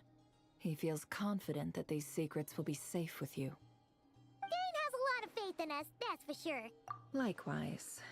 I appreciate that you got right on board without interrogating me about why I invited you. It shows that you trust me to explain everything in due course. That's because we know what you're capable of. We appreciate. That's one way to put it. Another is this. Alright, so here's how it is. I'm going to access Rarir's thoughts again using my confidential method. Now, I'm sure you've seen things like this before on your travels, so you're surely well aware of how dangerous it can be. The reason I've gathered you all here is to ensure my safety during the proceedings. I plan for us to enter the fragment of his consciousness together, and once inside, I will focus on searching for information. Think of this as a diving expedition into someone's brain. If I'm the diver, you are my safety equipment, tasked with keeping me alive while I'm under the surface. Once the ceremony begins, we will all be spying on privileged information. But in the interests of safety, you must remain absolutely silent at all times. We will discuss our observations after the ceremony has concluded. Lastly, any individuals of a weaker constitution are advised not to partake in the ceremony. In any case, Paimon has her own job to do, which requires staying in the room, but not joining the ceremony. Paimon ruins everything.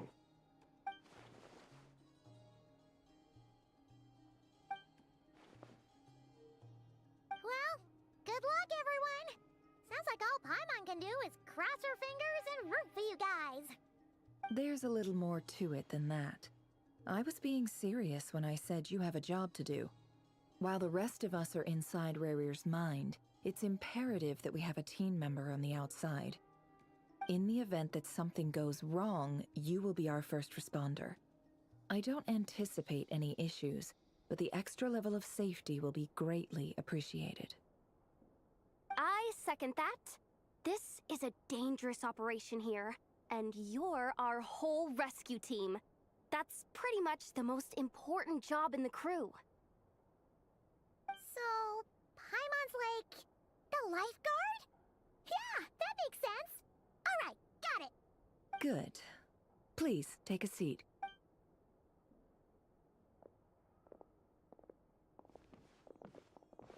So, did Mr. Dainsliff tell you anything else?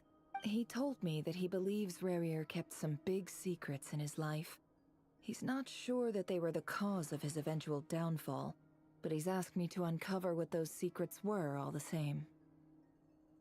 But surely you're not planning to go through with this, no matter the cost. If you think that, you'd be overestimating me. I'm a businesswoman, not a mercenary. But I do have my own professional reasons for taking this job. You think I'd turn down the opportunity to get a first-hand glimpse into Conrian history? No chance. Well, as long as you don't let morbid curiosity get in the way of safety concerns, we're good. We'll do whatever we can to help you. You're such a killjoy.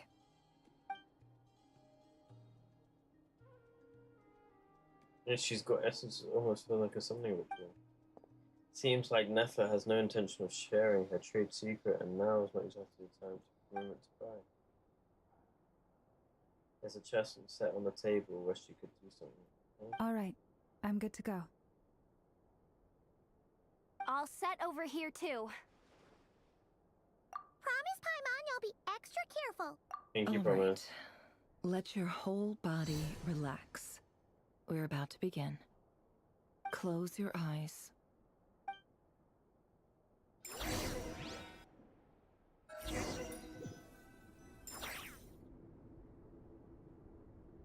Phew. Could this be his office? Pretty standard setup. Bookshelves, paperwork, files. According to Dainsliff, Rarir used to be an intelligence operative. Chances are there's plenty of top secret intel stashed away in this room. Is this where you keep your secrets, Rarir?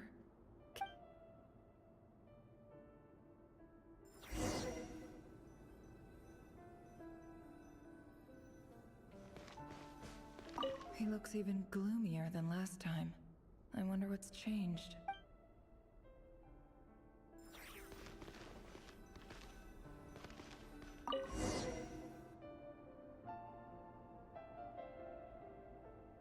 Today's files are in. Time to wade through them. Oh, like shit. Usual.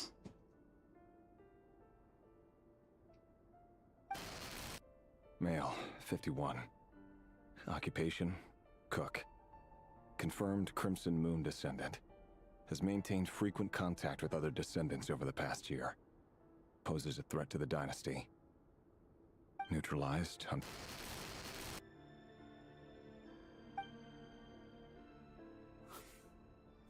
Oh, This one wow. should be archived under purged targets.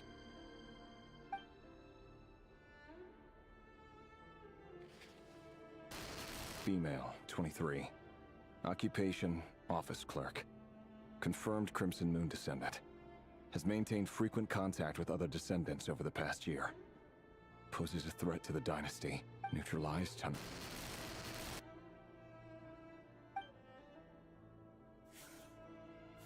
Another one for purged targets. Sounds like she was that other man's daughter. Oh, that's so sad. Never mind. What's it got to do with me?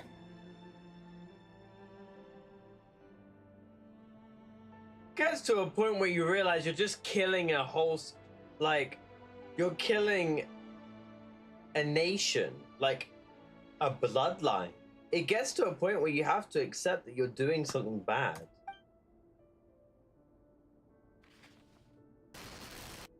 Male, 40. Occupation, teacher. Confirmed Crimson Moon descendant. Has neutralized.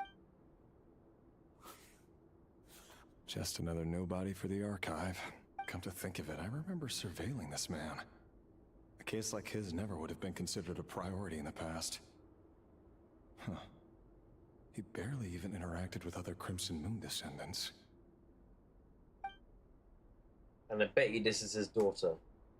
I bet you this is his daughter. Female, 16. Occupation, none. Orphan and confirmed Crimson Moon descendant. Has been observed making contact with other descendants during the past year. Neutralized on... Filed. I have no recollection of this girl. None whatsoever. She doesn't seem to be anyone important, but then again, how many of them really are? Bro, they're just killing people for the sake of killing people because they're related to the Crimson Moon.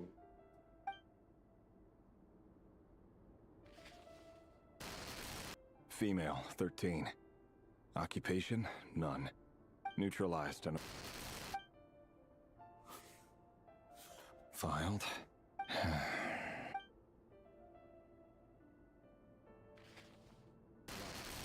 Male, 11. Occupation, There's a none. lot of orphans. Neutralized.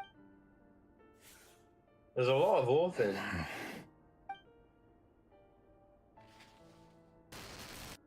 Male, 6. Occupation, none. Orphan and confirmed Crimson Moon descendant. Poses a threat to the...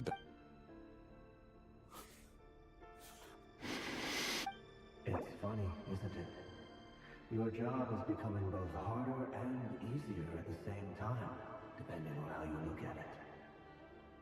Sooner or later, the Crimson Moon descendants will be completely wiped out. But as their numbers dwindle, they become harder and harder to track down. That's not how it is. Fortunately, however, most of the able-bodied adults have already been taken care of. The remaining weaklings will be increasingly easy to deal with. No! No. My job is to ensure the survival of the Eclipse Dynasty. And the only way to do that is by eliminating any and all potential threats. It's a perfectly legitimate line of work. Every single one of my colleagues can attest to my fairness. And if my friends were aware of the facts, I know they'd back me up too. Assuming, of course, that they were aware of all the facts. Oh, sticky situation.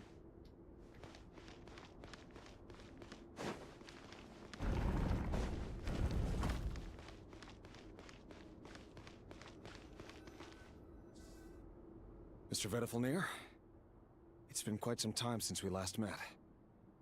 Rerir, I trust you're here because you have something important to discuss. Forgive me.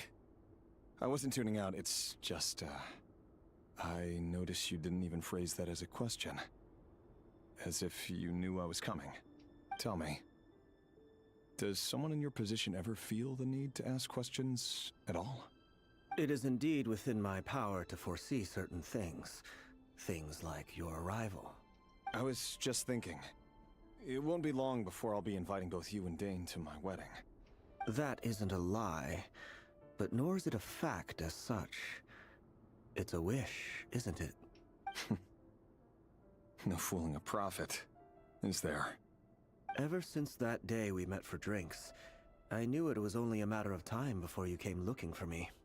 Does it feel good? Knowing how the future will unfold.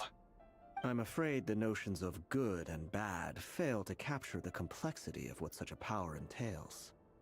Once you've seen what will come to pass, it can be all too easy to succumb to fear and melancholy.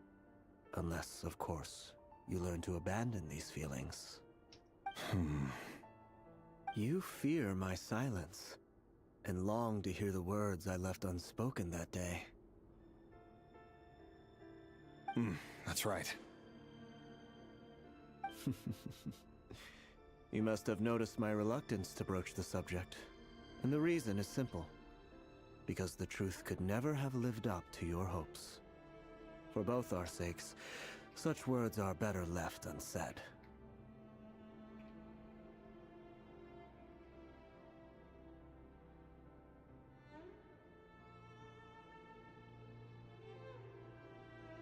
The burden of prophecy was never meant for your shoulders.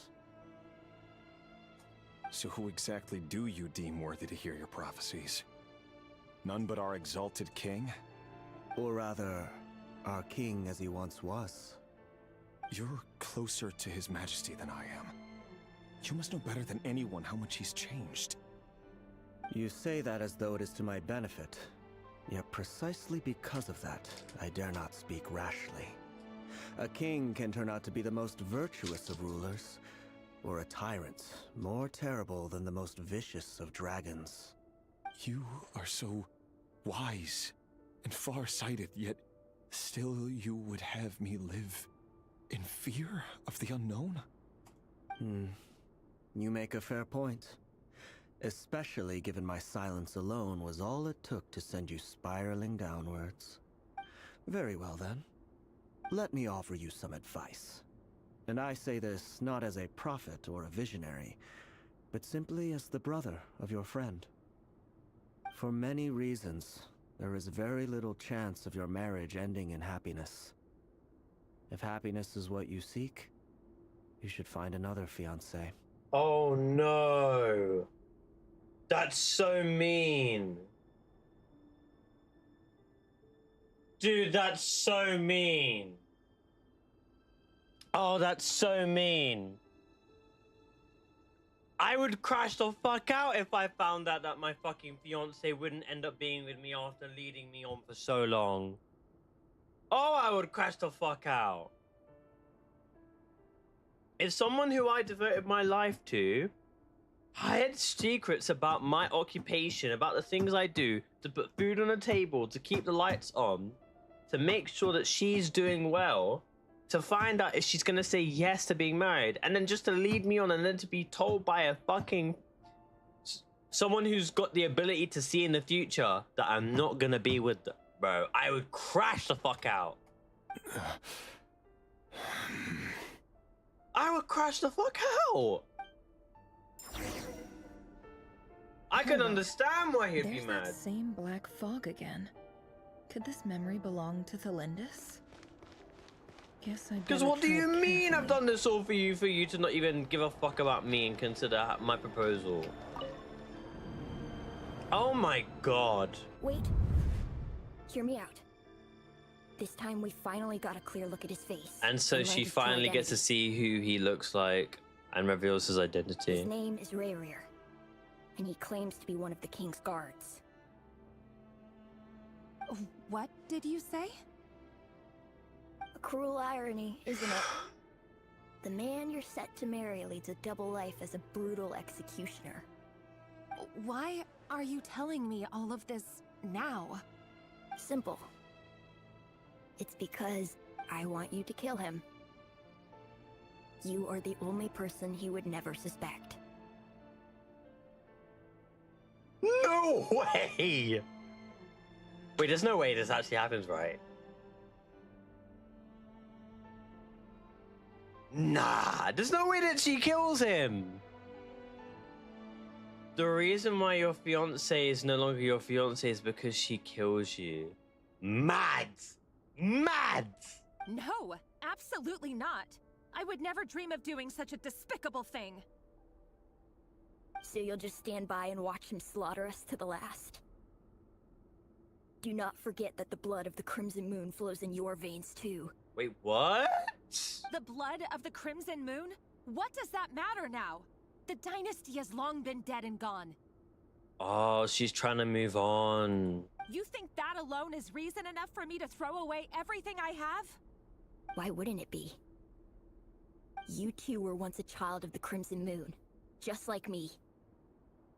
Don't tell me you've never felt so much as a flicker of fury for the way we were trampled into the dust. As long as you promise to abandon this pipe dream of restoring your dynasty, I can try to persuade him. Or have him persuade the Vinster King. Persuade the Vinster King? Do you even know why he's so obsessed with hunting us down? Why he keeps trying to force us to hand over our secrets? Over and over again? Or why we refuse to give up on restoring the dynasty? The Vinster King. A blind fool. His eyes clouded by powers from beyond this world. A petty little man with a miser's heart. And he dares to sit upon the throne? Mark my words. Sooner or later, Conria will fall. And it will be his doing. If you can't bring yourself to do it, so be it. Just you watch. It won't be long before calamity descends upon us all. The Rehir of Solnari. That really is quite a secret you've been keeping from me, Rarir. But who am I to talk? Am I really any better? I've kept my own past a secret this whole time too. Damn, so the entire... Oh my god. So if he told her that he was butchering and he was the executioner of the Crimson Moon dynasty, how would that have made her feel knowing that she is one of the last descendants? Wow. I can fully Oh, it's a whole can of worms. Love should be built on honesty. But ours was born from lies. And yet, is it really so wrong to hide things that would only make life harder? If we don't cover up the parts that no one else should see, how can we go on pretending to be normal? Vedifulnir must have known all this. And that's why he made his prophecy. In the end, nothing stays hidden forever. But I won't just sit by and watch this disaster unfold. I'll do everything in my power to protect what I cannot afford to lose. No matter who I have to face.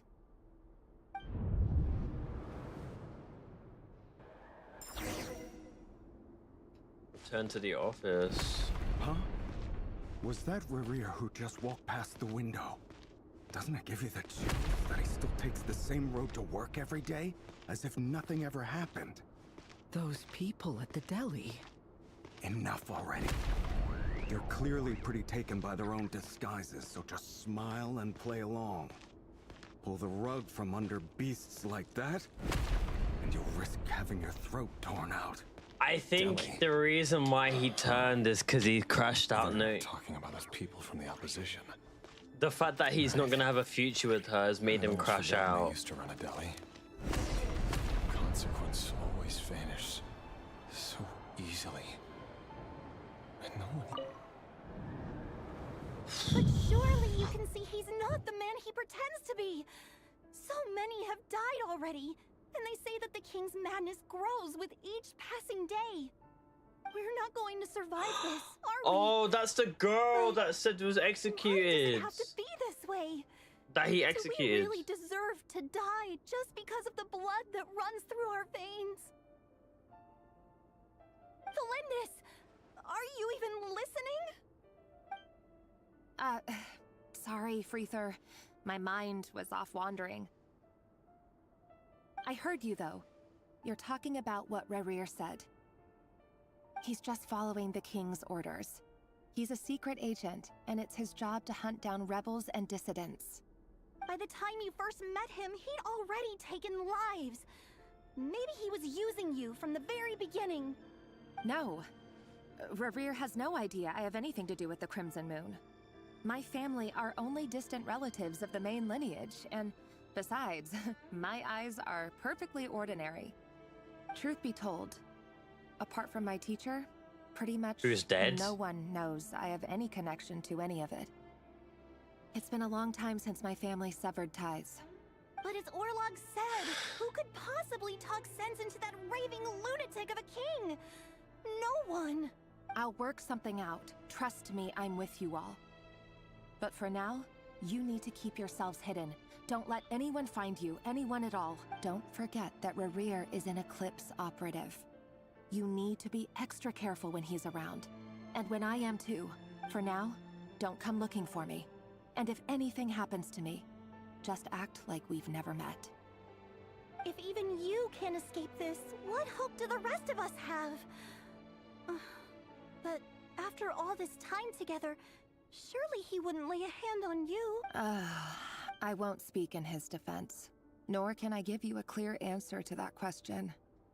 But I'll do everything I can to put an end to this. Here, hold on to this. If an opportunity to escape presents itself, take it. You'll be glad you took some spare change. You call that change? But what about you? I've got a job, and there's still money coming in. But you can't go anywhere right now. Please think about yourself for once.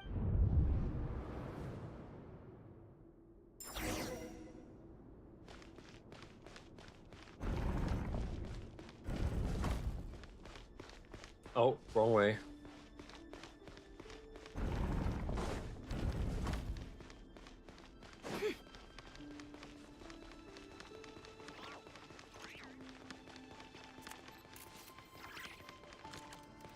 Huh? It's a training room. The fuck you mean?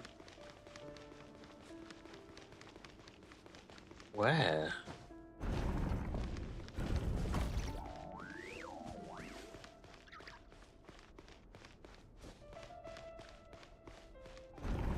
Oh.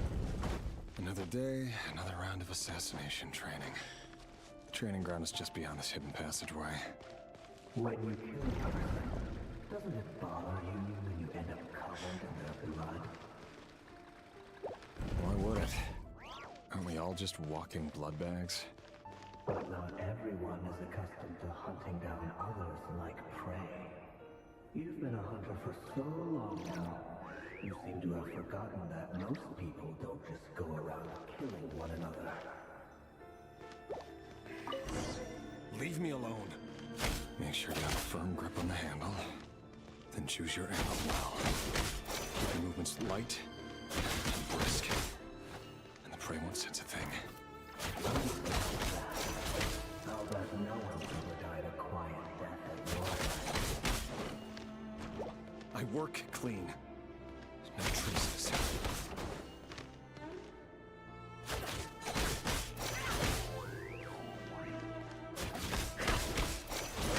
That doesn't make it open and above board. The king just happens to need you right now. He doesn't. That won't happen. What's changed? Ever since he fell in the cell of that hour. In the beginning, he had to take out a handful of the guilty. But now, The ones I've dealt with have always been guilty. carelessly.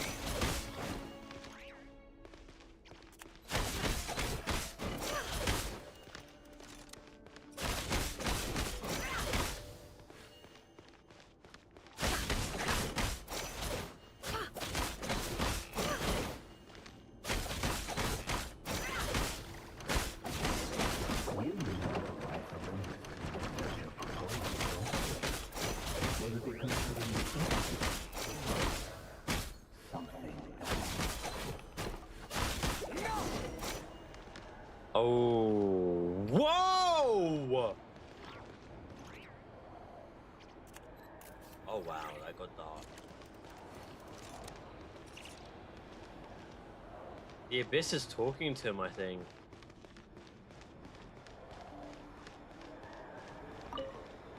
I think the Abyss is just trying to influence him. Do you still remember Orlog? Orlog.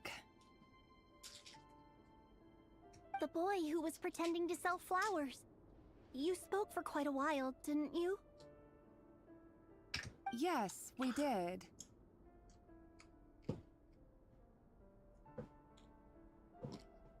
I slaughtered him! I slaughtered him like animals!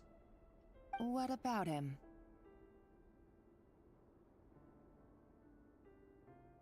He was arrested 2 days ago. Chances are he's already dead. He... I just don't get it! After everything he's done, why do you still stand by him? Or does it mean nothing to you that people keep dying? No, that's not... Just hear me out. I need to go now, Thelindis. They're looking for us. You take care too. If you ever need a place to hide, come find us.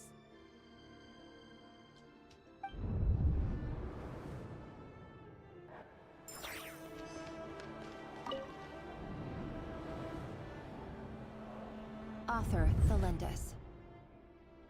Over the course of this week, the research object was subjected to interference for a total of 47 hours for experimental purposes. The results are as follows. All subjects of observation that were sent inside have now... The situation within is proving more problematic than anticipated. No progress whatsoever. What now? Won't you give me even a glimmer of hope? Things are getting worse by the day. I have to find a way or we'll all be in danger. But I... If all this research comes to nothing, what then? Sooner or later, it'll be my neck on the line. But could he really bring himself to kill me? Oh no. No. Surely he wouldn't have the heart.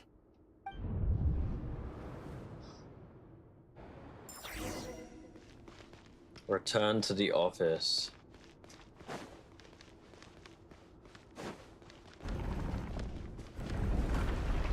Oh, what the Why fuck? won't you just let us go?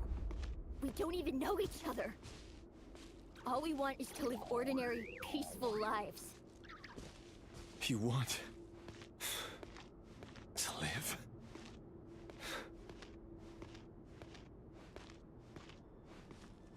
Yes. I just want to go on living. Is that really such an unforgivable crime?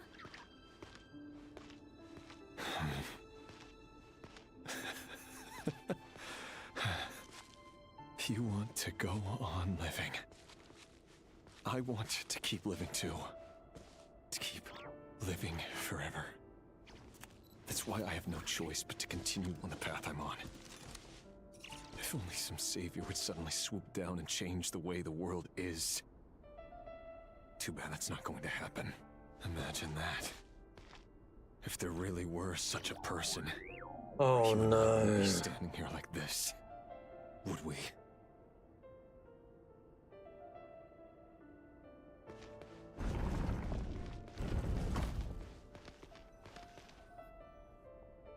Today's files are in. Time to wade through them just like usual. I think just the fact that he's killing people and constantly killing people and the abyss having an influence on him, it's just making him turn into a monster. I'm gonna be real with you, bro. Like, that's just how it is. Something definitely happened to him and Thelindis, though, because, like, it's dark. No, I don't get tired of it. It's my job. And not only am I lucky to have it, I'm good at it, too.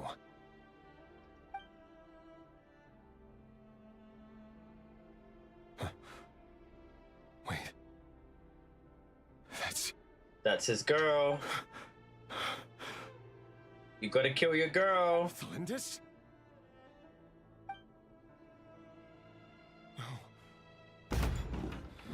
No. No! Why? But you bear no mark of the Crimson Moon. How could you possibly have anything to do with them? It cannot be. A diluted bloodline. Carefully concealed. I see it now. You've been living in the shadows just like me. What a fool I've been. Numbing myself with talk of justice. Even imagining my friends would back me up. But in the end, Irminsul. Finster King! How far are you going to take this? From the direct bloodline to secondary offshoots? And then what? Today it's the descendants of the Crimson Moon. Who will it be tomorrow? Will you not rest until everyone down here is dead? No. This cannot go on. This is where it ends. Whoa. So he obviously isn't going to kill his partner. And so who is he going to kill?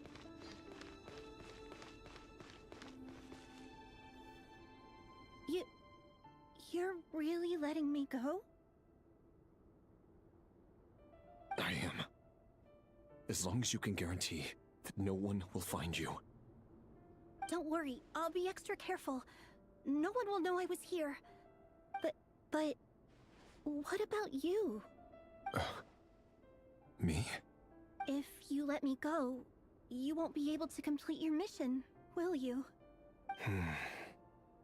Good point. In that case, maybe you should stay. No, please! I just want to see the outside world again. Go on living?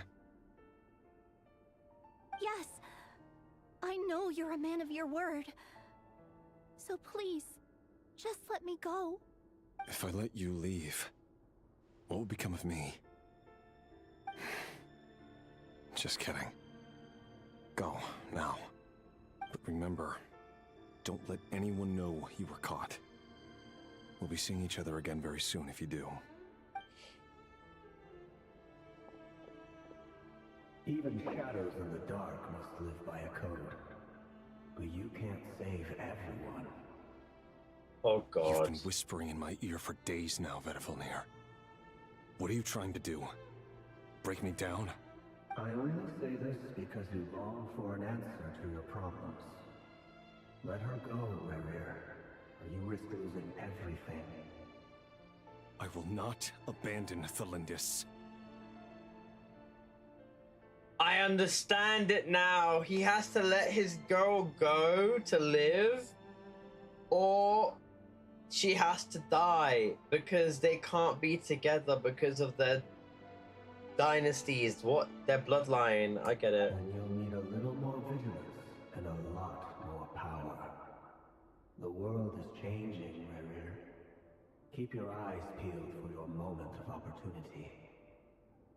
That voice used to be so unclear, but now I know exactly whose it is. It's Vedifilnir. He won't tell me how to actually resolve any of this, but he keeps trying to manipulate me like a puppet. What's his game here? Tell me then. What will this moment of opportunity look like? And no answer. He's like a ghost. Always disturbing me when I'm on edge, but never answering when I need him most. So, the Eclipse Dynasty was purging, well, massacring the descendants of the Crimson Moon. And it seems like it was all connected to the Vinster King's research. The King's obsession with abyssal power left the future of Conria, and it looks like this Thelindis, Rerir's would-be fiancée, herself belonged to a sub-branch of the Crimson Moon Dynasty's descent. It almost defies belief that a couple like them could hide the truth from each other for so long. If the Vinster King hadn't intervened in such a drastic way, they might have gone on deceiving each other for the rest of their lives. And why does Vedderfanir, Dainsleif's older brother, keep talking in Rerir's head? This guy kept more secrets than I ever imagined.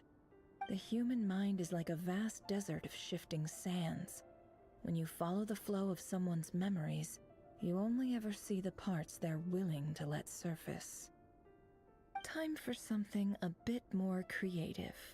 We've been inside Rerir's mind this whole time, building up a picture of his psyche.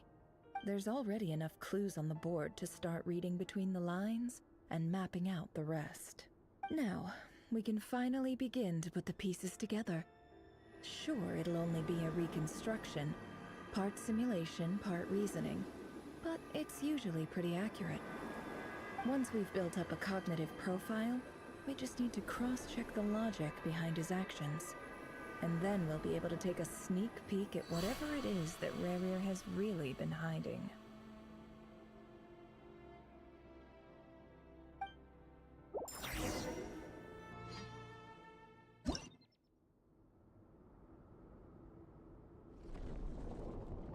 Oh god.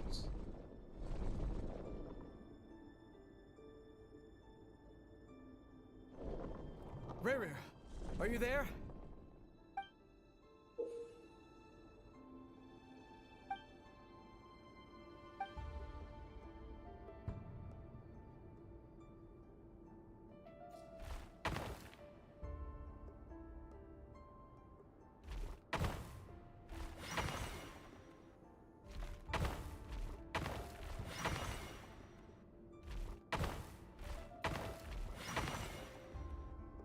Hey, Rerir!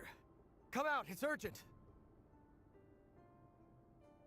Oh, I see. The piece is meant to represent him, as in the moon. And that's Dainsleif. Dane? What's wrong? Quick, come with me. I'll explain everything once we've met up with the others. Okay. I'll come. But the Lindis is still over at the Universitas. I'll need to leave her a note. All right then, but make it quick. I've never seen Dane so worked up before. Whatever this The is, wolf. it must be big trouble.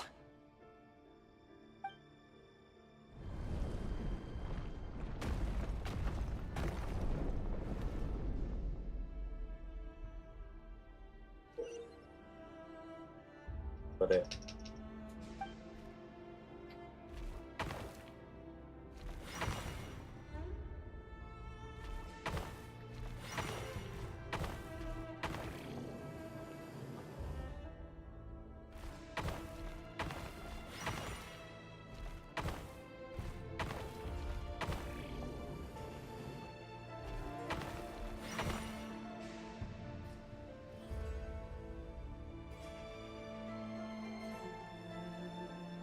Oh, wow.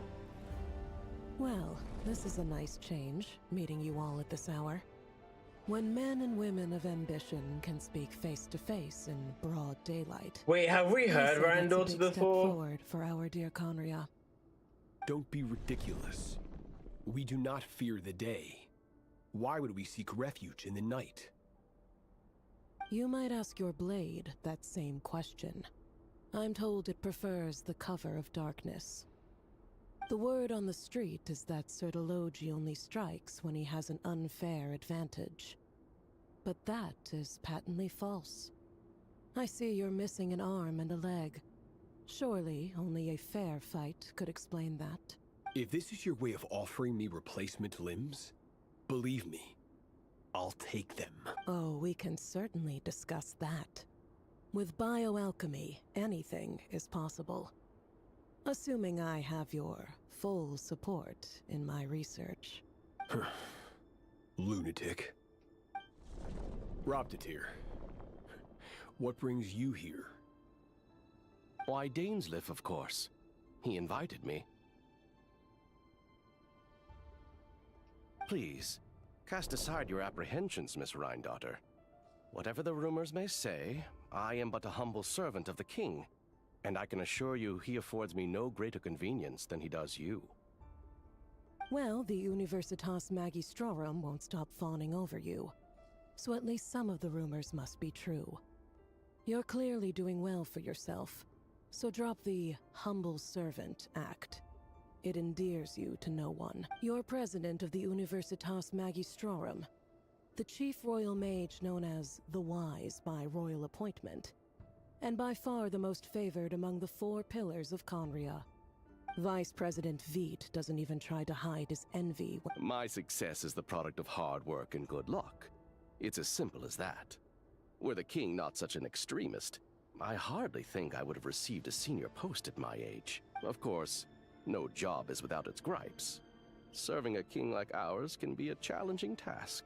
And as for Efterveit, in missing out on the presidency, he's dodged a mountain of stress. Like everything else in life, it comes with pros and cons. You're all here. I apologize for the short notice, but it was an emergency.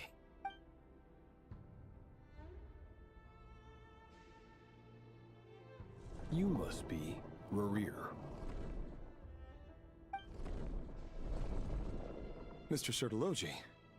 Yes, I handled your case file during your sentencing. Nothing personal, of course. I'm pleasantly surprised that you remember me.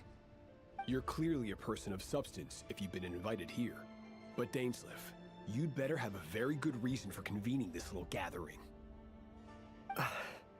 It's my brother, Vedalfenir. After he spoke at the court this morning, the king was so infuriated by his words that he had him blinded in both eyes and thrown in prison. Vedalfenir in prison? Strange. I thought the king trusted him and Horoptatir more than anyone else in the world. Probably told him something that he didn't like. Does this mean the king's circle of trust just got even smaller? It has nothing to do with trust. It's about what the king wants, which is as clear as day to anyone paying attention. I simply appease him, because it's in the best interests of the Universitas Magistrorum. And also because you're slimy. Vedalfenir, perhaps less so. But still, a visionless visionary? It rather inclines me to think that qualifications are not what get you ahead in Conria. Do you honestly think this is an important discussion to be having right now? Dane, what are you planning to do?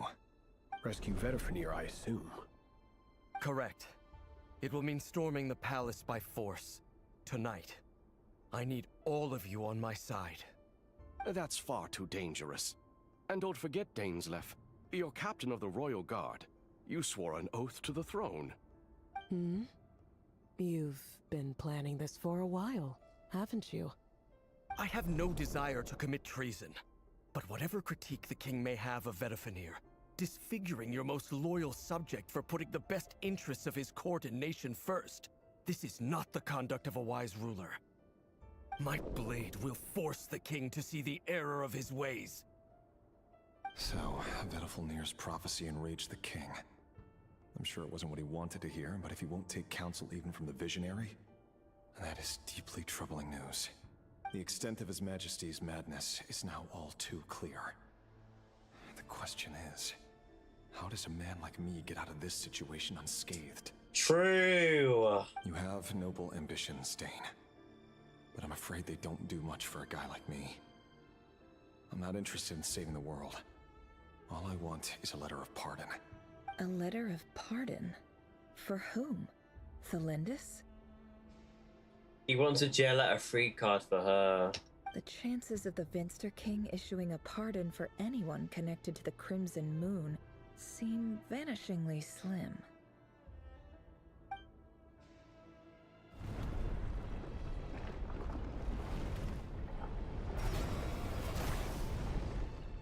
Oh god, what's happening here? This black fog over the board must have some connection to Thelindis. But why is it taking this form? Does it have something to do with Rarir's past? Another mystery I'll...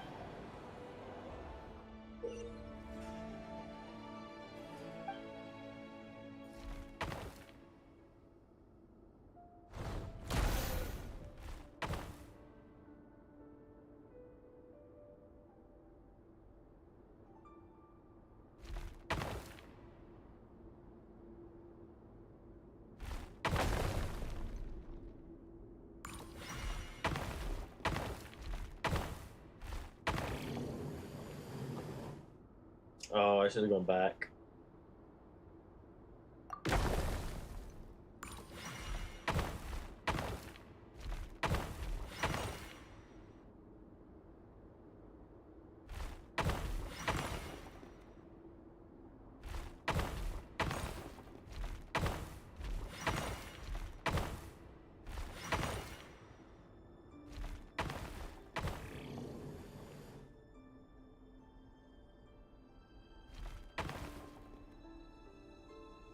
Crap.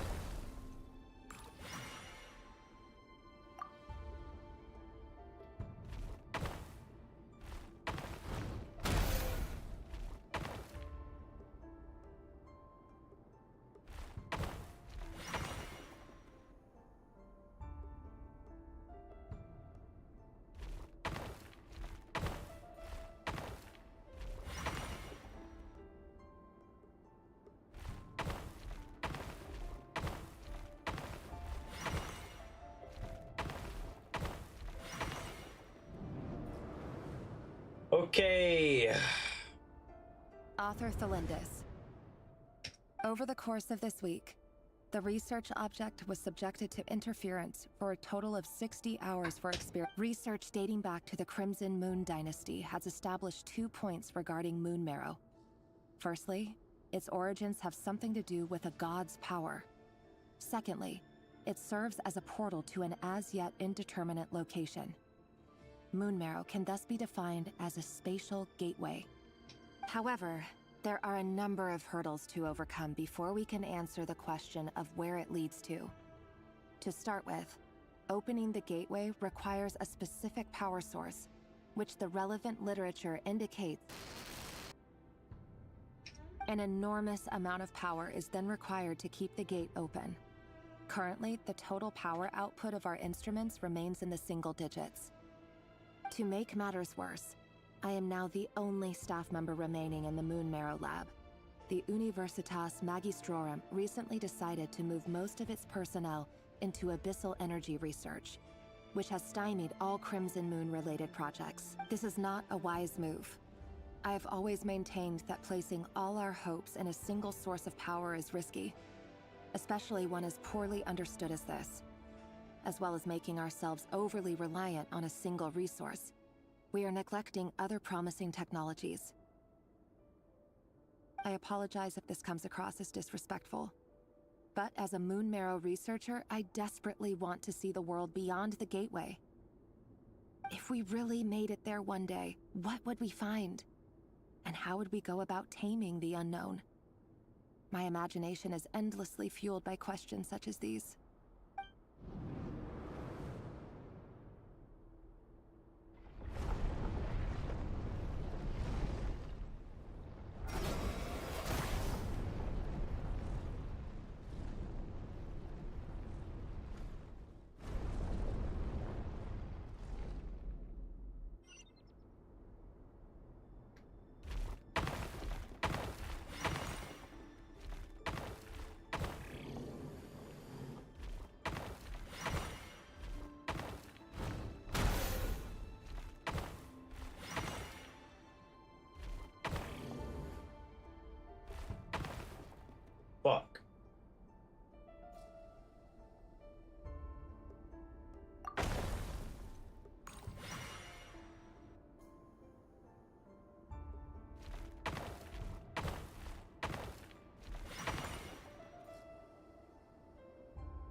There we go.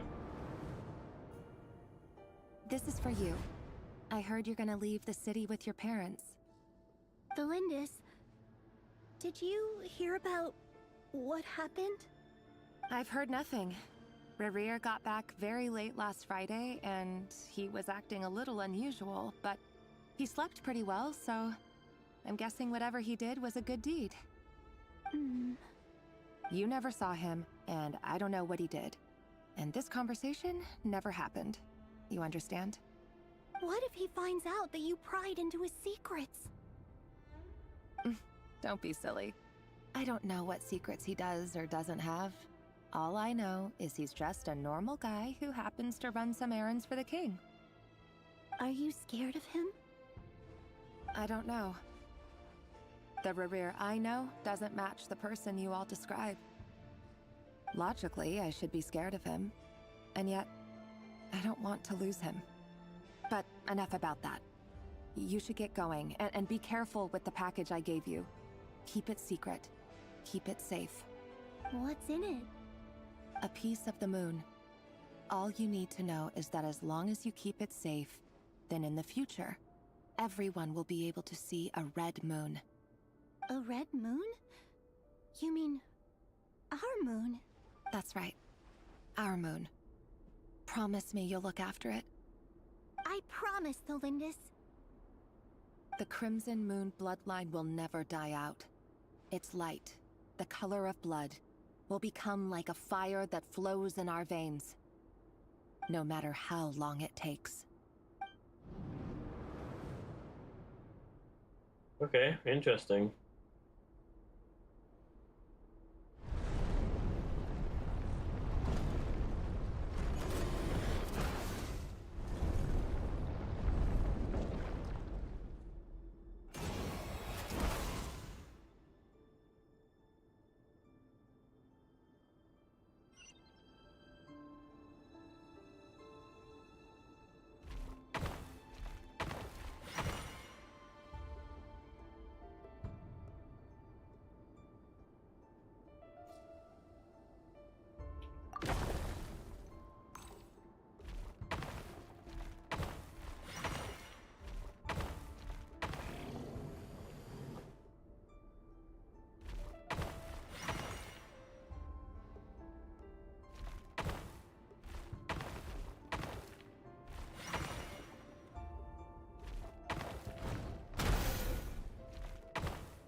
Ugh.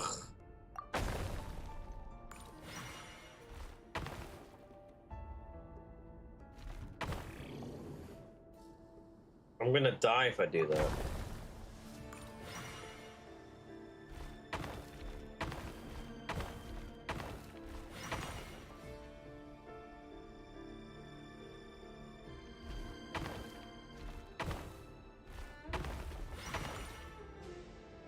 Hurry, everyone, and stick to the plan.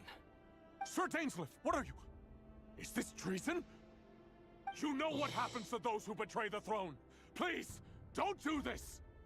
It is the king himself who has betrayed the throne. He has betrayed all of Conria. If you have any love left for justice in your heart, you should join me. It's showtime. Dane and his group will handle the troops in the palace. Then Hraptatir and Rhindaughter will disarm the security measures. My job is to enter the prison and rescue Vedifalnir. Stay safe. Wish me luck. Look after my brother. Draw your blade. It is time for justice to prevail.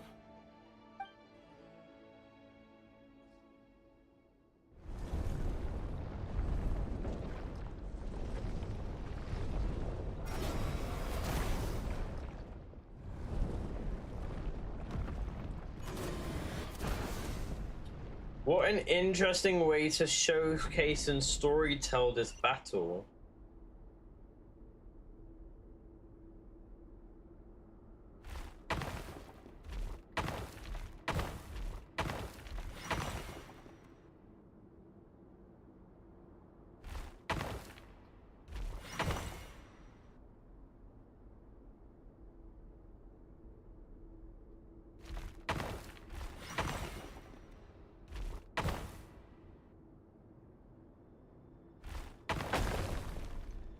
Hmm?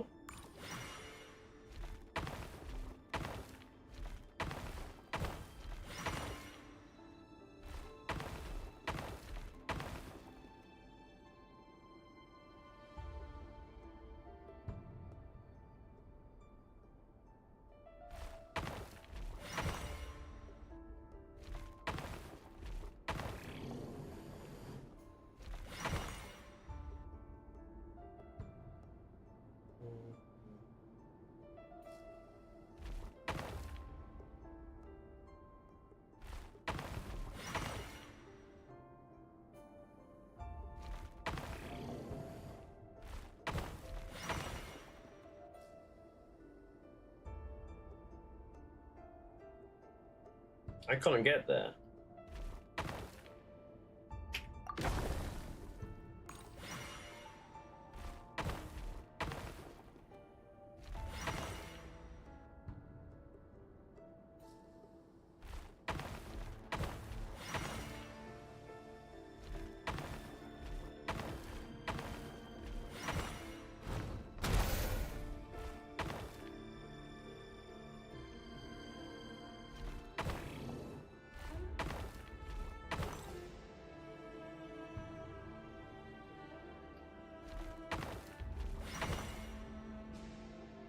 For what?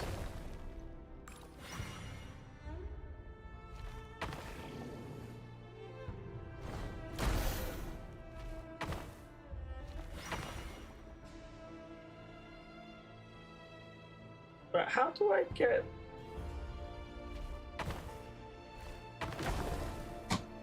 What?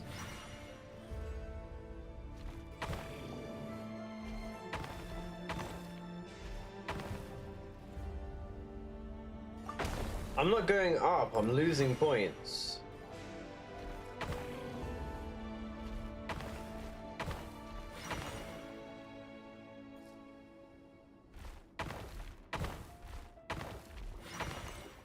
Okay, that was weird. This place is filthy. And the smell is abominable. Clearly, the king doesn't allow his prisoners a single shred of dignity. This is dire. Found you. Hello, Mr. Vedafilnir. It's you. Surprised? Oh, wait. I guess surprise isn't an emotion that prophets feel very often. I certainly felt some surprise in the moment when I was blinded. Surprise at the king's sheer ignorance. Surprise at just how unfairly this world responds to words of earnest remonstration. I'm so happy because next patch is 6 points. I'm curious. What did you prophesize this time? It wasn't a prophecy. It was a word of warning. Someone had to say it. The king has forsaken all reason in pursuit of his obsessions. I simply told him that if he continues on this path, Conria will surely fall. But he didn't listen. Worse still, he stabbed you in both eyes and locked you away. 6 point... no. Dane asked for my help. The court is in complete chaos now, but I'm sure you predicted that. Everything is transpiring as I foresaw, yet I am powerless to change it. Fate is an immutable force. I can but lament as the inevitable unfolds. I do wonder whether giving a man the power to see the future does nothing more for him than slowly crush his spirit. Forgive my curtness, Vedafilnir, but the king did not suddenly turn on you today. His suspicions have been brewing for a long time. 6767667. That is what you chose to use your points for TTS on? Oh my god. You can't have wisdom beyond the reach of your fellow man without attracting his fear and suspicion. There are things the king does not want to see. So, he doesn't want you having visions of them either. He blinded you because he thought this... He wasn't entirely wrong. I did indeed lose my power to see the future. Right up until... Until what? Just now. I believe I saw something new. Well, tonight could go a lot of different ways. 5 of us banded together to storm the palace, also we could rescue you. This will go down as the most tumultuous day in Conrian history. I sense hatred in you, but also hope. A desperate hope that with the tyrant deposed, that will be the end of the story. But this is not the end. It is the beginning of a new chapter, in a whole new story. There are many men of honor and courage in this world, Rerir. But you are not one of them. You're not here for justice, are you? You're here for yourself. Is that a dagger? Interesting. Why not the polearm? It was always your weapon of choice. With your abilities, I don't doubt that you were able to recover some of your sight. But I also doubt that you want to make an enemy of me right now. Of course not. We're on the same side, aren't we? We could be. But I need you to be honest with me, Vedafilnir. At this point, you're my only hope for the future. You mean your future? With your beloved, Felindus? Yes. And I know there are bigger things at stake here. A dynasty, a nation, maybe the entire world. But forgive me, I care first and foremost about myself. I can't abandon the one I love to save myself. I just can't do it. But you see a broader picture of the future than I. You see the solutions to the biggest problems of our age. So tell me, what is my solution? What's the answer?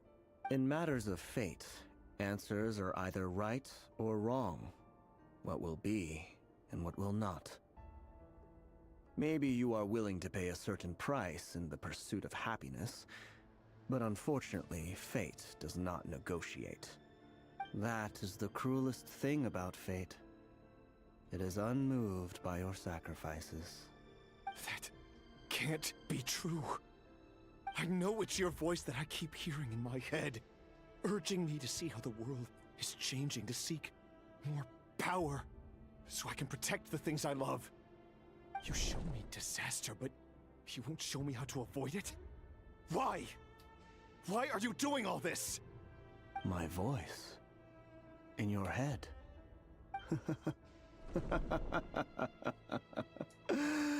So, you hear it too. The voice that steals your mind, gains your trust, and drives you crazy. It turns out that we are not so different, you and I. Vedafilnir just broke into the strangest smile I've ever seen in my life, as if he'd discovered some monumental secret. But then he suddenly switched to looking extremely weary. Very well then. My advice to you is as follows. You must persevere. Whatever trials and tribulations, for as long as you live, your Whoa. I skipped a accent.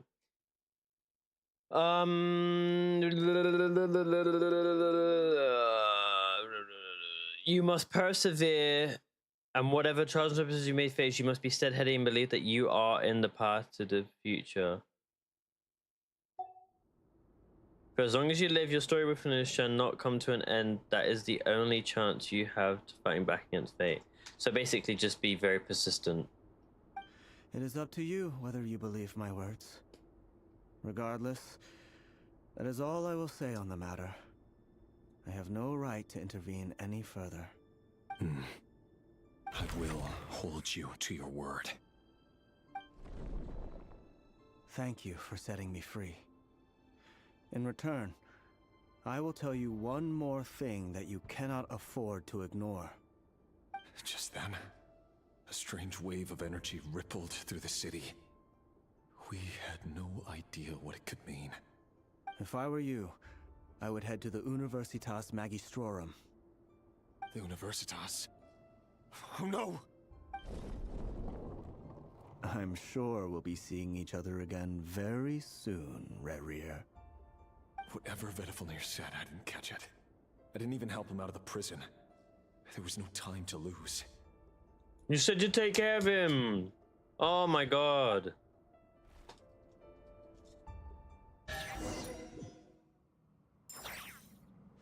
You said you would take care of his brother.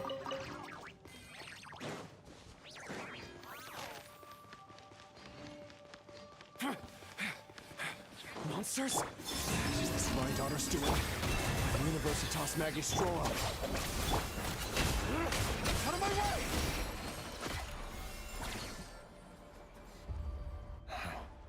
The Universitas.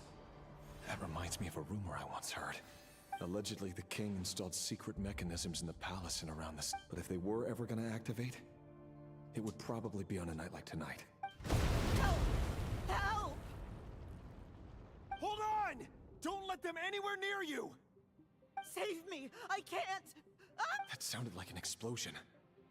So, the rumor is true? The king really went through with it. What other means does the king have at his disposal? They must run on power from the Abyss. And given it's a major center of Abyss research, anyone over at the Universitas will be in...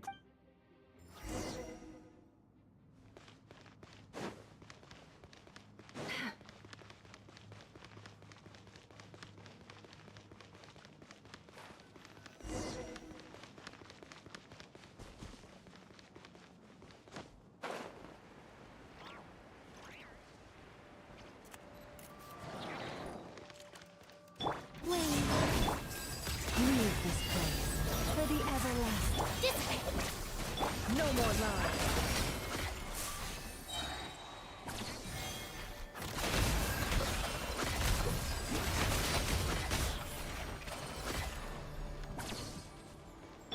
A moonlit night for all. Praise, protect us. By the thrust. It all adds up.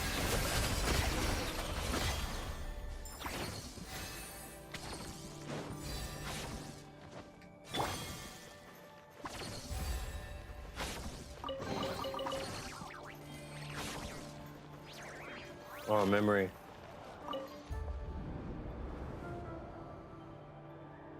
Monsters at the Universitas Magistrorum? Why now? Don't tell me they're gonna kill her. Oh my god. That would be terrible. Oh, that would be terrible. Oh no, they're coming. It's no use. The table won't hold out much longer. The weapons. Where are the weapons? Of course. All the lab equipment was upgraded after the inspection last week, but the new weapons haven't been allocated yet. I'm done for. Is anyone there? I need help! Ah! Stay back! Please stay back! Please!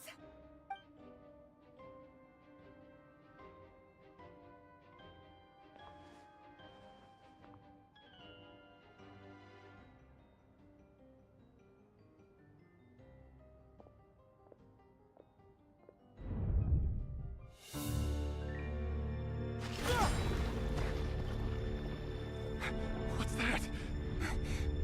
Rear. So the rumors about your work are true. What? No! Listen, something happened at the palace tonight. We have to leave! You don't need to lie to me anymore. What do you mean? I know why you're worried, and I will respect the decision you've made. But it's okay, because I found a solution.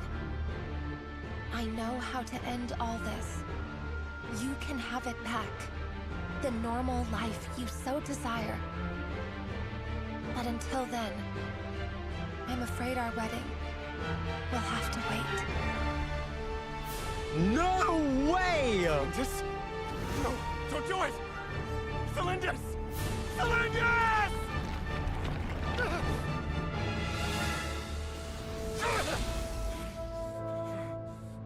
I told you, Rerir. Let her go. You will find someone better. No! No, I won't do it! I have to save her! By what means exactly? A lowly pawn. You lack the power and the strength of will. Do you know why? Tell me! Come to the palace. Join us. Oh no. Rary, thank goodness we... Step forth and take your share. You made it. Not you too.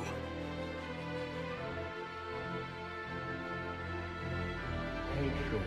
Oh no. Desire. We all have our own.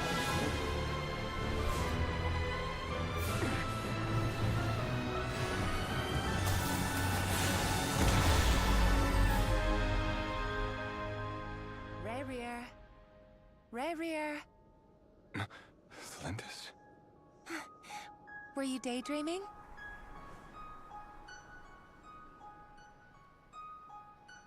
You still remember, Rarier? Wow. That question you asked me a couple of weeks ago? Oh. You mean the proposal? Yeah.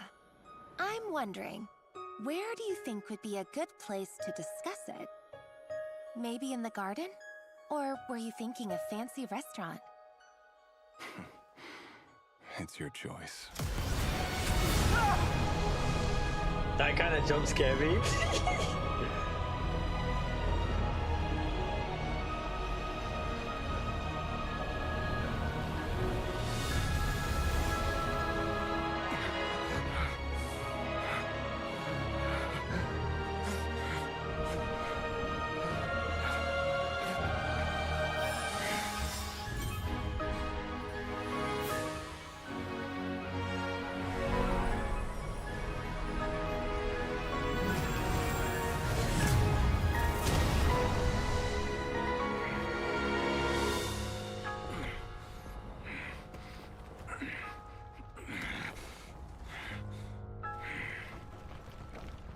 I will find you. And then... you can give me your answer.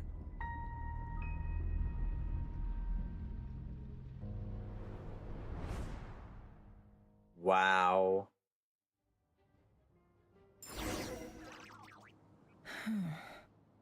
I have never in fiction, okay, only a couple times have I seen it, but in Genshin, I've never willingly seen a person so driven to be with their other half or their partner that they've been prepared to do the most unimaginable things and to go against, like, values, morals, like, society. They threw everything away to be with somebody that they love and they want to marry in hope that they can have a reality where they live together. There's me thinking some crazy bullshit was gonna happen where she was gonna kill him or maybe he might kill her. Instead, she throws herself away into the abyss with uncertainty of where it's gonna take her because she spoke about the portal already. And he is so fucking driven because he told him that if he wants it, he needs to fight for it. He does so, and he corrupts himself with the abyss. Wow.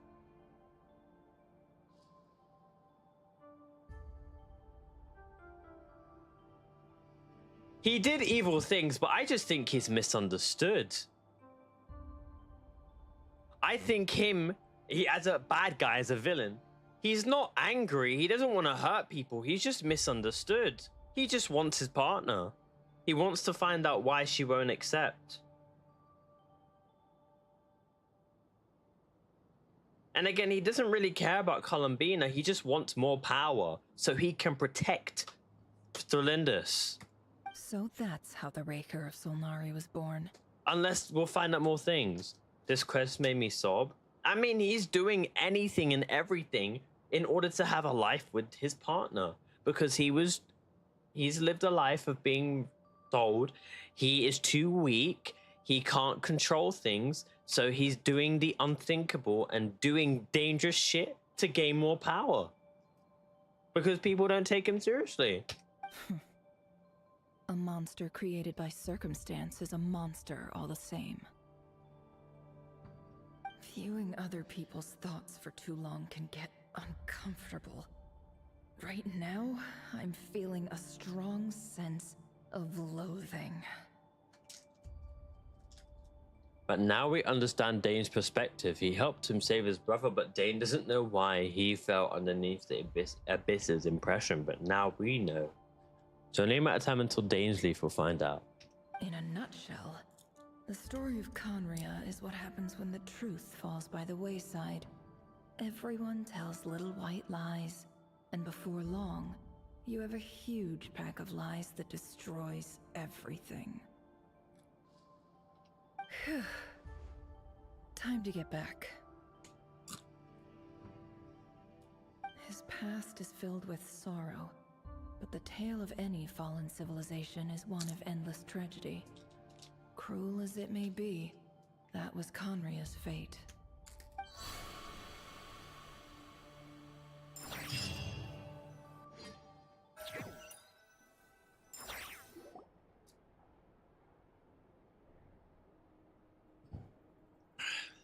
Wow. Everyone, I'm back. Can I get a standing ovation?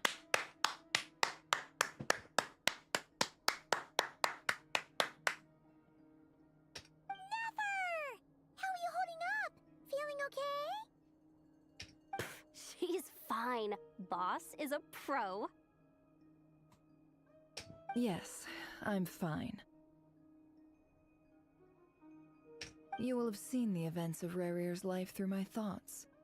It's now clear that he is just a regular nobody, driven by personal, as he said himself. Wow. That was rude. He's not anything cool. He's just a regular nobody driven by personal tragedy. But he's a man who's he's a dangerous guy. He's scary. Because a man who's lost everything and has nothing to lose, you don't want to fuck with someone like that. But saying he's just a regular nobody is so like, oh my god. Yeah, after everything, he's just a regular nobody. He was a loser, you know. I mostly agree. There's only so much we can know about him from his memories alone, but they did give us a clear glimpse into his life in Conria. However, I would not consider Rarir to be a nobody. He was deeply involved in the events of that era. Yet, nice. When the catastrophe of a generation strikes, nobody is safe. Thank you. That's a better way to phrase it rather than calling someone a nobody. Rude. Sounds to me like you're speaking in riddles again. Is this you urging me not to abandon the people of Nodcry in their hour of need? That's not what I meant. Although I do hope you choose to remain a part of the plan. Without you, the mission ahead will be all but impossible. Then try to remember that I respond better to the carrot than the stick. And I don't appreciate being bossed around. Bitch, what? Now, as for you, Missy, you were excellent. You stuck to the rules of the ceremony and kept your mouth shut the entire time. Bravo. Cool. So, can you fill me in on the deets now? Most of what I saw went right over my head. Patience. You'll hear the whole story, don't you worry. But let's meet up with the others first. It will save me narrating it twice. Yehoda? Yes, boss! Let me get that door for ya. That's more like it. For a moment there, I was worried you'd forgotten about the first clause of your employment contract. Forgive my curiosity, but what does the first clause say? It says I gotta do the annoying stuff that boss is too lazy to do for herself. Like opening the door, pouring the tea, yada yada. You're her servant, basically. Is that right? Her own little servant. If something is in the contract, it's because she willingly agreed to it. Rest assured that the Curatorium abides by the very strictest of labor policies. You don't seriously think I'm cruel enough to treat her like my slave?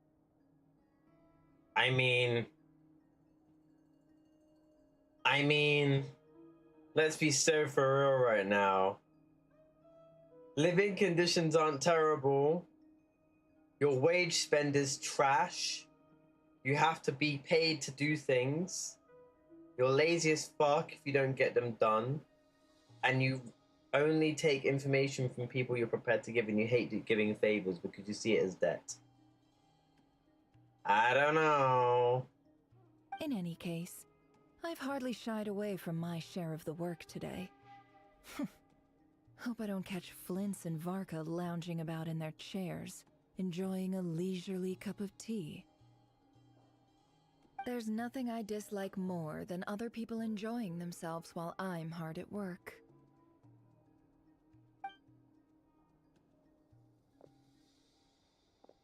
If they're drinking tea, that would be so funny. Oh no. Wait, what's happened? She's gone back into the dream. Sorry to disturb you, but we seem to have run into some trouble. Evidently so. Don't worry, I'm not about to leave you to fend for yourselves. I'm not that kind of boss. And it would go against the Curatorium's labor policy.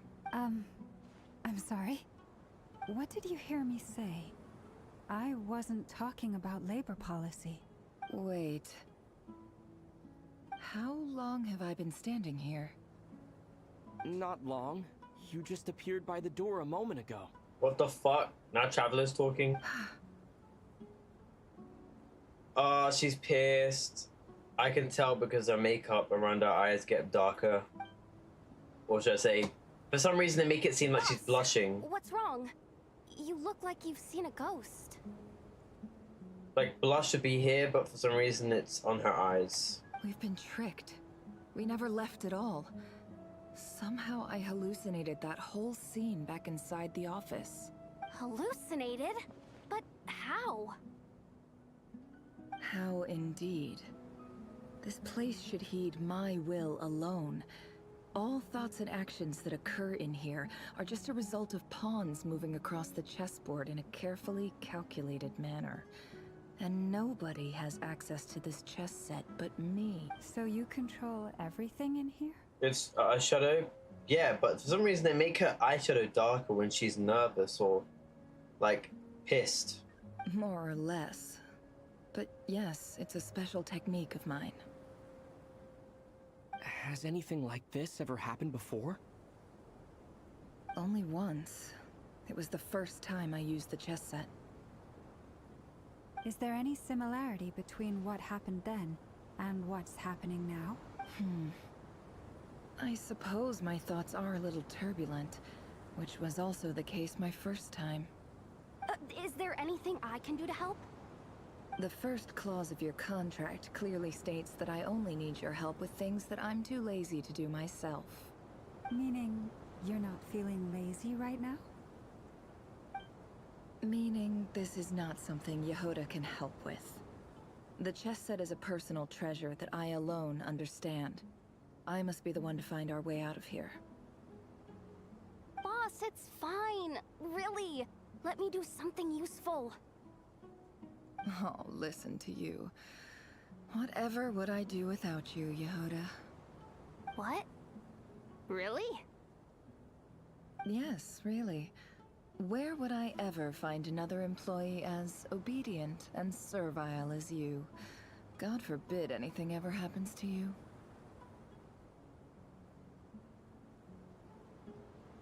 Okay, anyways. Okay. I mean, do you need a room? Cause like, fuck me, isn't she a kid? Well, She has to be anyway, old enough to be employed. I was thinking of fetching some water. There's gotta be a source around here somewhere. Why is she chatting like fucking Black Cat, bro? Nah, bro. Why is she chatting like Black Cat, bro? Why is she chatting that smooth, bro? I suggest everyone finds someplace comfortable to take a rest. We gotta conserve our energy. Even though all this chess malarkey doesn't exist in a physical sense, mentally speaking, it's all real. And so is our tiredness and fatigue. You don't want to dismiss mental fatigue. Just because it isn't physical doesn't mean it's any less serious. But anyway, I got your backs, so don't worry about a thing. Don't I have the best employees? Jealous much? If we can find a suitable time, I'd love to borrow Yehoda for a day to help out at the Frost Moon Scions. Would you be amenable to that, Boss Nefer? Oh, Lauma. Have I ever told you just how pretty you are? Beauty runs from the tips of your antlers Brother, what? to the depths of your imagination.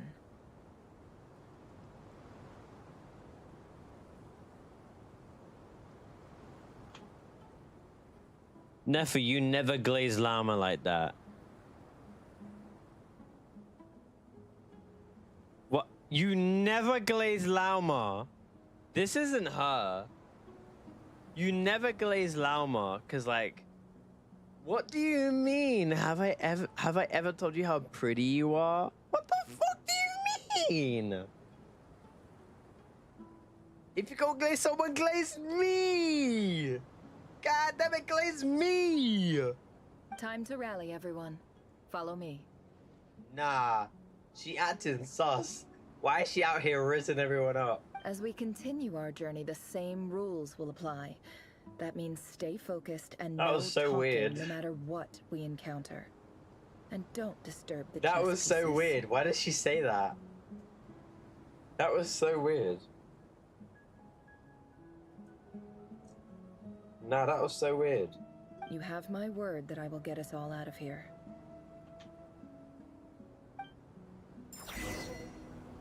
That was so weird. And why the fuck are we in Sumeru?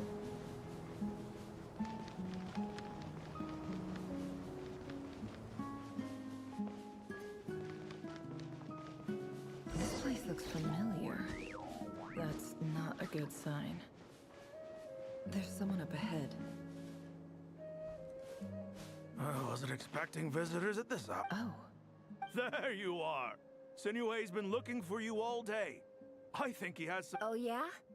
What were you doing just now, Uncle Retinue? Hiding away some more loose change? I know I saw some Mora. Wait, Nefer used to grew up in Sumeru?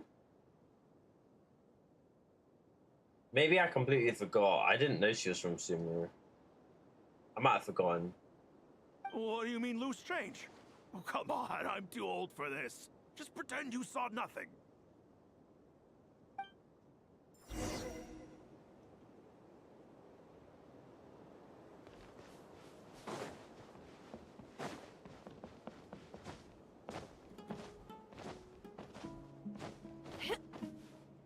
Hey, kid. Mind telling me what Sinuhe's been up to recently? I'm trying to get in his good books and I need a way in. Get in his good books?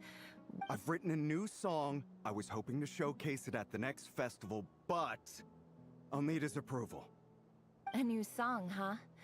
I'd love to stay and listen, but unfortunately, Uncle Retinue says my dad's looking for me. Well, there's plenty of time and I'm not going anywhere. See that pile of stones? I'll be sitting there warming up my vocal cord. Pile of stones. Got it.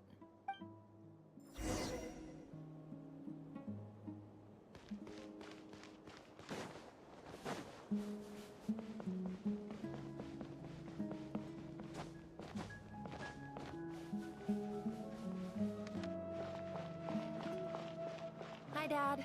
Uncle Retinue said you were looking for me. Ah, there's my little princess. If you'd gotten back just a little sooner, you could have shared the spoils of war with me. Spoils of war? Who were you fighting against, Dad? It was just a figure of speech. The aftermath of a sandstorm is no time to be waging war. I was talking about our war against thirst. I went out to fix our water supply problem, and now I'm back. Which means... We have a well again! That's right. I found a new one and brought back as much water as I could carry. It should last us for a good while. If it wasn't for these blasted sandstorms, our wells wouldn't be caving in. You wouldn't be spending all your time out searching for new water sources. As the chief of our tribe, I'm supposed to be leading us out of hardship and poverty, onto better things. You know how prosperous our ancestors were. I've told you all the stories. And look at us now. But things are looking up. I started working with some folks from the academia a few months back. They gave me some contacts in return for my assistance in the desert. So you're the academia's helper now? Special ambassador, they call it. Think of it as a partnership.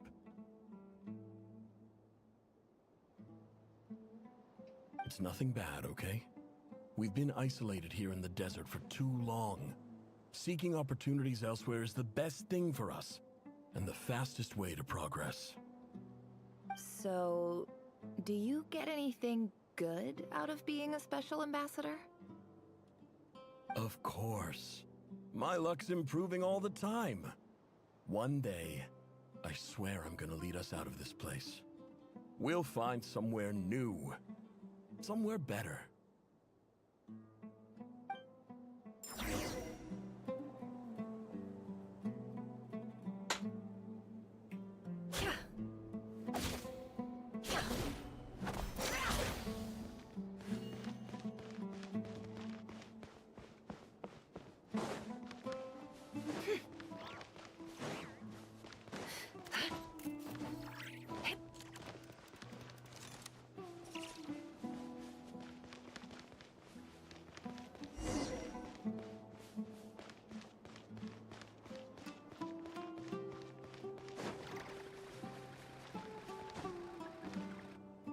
I'm confused why we're here. That's our well, and you know it. You stole from us. Well, you've gone from chief to thief, and now you have to face the consequences. Did you really think you could take our water without permission and get away with it? You're either brave, stupid, or both. And that special ambassador act? Yeah, nice try. We spoke to the academia. They said it was all news to them. You're a liar and a cheat!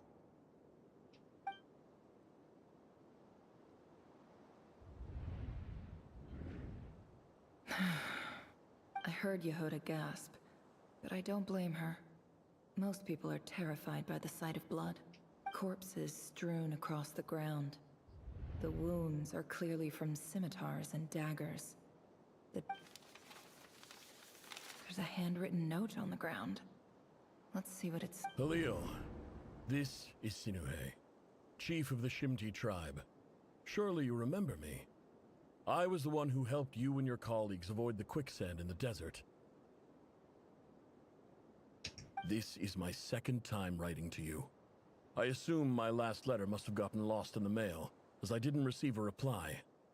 I hope this one makes it to you safely. I'm writing to you because I need some help. That sandstorm the other day completely blocked up our well, forcing me to look for another water source in Iab and Unut territory. Praise the gods. The well of the Iab tribe was intact. It was my last resort. I drew what water I could and left, but not without being spotted. I fear they will retaliate. You told me to write to you if I ever needed help. You said you'd be my ally in the academia. I urgently need you to formally recognize my title of Special Ambassador and send some of your people to assist me for a few days. It's the only way I can convince them that this was the Academia's decision and prevent them from retaliating. This is an emergency. Please send help as soon as possible. Looks like this letter never got sent. The writer died a grisly death, and the letter was trampled into the ground. It's badly defaced. Some parts are barely legible. I'm confused how this has any fucking relation to the story. I was so immersed and now I don't care. Why have we gone from Rear to now Nefer's backstory? Like, it doesn't make sense to me. Like, I care and now I don't care. What a ridiculous lie. Like, this feels like fucking filler. Their whole village was butchered Like, over a sip of why are we here? Bitch, I'm not doing a story quest for Nefer. I want to do an arc. Like, I'm doing the Argon quest for Rare. That's why I'm doing this. We had so much good description and good storytelling, and now we got this. Like, what the fuck is this? I don't care, bro. Like, I feel like I'm like, okay, why do I need to care about this chief? Snap back to reality, Officer, please. Welcome to our humble village. Oh. Whatever, bro. I might skip some of this because I don't care. I thought you would at least have the courtesy to provide some respectable life. This is the finest wine our village has to offer. I promise. There's got to be some like story quest bullshit, bro, because this just doesn't feel like anything we do.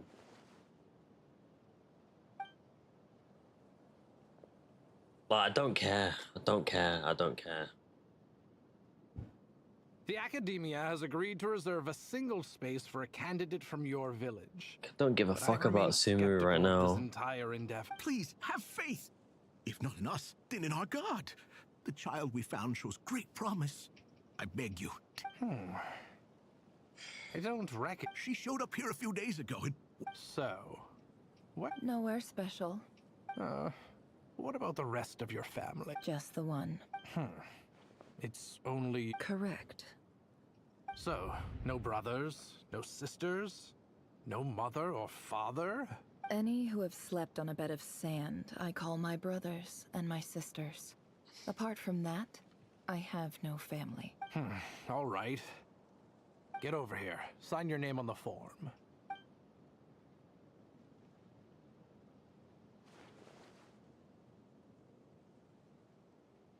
You need to do Act 5. Rather fair-skinned for I'm a at Act desert 4 dweller. and it's been nearly 6 hours. Act 7? That's like another 10 hours, bro. I have to do it tomorrow after I finish my DOTS appointment. Because, like, I'm not going to get to Act 10. You must be taking the mick if you think I'm going to get that far.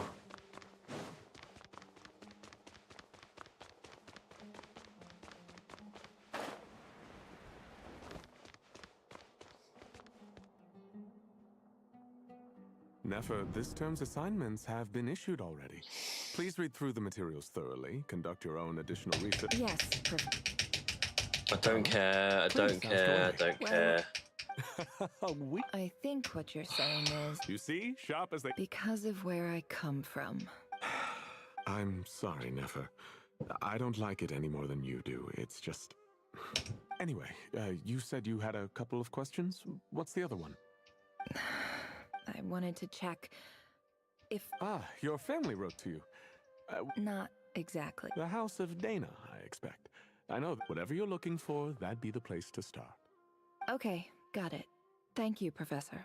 Oh, don't mention it. Honest. Hey, don't say that. You're a great teacher, and you do your best for all your students. It's not just the academia, either. The whole world bends over backwards for the successful. Oh, my dear child. Don't tell me you've... I haven't. I just think that if you want to make... Can I please go back to... Oh my god. No way, guys. Nefer story quest in the middle of an Archon quest. Who would have thought?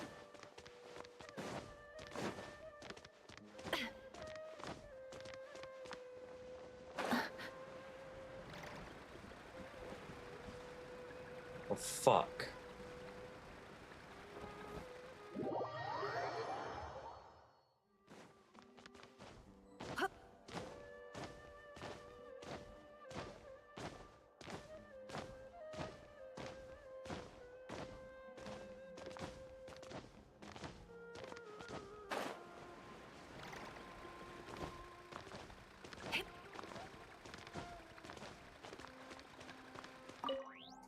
This must be it. Let's take a look.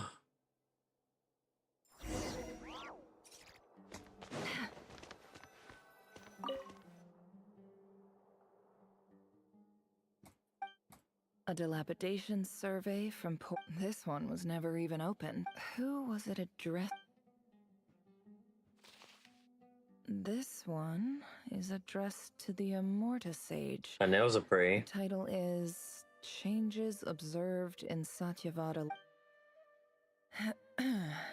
Guided in clinical terms, these symptoms fit the description of for example, my neighbor who always This seems like something the academia would. Wait, what's the note says? The sender authored this letter while under the influence of mushrooms. I would send it back, but no return address. Bro was high. This next one is a few words of protest. In recent years, however, it appears to me, as well as receiving education is the fundamental. As Grand Sage, policy decision, I do hope you will give. Great. And the sender is. I didn't read. So this is where letters from the Sage of Spontum. Whatever. This isn't what I came here for. I'm not exactly. I can't believe how much. I don't believe for 1 second. Wait.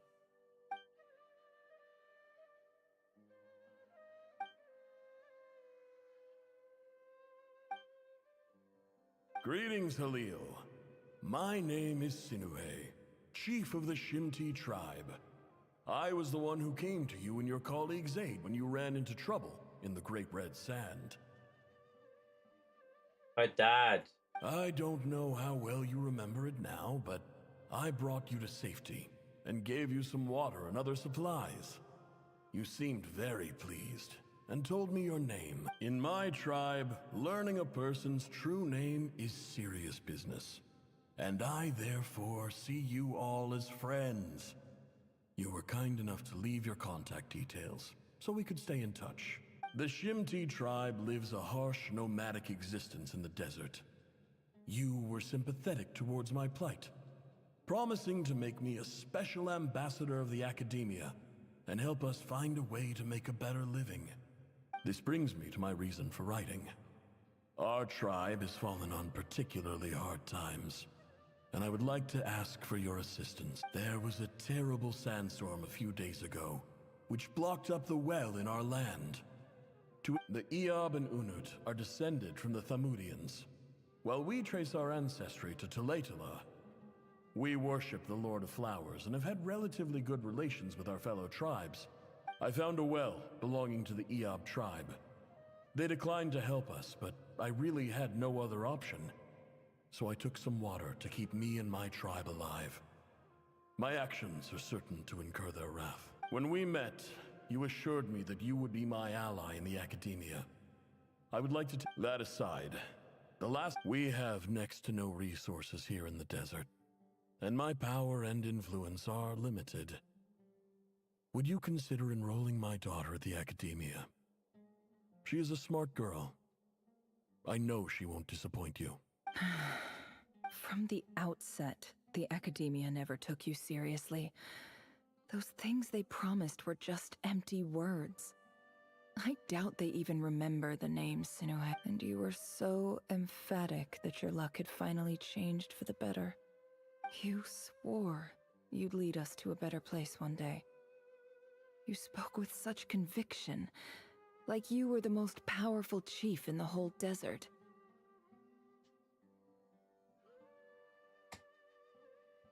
You liar. You lied about everything. You promised the world, and delivered on none of it. And who fell for it? Just me, by the looks of it. Despite your best efforts. My fucking feet are hot, man.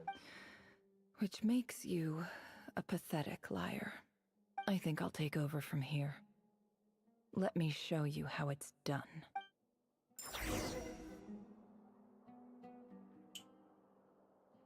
Oh yeah, man. Holy fucking filler, bro.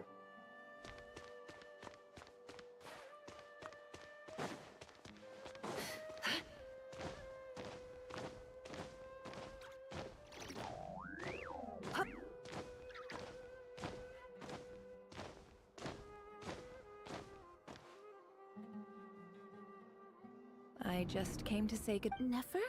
You... I'm quitting. Something's come up in my hometown. Huh?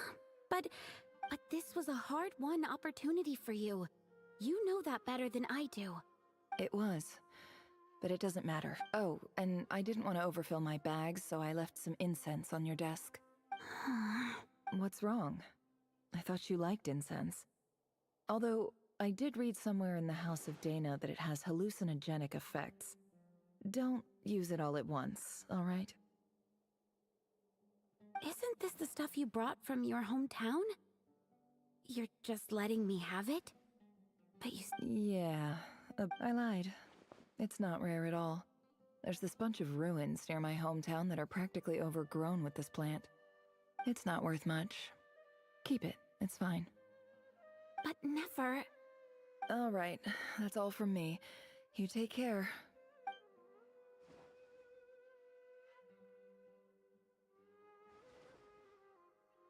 Don't forget me, okay? I mean, we're more than just classmates, right?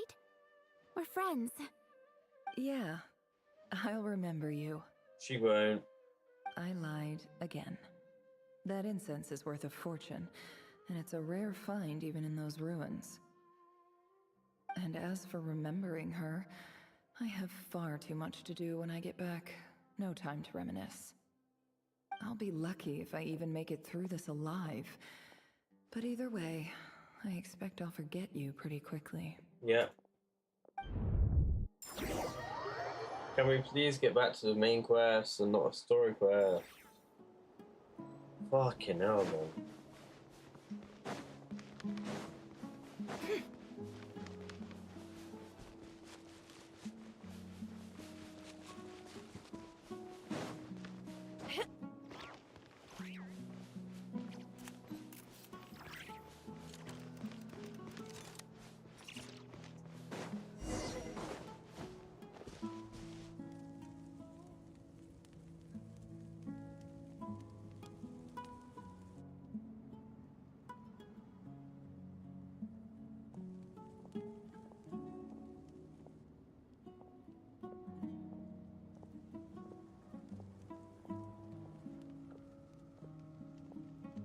It's a pleasure to meet you, Mr. Arif. So, what does the Academia want? Since they've sent their special ambassador, I assume there's a big business deal to be made. If not, I'd be very disappointed. Please, sir, lower your blade. You're lucky I'm the one they sent.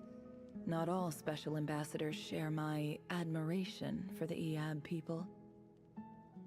The ever-shifting balance of power in the desert reduced the once great civilizations of this region to rubble and sand. But the story of the Eab has a very different trajectory. Others grew weak, but So, you do know who you're dealing with? This well is the perfect symbol of your strength, is it not? It used to belong to the Unut, but it looks like you have control over it now. You're not wrong. But I'm sure you didn't come all this way just to flatter us. Of course not. I came to bring you some very good news. Some information that recently came to light, which might just be your ticket to freedom. Records uncovered by the Vahumana Darshan show that a certain well currently under Eab control is built on top of some ancient ruins.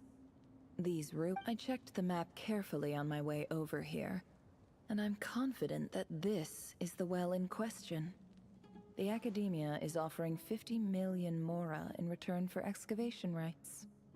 50 million? No, wait.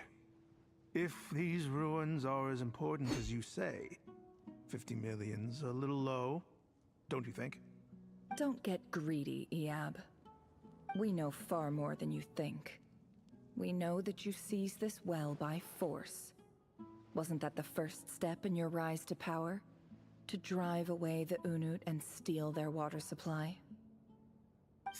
So what if it was?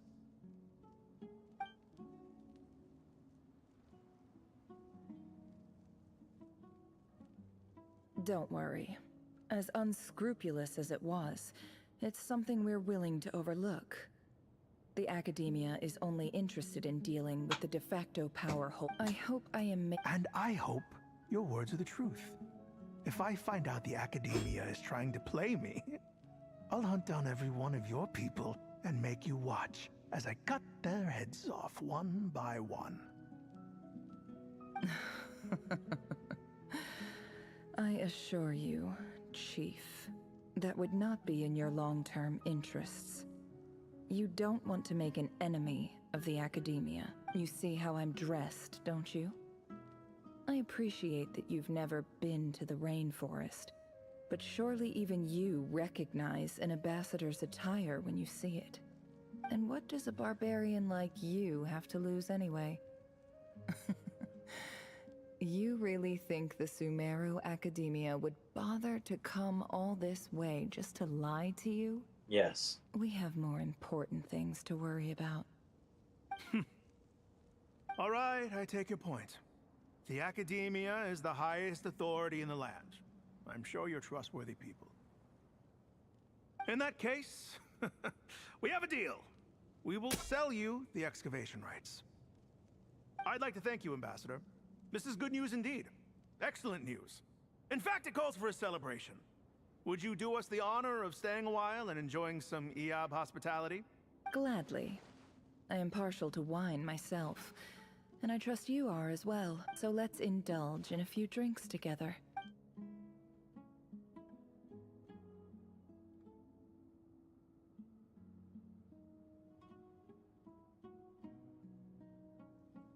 Chief! Chief, it's an emergency! It's the Unut. They've taken the well. What? Well, don't just stand there. Take it back. Yes, Chief. I have every confidence in the Iab's military superiority. Well, what is it? The Unut's response was alarmingly fast. The day after we reach a deal, they seize the well. This can't be a coincidence. Perhaps there is a traitor in your midst. I don't think so. I am obliged to remind you, Chief, that the Academia will only deal with the de facto power hold. No! Please, Ambassador, just give me some time. I swear the Unut will not get away with this. That well is ours, and so is the Mora. Glad to hear it. I will wait here for an update. If there is a traitor, I will find them. In the meantime, make yourself at home. I'll report back as soon as I have an update. Much obliged. Wow. All it took was a few words and I've got him wrapped around my finger. What an amazing feeling.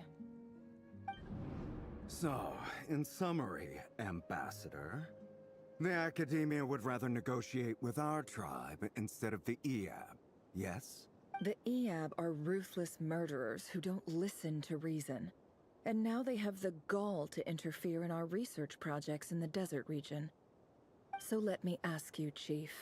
If you were the Academia, what would you do? Kill them all, of course. Precisely. The Academia does not tolerate those who stand in our way. The Iab have held back our academic pursuits for too long, and our patience is wearing thin.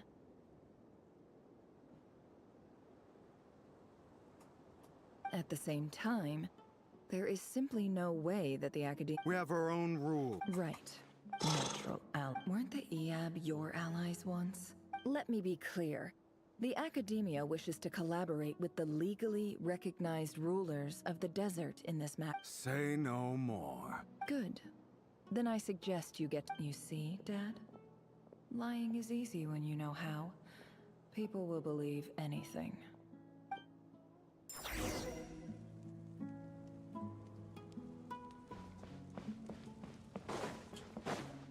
Ugh.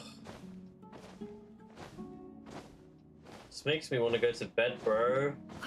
I was so invested. Now I just don't give a fuck.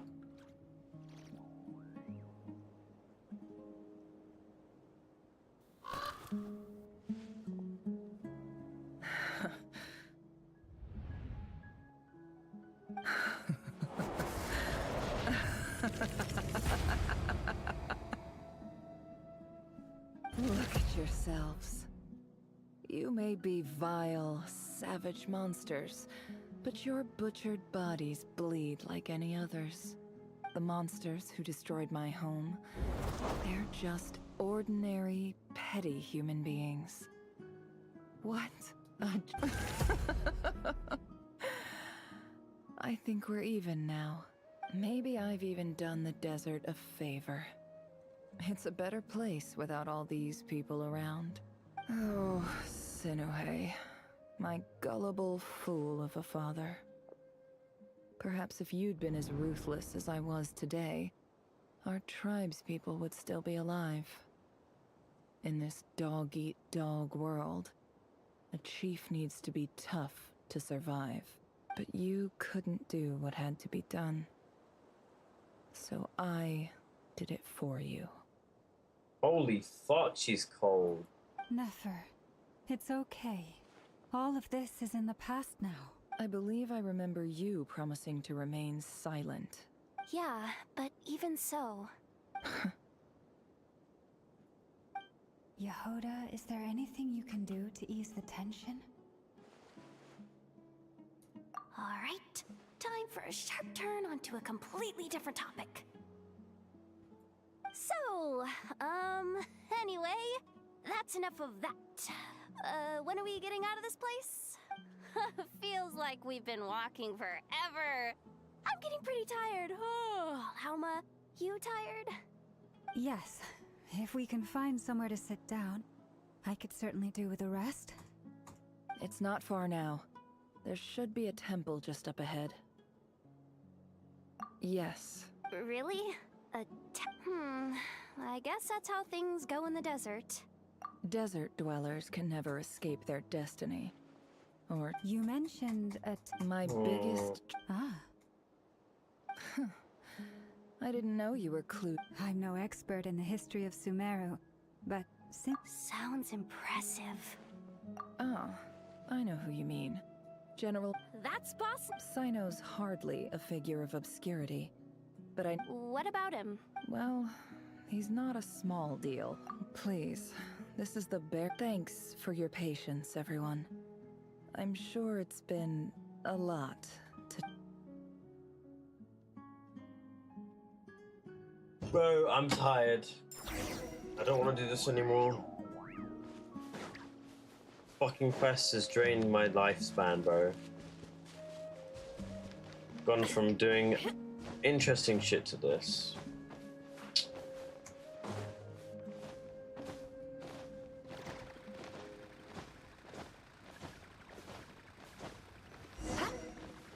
What?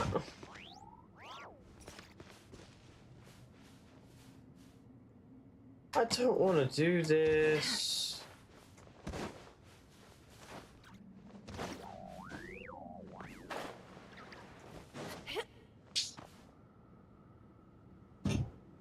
Oh, Uh-oh. Uh-oh. Uh-oh. Shut I'm up. totally out of my depth here. I don't have I want... A statue with the head of a... That's Thoth, the Ibis King. One of the 7 pillars. Let's take a look.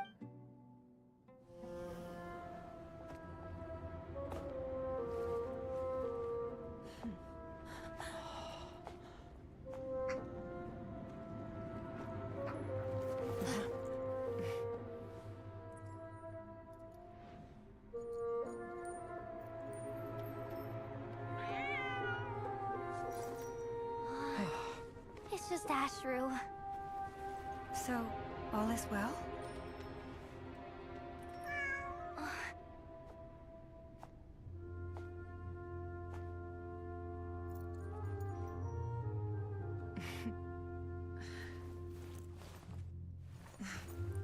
Typically speaking, at this point, the world disintegrates. Then we find ourselves back in the outside world. Besides, these are my memories. There's nothing to fear. You're sure? Of course. It's almost over.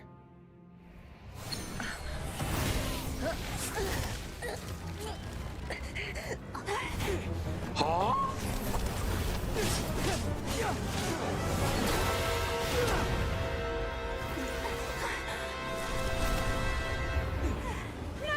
Hold on! Bro, what the fuck?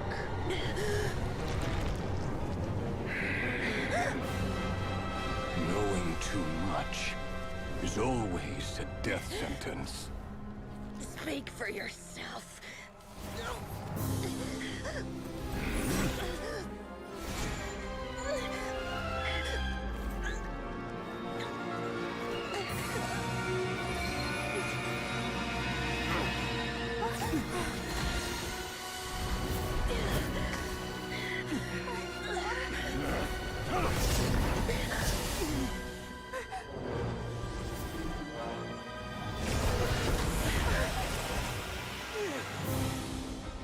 How repulsive. Dainsley! Is this part of the plan? This is part of the plan!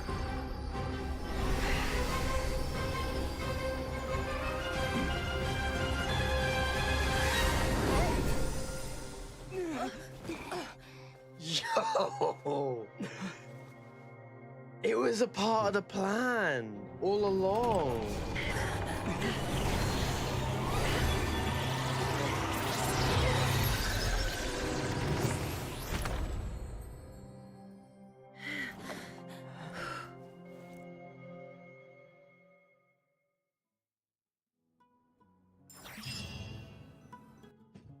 Holy snooze fest that was, but it just took a bit of time for it to start cooking up. Timed that pretty well, didn't Oh I? my god, man. I'm gonna need to get a drink after that. Bro, actual snooze fest. Actual snooze fest, but thank you. You got me at the point where I was about to give up, and then you gave me a reason to give a shit again. You actually got me to the point where I was like, I can't be asked to play this game no more. I'm ending stream. But now you're giving me a reason to play. I actually care now. Because it was an illusion. It was a part of the plan. It was a part of the plan. I'm in. Stonks are back up. Stonks are back up. I'm invested now. Woo-wee! I need a drink. God damn it, Bobby. I need a drink.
Okay, I feel better now. Gone to pee, gone to get a drink. Okay, I can confidently say, let's continue this story quest now. Bro, I was being edged so hard. I was thinking to myself, yep, I'm done. I don't want to do this shit no more. Thank fuck I got through it, because holy shit. It's okay. I'm just glad no one was hurt. So I was on the verge of ending it all. I wouldn't say ending it all, but just not giving a fuck, really. It's getting boring very quickly.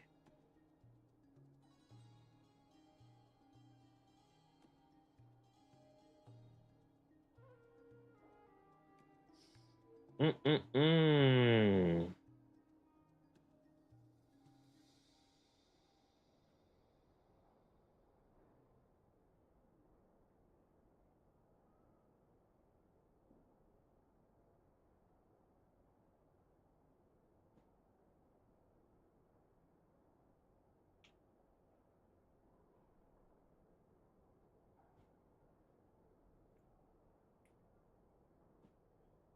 It gets more interesting now. Stay with me.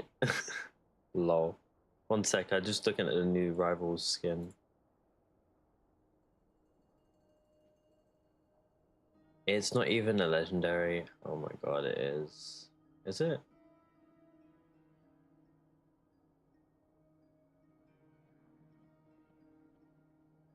It's kind of shit, I'm not gonna lie.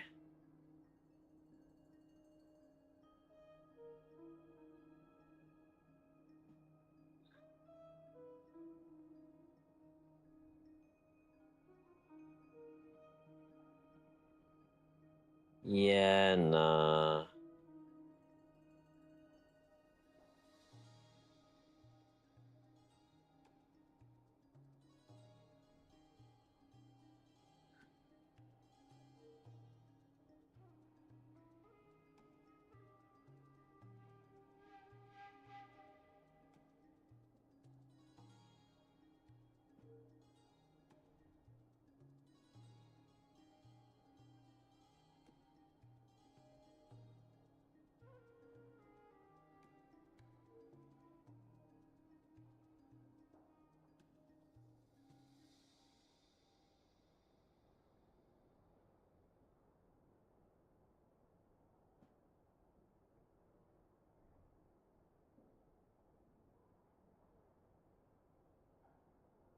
Okay.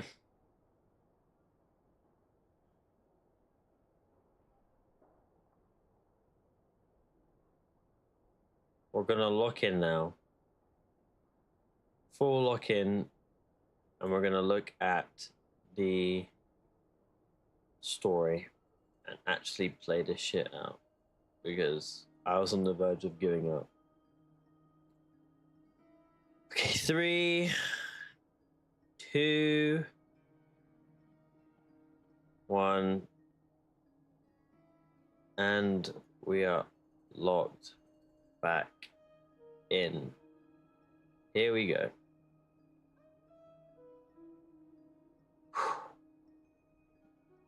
Paimon noticed you doing something too, Dainsliv. Were you helping get them out? Of course. When I asked Nefer to conduct this investigation, I was not naive to the dangers involved. I had a duty to ensure your safety.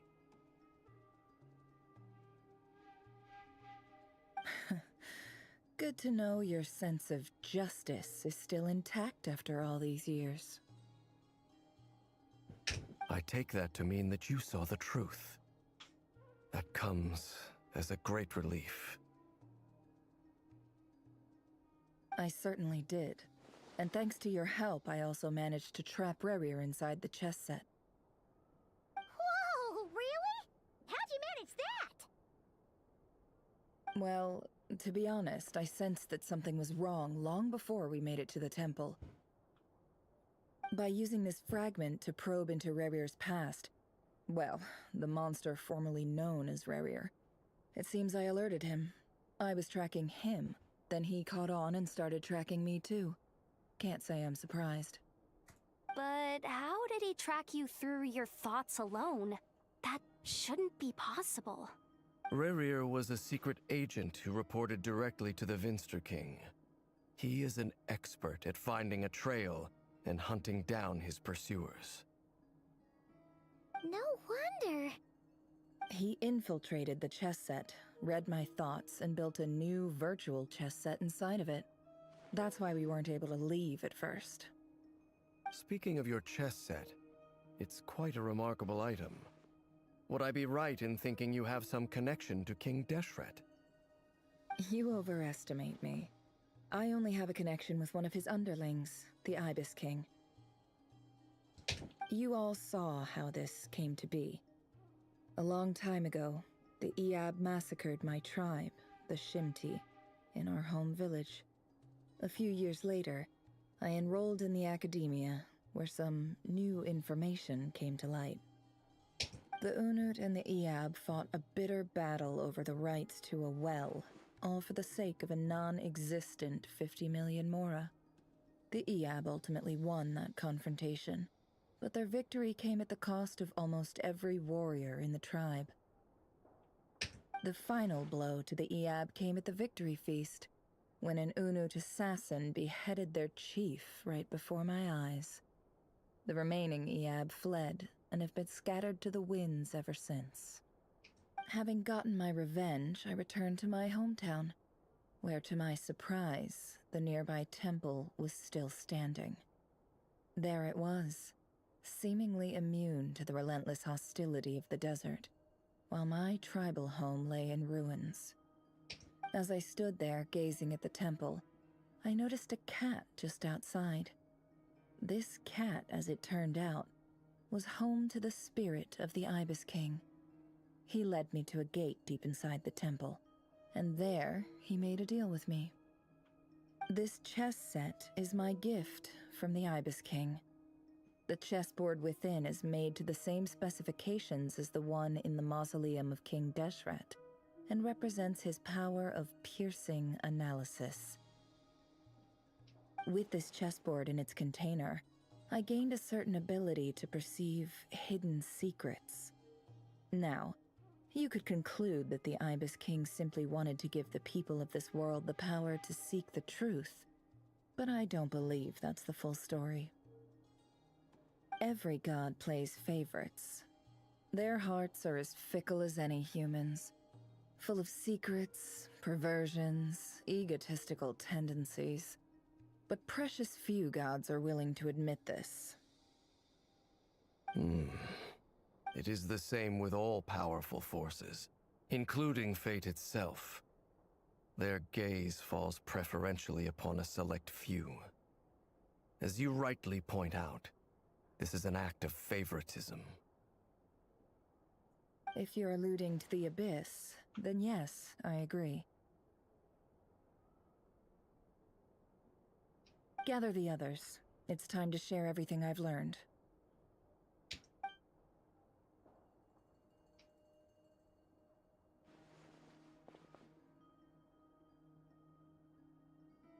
Thank you all for being here. As promised, I did some further investigating into the Raker of Solnari's background. I am pleased to report that the investigation has been most fruitful indeed.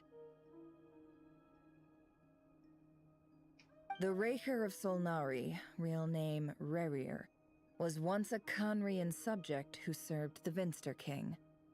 I will now share the important details of his story. Please save any questions or comments for the end.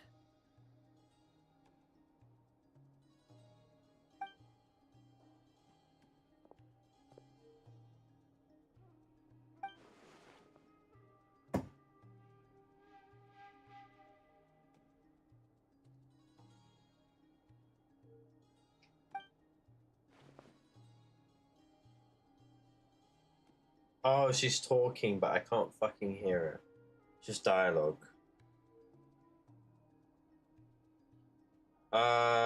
Spoke to him of his fate, and was like the reflection of the moon. That he thought it could disturb the waters in some temporary relief. He is powerless to erase it entirely. In contrast, Riri's own life was like a reflection of a broken moon. Once the stormy winds of fate blew across the water's surface, it was utterly destroyed. Smuggled a piece of the moon before disappearing through a mysterious portal, it was passed down through the ages, finally falling into the hands of the name. But what lies on the other side, is it really a whole other world? This shit should have been VA. Like, why can I not hear her?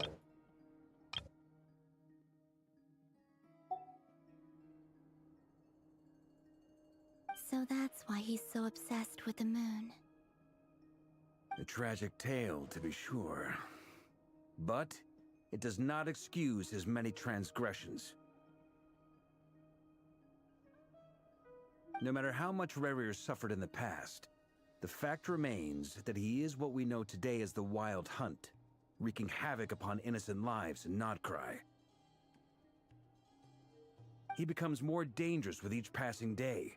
If left unchecked, it is simply a matter of time before all of Tevat suffers the consequences. This is a threat that the Knights of Favonius cannot ignore. A question for Miss Columbina. Forgive me if this is presumptuous, but have you ever seen the spatial gateway that appeared in Rerir's memory? Never. But I have heard stories of something called the Moon Gate, and this seems to fit the description. Miss Lauma, any thoughts on this? In the lore of the Frost Moon Scions, the moon is believed to hold many secrets. Some sources speak of ancient knowledge, others of a gateway to the unknown. The term Moon Gate is one I have heard before, but as is the case with all of our legends, there are no records of any first-hand witnesses. We cannot know whether it truly exists. Then back to Miss Columbina. As a moon goddess yourself, do you have some idea of where the Moon Gate leads to? Not at this stage, sorry. I do hold the power of the Frost Moon, and my strength is recovering well. I can sense that the gate would open at my command, but... But there's more to the power of the Frost Moon than that?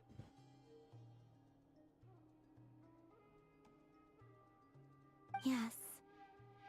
A moon goddess has the right to open the Moon Gate, since it is a path to the moon. But as Nefer mentioned, holding open a spatial gateway takes a huge amount of power. And right now, I need to conserve my energy to fight the Rahier of Solnari. I'm afraid this is one mystery we may have to leave unsolved for now. I agree. Better to save your strength. But if you'll humor me for a moment, I have a bold conjecture of my own regarding the world beyond the gateway. Right. I highly suspect that neither Tholindis nor Rerir made it through unscathed. The evidence pointing to this is the fact that the Rahier of Solnari exists in the form of countless fragments. With the abyssal power he wields, no ordinary foe can touch him, let alone tear him to shreds. And yet, the Wild Hunt proliferates wherever his scattered fragments lie, drawing hordes of monsters to many different locations across the land.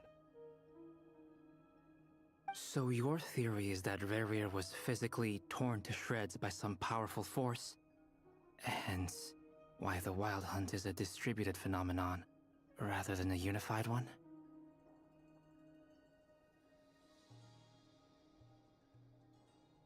Makes sense to me. Explains why the Wild Hunt is so pervasive, and why he's been trying to piece himself back together. He was whole to begin with, and he wants to be whole again. Without the power of the Abyss on his side, he almost certainly would have perished the moment he was torn apart. But the Abyss, much like a curse, has kept him alive. I could not agree more. The power of the Abyss is most surely a curse. It is a compelling explanation, and one that accords with my present understanding of Abyss creatures. Whether the life form in question is primitive or advanced, if a curse has extended its lifespan unnaturally, it will continue to survive in spite of everything. This raises some interesting questions. I will run some experiments and see if there is any validity to my suspicions.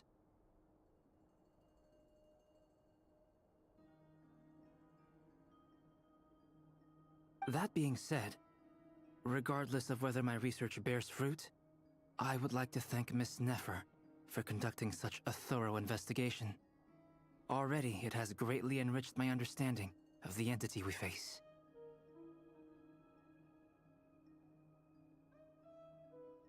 My pleasure, Mr. Albedo. I too hope that the information I have shared today proves useful as we look to formulate the next stage of our plan.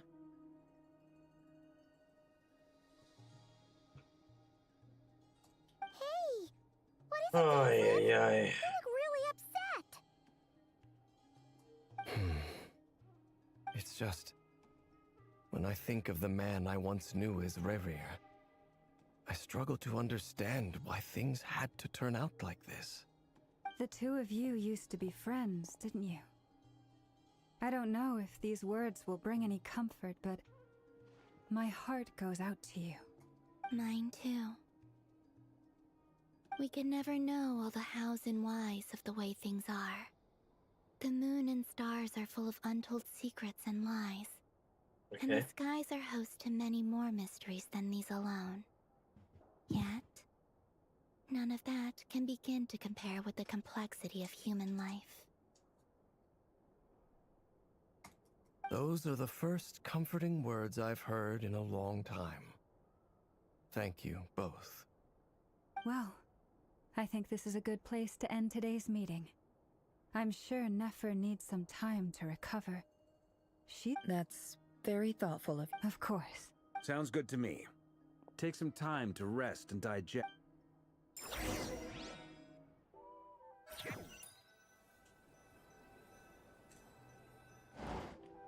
Hey, is this a bad time? Hope I didn't kill the conversation. No need. Come on, let's talk outside. Hey.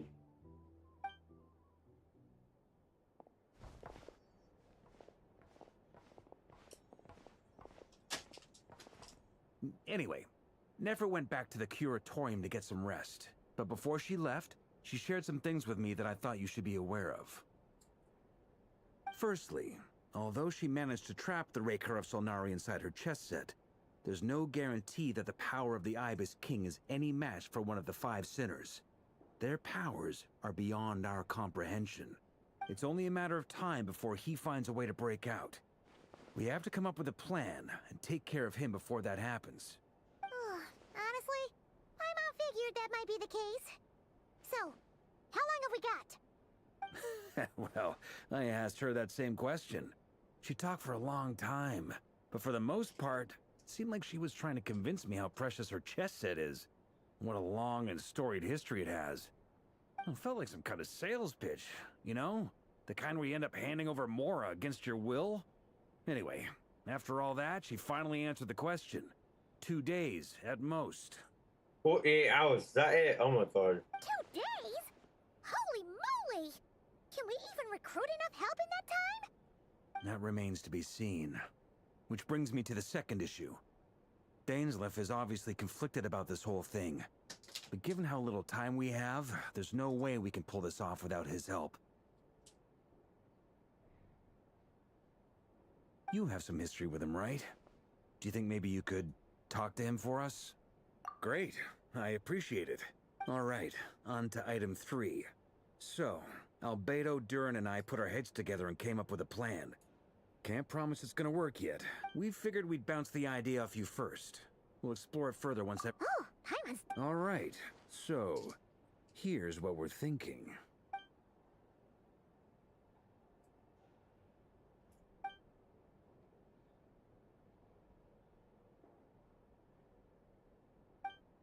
we felt a little uneasy about roping you into this. I mean, firstly, you're not locals, and secondly, none of us are your boss.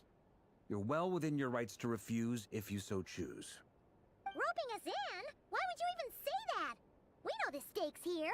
It's all of us against the Rayher of Solnari, or none of us stand a chance.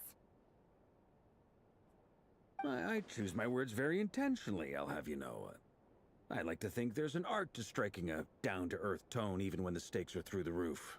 Sir Varka, I have a few thoughts about this plan. I'm all ears. I think we can be more flexible with how the roles are allocated. In my view, the most sensible lineup would be like this. Yeah, I'm listening. I see your point, yeah. But if that's how we're going to approach this, you'd better make sure you're ready. To be clear, I don't doubt your abilities. Far from it. I just want to make sure. Are you really willing to take all this on? I want to do everything within my power.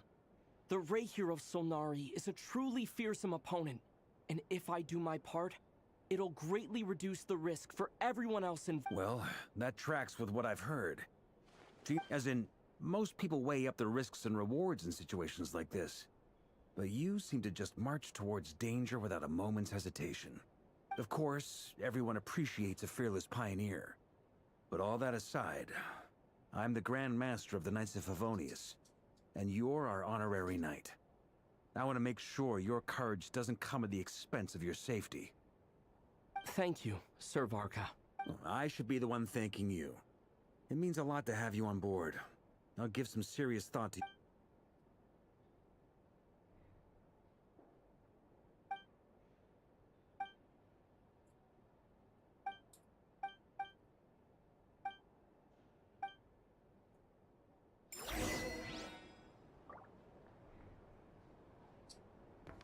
Discuss the plan with everyone.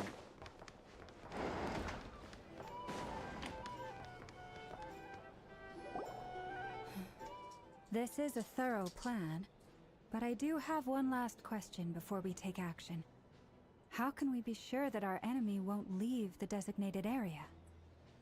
Great question. Albedo's been hard at work analyzing Rayher and the Wild Hunt's behavioral patterns. His conclusions are as follows. Firstly, from the earliest known confrontation until now, Rayher has never displayed any ability to manipulate the dimension of space. So it's unlikely he has any power in that domain. Secondly, he seems to have a particularly strong vendetta against our group. If we put him in a fight-or-flight situation, he'll choose to fight every time. Thirdly, finally, and most importantly, he is consumed by hatred, both for the moon and for his enemies. Turns out, we tick both of those boxes. We have a reincarnated moon in our ranks, and a spy who accessed his private memories without permission. He'll be baying for blood, not looking to escape. As someone who's had their fair share of interactions with the Wild Hunt, those all seem like valid observations to me. Understood. Then I will defer to the verdict of the group. Well, everyone, that's the plan in full detail. Albedo and Durin are carrying out their part as we speak. Plan approved. Scheduling. Okay, any firepower you need, I got you covered. Let's light this baby up. The Frost Moon Scions are behind you as well. And the rest of you?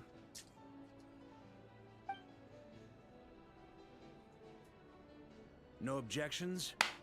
We're locked in. All right, then it's settled. This is the plan we're going with. Next up, an old tradition of mine. Anyone who wants to back out, now's your chance. Wait, we can still back out of this? Everyone says things they regret, right? I don't want anyone feeling trapped because their mouth said yes before their brain had time to think things through. A very people-first approach. I hear that's common practice in the Knights of Favonius. Heh. Who'd you hear it from? D-Luke?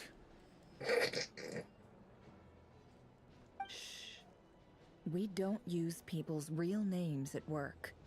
This contact will be known only as Owl. Please and thank you. Lol. This plan can only work if everyone does their part. Flint's and I will absolutely support it. We shall indeed. You'll be glad you accepted our help. Also, you are the last person I expected to see here, Miss Dory. It's not often I get called Dory in a work context. My peers usually call me Lord Sangamabe. So, the longer your name, the higher your net worth. Is that the idea here? In that case, Mr. Flint's here must be worth a fortune. That's right, I know your full name. It's... The walls are thin here. I'd appreciate you keeping that a secret. Okay, fine. Ugh, I'm actually only here as a favor for someone else. Do you have any idea how much it would cost to hire me otherwise? Oh, does this mean someone out there actually has the power to boss Dory around? It most certainly does not. We have a long-standing and mutually beneficial business partnership. She's actually the mom of a friend of yours. The mom of a friend of yours. What? Is it Alice? Said mom supplied me with a great little trinket, but now that lady's ruined everything. If I don't start building, It has to be Alice. Now, my whole business in Notcry is gonna go down the drain. It has to be Alice. It's definitely not Rhine-Daughter. It has to be Alice. Because the only other person I can think of is Klee. That's all I can think of. Alice. Okay. So what exactly is so special about this pendant? It's a lucky charm that a great mage made for me. We have a business relationship, and she was worried that something bad might happen to me. So, she wanted me to have something that can store power to protect myself with. I finally got it all fully charged up with Kuvaki, and then never went and used it all up at once! Never lost so big in my life! You're right. It was all my fault. I didn't mean to drain all the Kuvaki in the pendant, but I'll make it up to you. You will? Well, in that case, how about you give me your chess set? And we call it even. I knew you'd say that. Well, it's yours if you want it. In fact, take it now, and I'll even throw in a free Raker of Solnari. Deal? You're putting me in a difficult position here. It's a very useful thing to have around, but I have a funny feeling it won't be around much longer. I guess we'll see in a couple of days. Looks like... Hey, don't be so pessimistic. See this through and you never know. You might find a new business opportunity on the other side.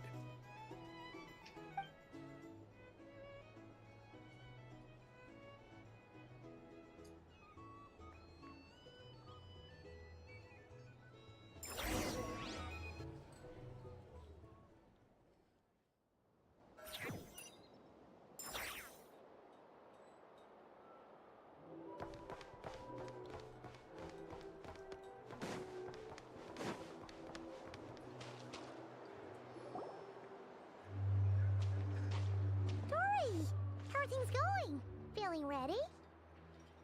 Oh, I was born ready. We only have two. Don't forget, when something's in high demand, the people with the goods on hand get to charge the high ta-da! See? It's right here. Ah, it's so pretty. Did you make it? No, I have a supplier. We go way... Aha! No wonder you were talking about lucky charms at the meeting. You've been getting Kave to make them for you. Caught red-handed. That's not the full story. It actually started a while back as a project between me and the Dendro Archon. Naida? Mage Alice once warned me that this world won't stay safe forever. There may come a day when everyone faces a great crisis. Oh. I passed this on to the Dendro Archon, and she secretly brought together a research team. made up of Sumeru's top scholars to invent a technology that could keep people safe. I won't go into the details because it's all very complicated, but if you want to know more, you can ask the Dendro Archon about it sometime.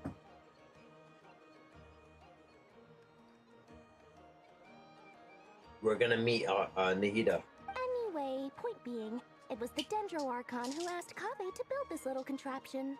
As one of the top Kasharu War talents, he was the obvious choice.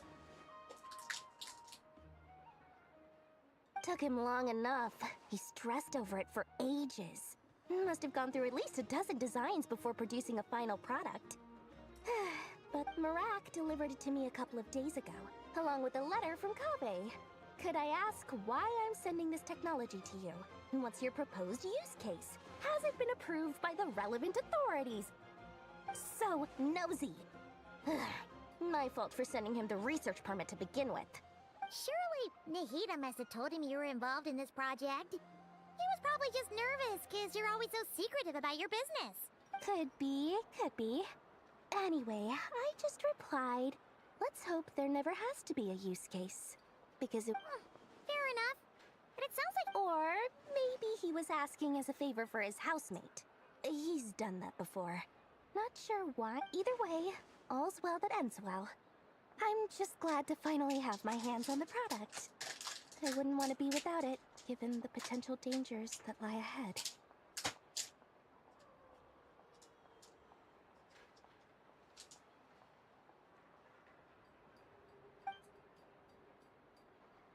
Huh? What does that look? Paimon's just super surprised. Well, a long time ago, I made a promise. There are always gonna be times. Alice has been a huge help to me over the years. And more than that, no one knows what the future will bring. Whatever happens... Oh, that? I was just making sure Nefer and I are square. Don't be thinking it was some sort of benevolent act. I'm no saint, so don't treat me like something I'm not. My priority is doing the business that I want to do. So long as my conscience lets me, but it usually does. That's the Lord Sangama Bay business. All right, if you say so. I do say so, and that's the whole point. I'm a businesswoman. Don't go trying to figure out what kind of person I am. You'll exhaust yourself. Oh, and could you two help me get this stuff where it needs to be? Thanks.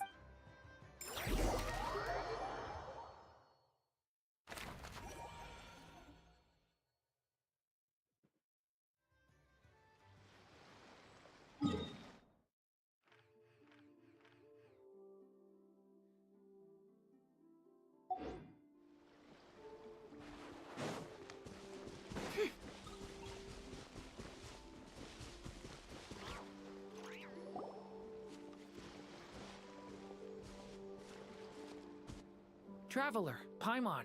It's good to... Everything going smoothly? Sort of. As you're probably aware, Varka, Diren, and I captured some abyssal creatures from the Wild Hunt. Per the plan, we dissected and analyzed some samples of these creatures. The process went very smoothly. What? You can actually dissect the Wild Hunt? That depends on your definition of Wild Hunt and dissection. Harmless, lifeless. These words are accurate descriptions. The Wild Hunt is an interesting phenomenon. In and of itself, it doesn't seem to possess anything akin to a human personality. But taken as a master griped a lot about the wise Horoptatyr, and seemed somewhat fascinated with the foul Certology. But she barely... I don't think that was because of his lower social standing, though. Anyway, it's a pity. I should like to hear her thoughts on the nature of the life form he has become today. It's a strange mix. The furious energy of an abyssal being channeled through a fractured physical existence. A consequence of being torn apart by an unknown power. Perhaps the only explanation for his survival in this state is that he sacrificed a degree of individuality in exchange for a continued existence. Oh, sorry. Once I get talking about interesting research, I have a tendency to go on. Back to our research findings. Essentially, they confirm my hypothesis. Rerir's corpse is completely contaminated by the Abyss. and the effects are irreversible. You could think of this as Rerir in mutated form. But in my view, even that would be inaccurate. In reality, his whole being has been consumed by the Abyss. In other words, he is now nothing more than a manifestation of abyssal power. Oh no, that's unfortunate. Unfortunately, at present, we have no means of completely eradicating abyssal power. Hence, we cannot fundamentally destroy the Reihir of Solnari either. Oh, that's terrible news! So, that's it? We can't defeat him? Not even if we get the power of the Three Moons? Miss Columbina's situation is a difficult one. She can never achieve wholeness when the world does not accept her presence. It's as if her creator banished her to a place she can never be accepted. It means she spends most of her energy just on her own survival. Given the circumstances, it's only natural to despair. But we must see this plan through to the end. Time to kick off the backup plan. Oh, Paimon almost forgot! This is for you. Dory asked us to bring it. Ah, how wonderful. Well, thank you for making the trip. Durin and I will be heading off shortly.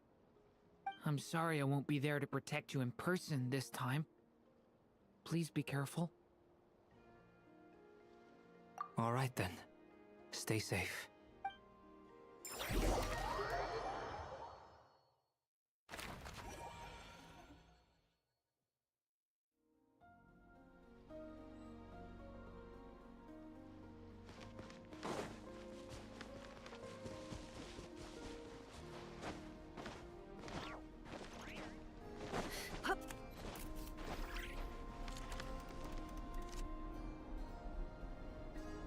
Getting tired, man. I'm getting tired. Miss Lauma, is everyone here?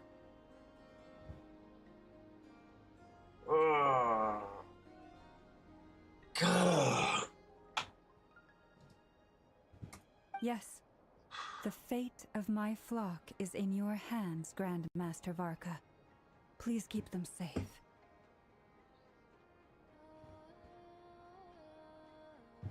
My lady, what are you saying? Within the next 24 hours, we will face the biggest crisis the world has ever seen.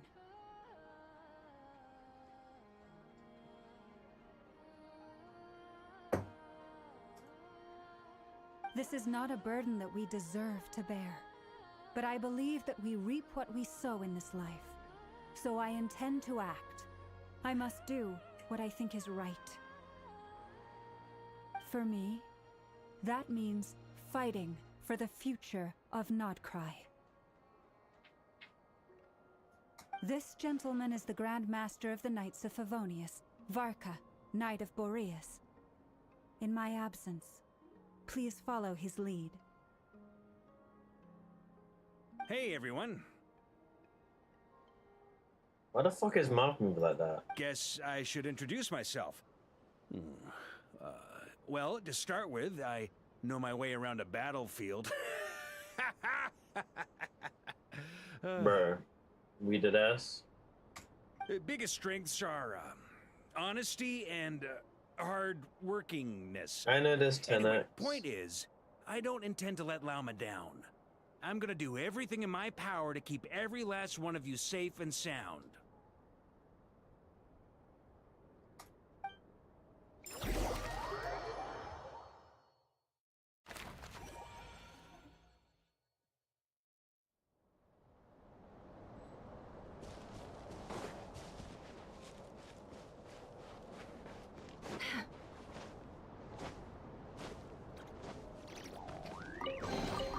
This time you're curious.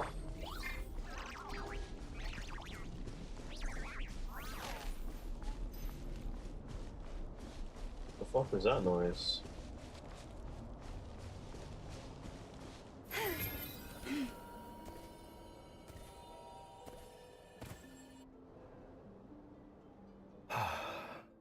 Something on your mind? Miss Columbina, was it? I believe that's how the others addressed you. That's right. Names are funny things. Have you always been called Dainslev? Yes. I take it your own name has a more complicated history. I have a different relationship with names than other people. To be honest, I'm not even sure that Columbina is my name. At least, not in the same way that Dainsleif is yours. But it's what everyone calls me, and I go along with it. A lot of my life has been that way. I get so used to things that I forget to question why they are so. I never used to think much about where names come from, or what they mean to people. You're different from other people. I sensed it the first time we met. Ugh. You're more perceptive than most. I'm sure your long life and rich range of experience explains that. Do you ever find yourself missing Conria, Mr. Dainsleif? Difficult to answer. I have dreamed of the past many, many times. Sometimes I'm fighting tooth and nail. Other times I'm lying on the ground, defeated. I don't recall any happy moments from that time. It has been too long. Is that because hatred survives longer than love and affection? That would not be for me to say. I make no excuses for the grudges I bear. But whatever the reason, I remember little that was beautiful or sentimental.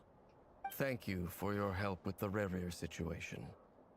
Without your efforts, I never could have learned the hidden truth of his story. You're welcome.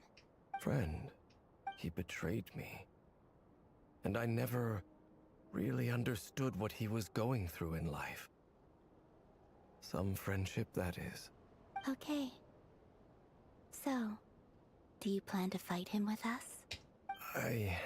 You see, you're torn. Now you know what really happened. You see the things he's done in a new light. I need some time. Of course. I completely understand. Anyone else in your position would feel conflicted too. Actually, I went through something similar myself recently. Something happened that changed my perspective on a situation. A situation I took for granted at the time, but now I feel very grateful for it. You mean the Harbingers who still support you, even though you've left the Fatui? Yes. I always thought they were only helping me because Harbingers are forced to work together. But then I abandoned them. A warrant was even put out for my arrest. Yet even now, they support me. Which means I was wrong about them all along. Clearly, they view you as a friend. I feel a little guilty now. I regret not seeing their help for what it was, and not treasuring it. I see the guilt that you're feeling now, because I feel it too. Hopefully, talking about it will do us both some good. Have you noticed that the Traveler and Paimon are over there? I think they've been listening. Huh. Shall we say hello? Sure. Hello. They caught us! Lol. The way she says that. Hello.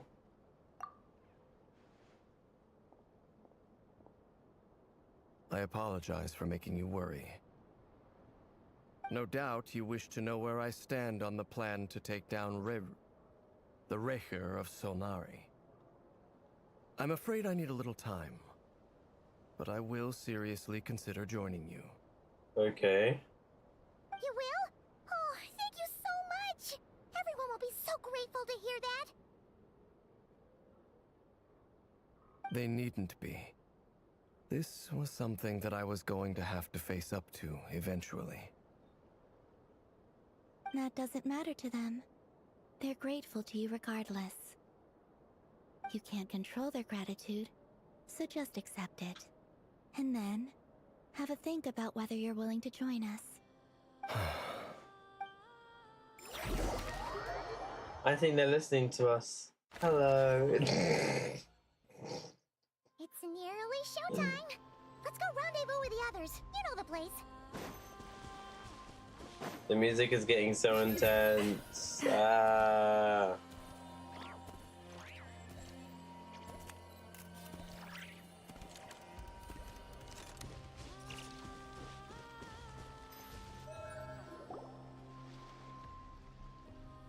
Ah, you're earlier than I expected. Hey, Flint's! Been waiting here long? Not too long. I came a little early so I'd have some time to think. Are you nervous about the battle? Quite the opposite. I'm reminiscing on my past battles. When I was awakened by the Ratniki, I had not touched a weapon in many years. I felt like the battlefield was not where I belonged. But after waging war against the Wild Hunt for so long, I came to realize something. A life of absolute peace is simply not a possibility for me. My restless flame indicates that somewhere inside of me, there is a deep yearning to root out the evil in this world. Oh, that doesn't sound like such a bad thing. Well, in the past, when I was a Fae whose primary concern was hibernation, it was hardly ideal. But it certainly serves me well here in the present. And I am delighted to be able to join forces with you in this endeavor. Looks like I'm not the first to arrive. Ah, Miss Lauma. Did you sleep okay last night? I struggled to settle down at first, because of the nerves. But don't worry, I got enough sleep in the end. I'll be just fine. Please, I'm just doing my part. Never! Over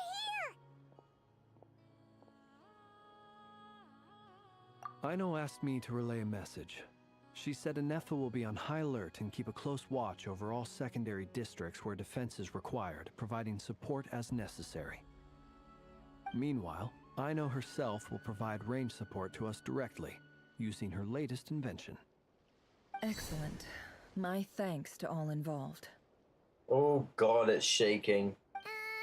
The chess set's looking a little unstable. It won't hold him much longer.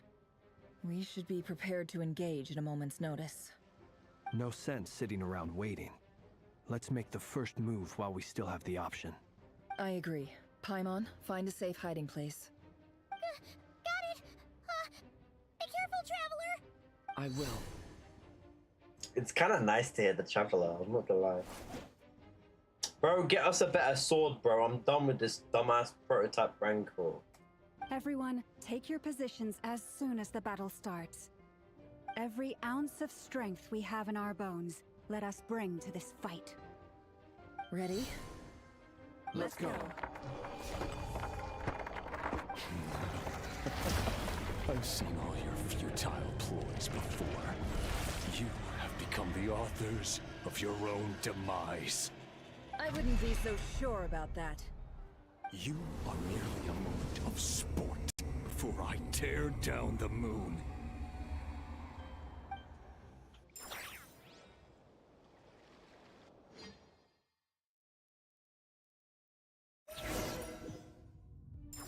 Oh shit, we're in like an actual thing. Stay on your toes. Yep, you too. Ow!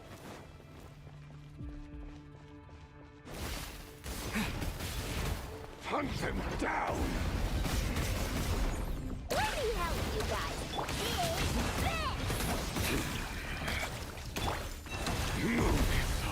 Futile! It all adds up. Time to go clean. Pathetic! Ow! The moonlight betrays you. Steady now. Close your eyes. Be silent. Futile! It all falls into place. Leave this place. With one heart, we pray. Can I do something? Goddamn! Time to go clean. Boris, protect us. Observe. To dust.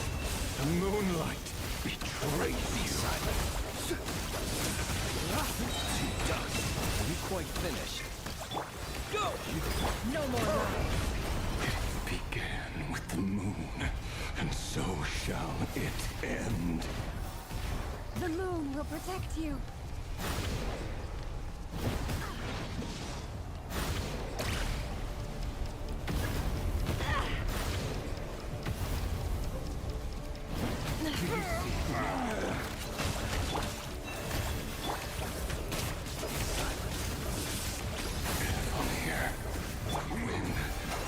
Be as you foretold.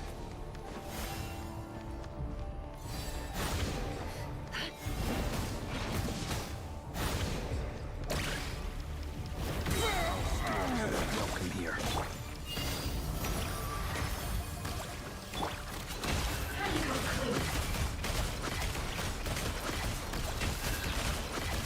The deception ends here.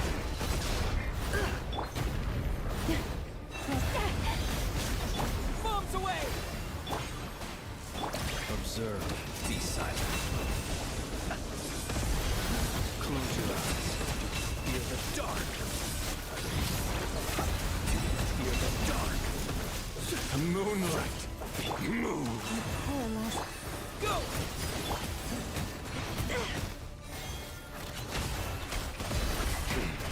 Pathetic. God damn, bro.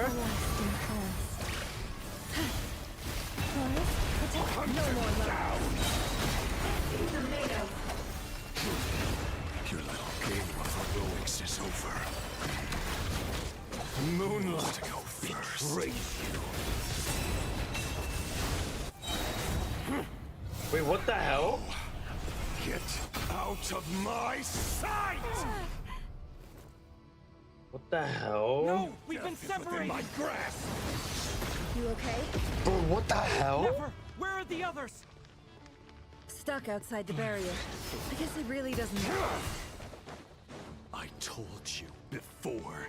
Knowing too much is always a death sentence. Be careful what you wish for.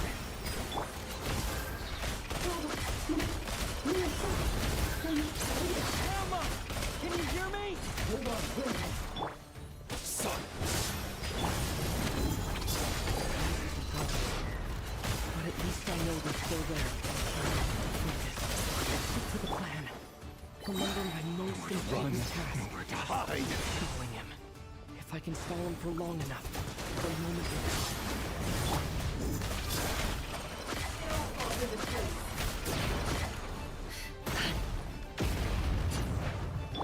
Water jet! Can't hide the truth. No more lies.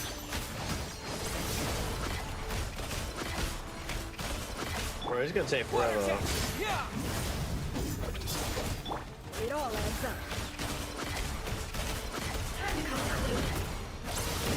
Can't hide the truth.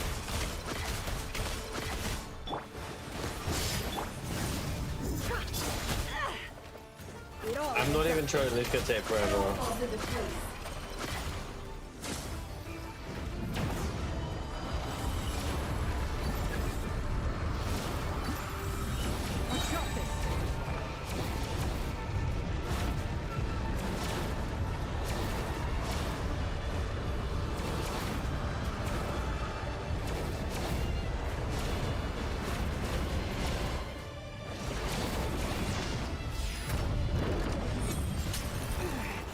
The shield's broken.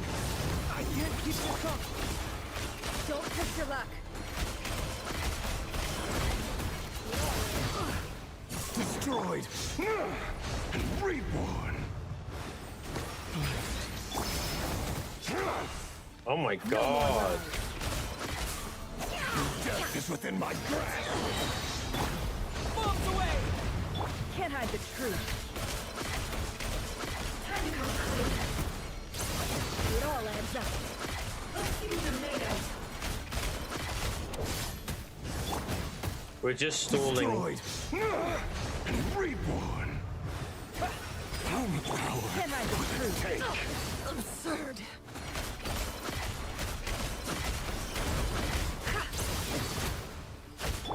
Yeah! Go! It all adds up. Let's see what they're made of. The deception ends here. destroyed and reborn. Nowhere to run, nowhere to hide.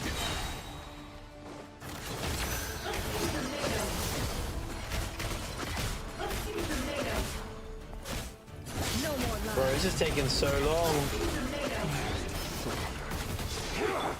Wipe out! Can't hide the truth.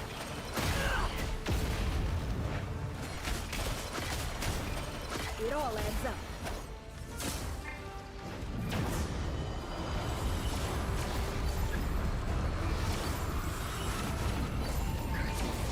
There's no other way.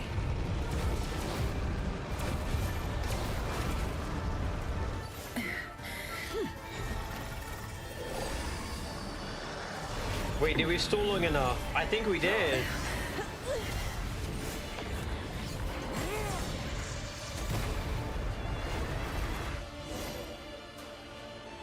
The only way to defeat Rarer is to borrow his own power. Oh.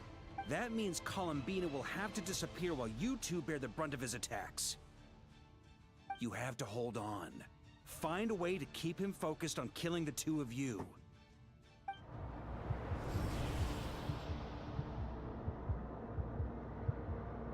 Nefer, your eyes are bleeding. Oh my god, did he cut her eyes? Holy shit. Soon you will be powerless to resist.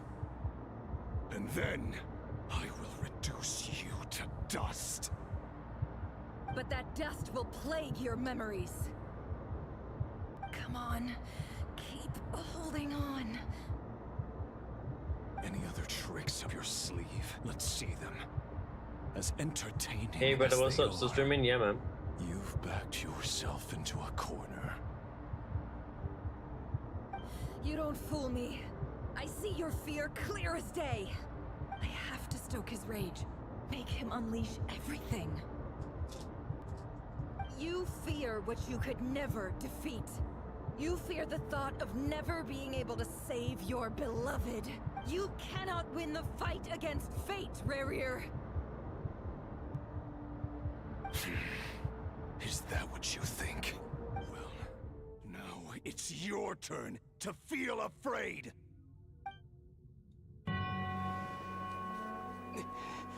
You fear the sound of your own name? Is it us you hate? Or is it what you've become? Let's see what becomes of you!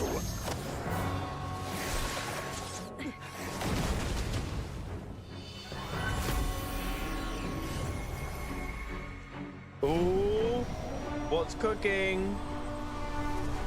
Ooh.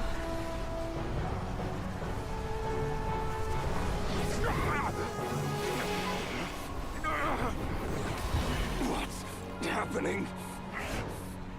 That power. I've seen it before.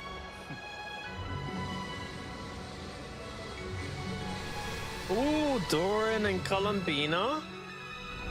His power is on another level. We'll need to use an alchemical array to convert his power into a usable form. Then quickly channel it into Columbina, rendering her powerful enough to compete with him. Ah. I'll join you. I can help. If I release enough abyssal energy into a confined space, it'll create a potential difference, allowing us to extract a huge amount of elemental energy. Next, I'll synchronize with everyone's minds using Pyro, then give you temporary access to their abilities and fields of view. But it won't last long. Can you see? Well enough. Well enough. So, we have a student of Gold Rhine-Daughter in our midst. How about that?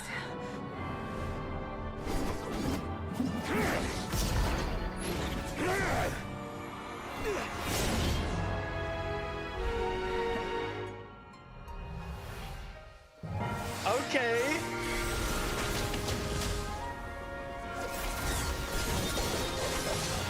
God damn, Columbina.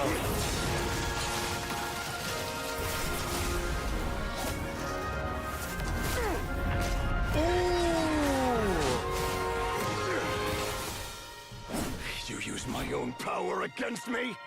Just like how you stole Kuvaki. Look familiar?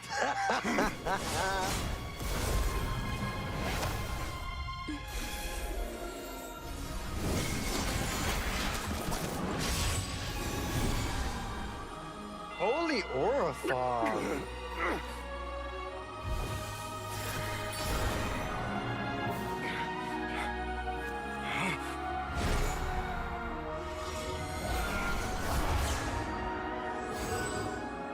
Don't you realize? You don't have the power to hold that gate open. I don't, but someone else does.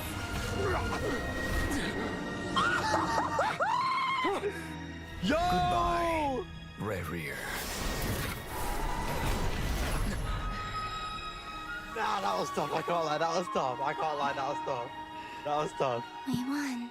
I was wondering where Dainsleif was. That was tough. Fez. Fez. Fez. Fez. Fez.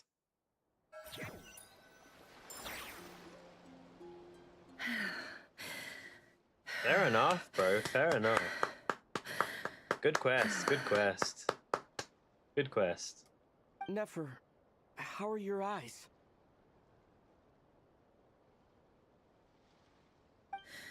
They're fine. Apart from the blindness, of course. It's not too late. Let me handle it. They got rid of Raria now. He's gone. What is she doing? Oh, she's bleeding.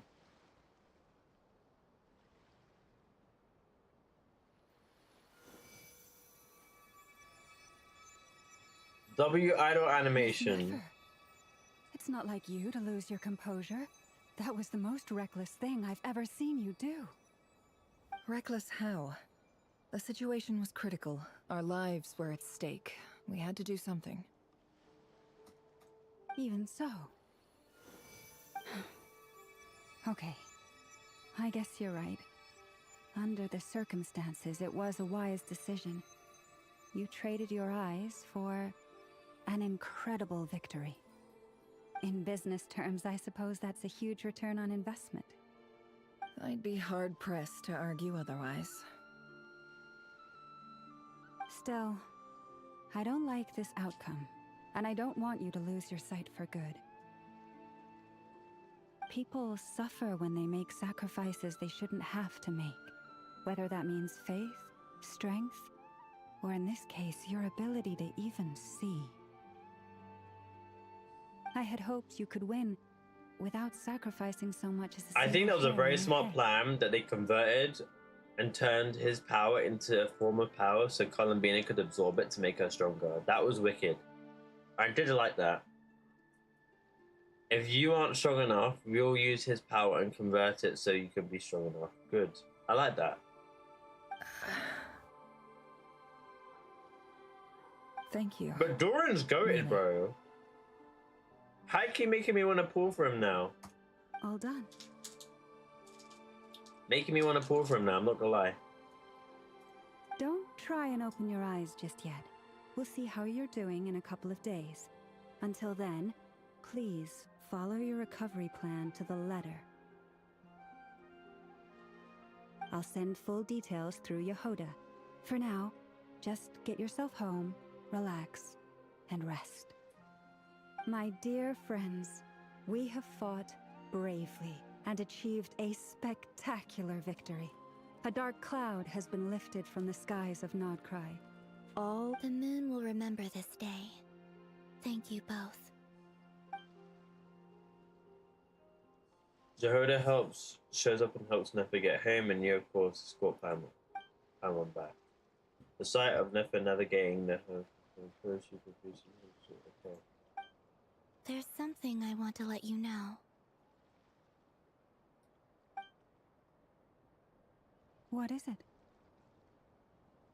When Durin connected everyone's minds so I could access their powers, I also felt everything they felt. And since Nefer's eyes were injured, my eyes are hurting now too. Oh. Huh. Hold on. Let me try. I only feel the pain. There's no actual damage. I just thought I should tell you.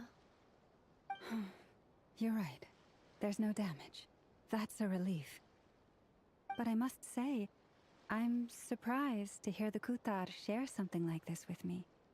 In the past, you never used to open up about yourself. Things are a little different now from how they were. I'm learning to share how I truly feel with my friends. Friends. You have no idea how glad I am to hear that.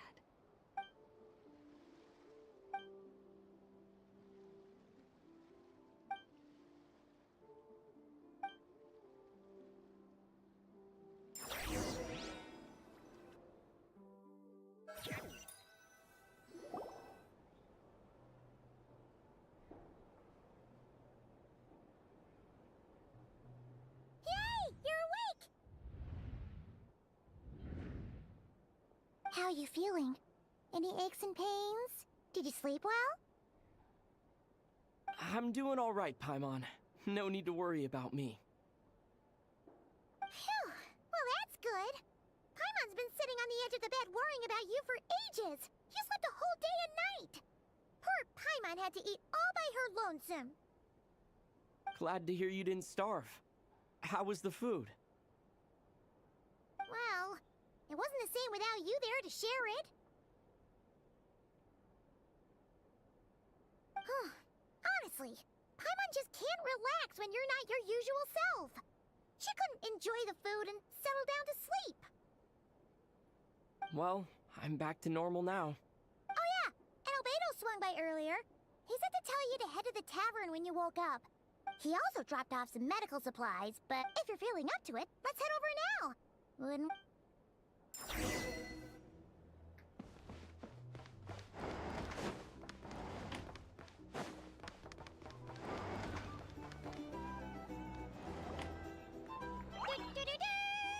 We're here!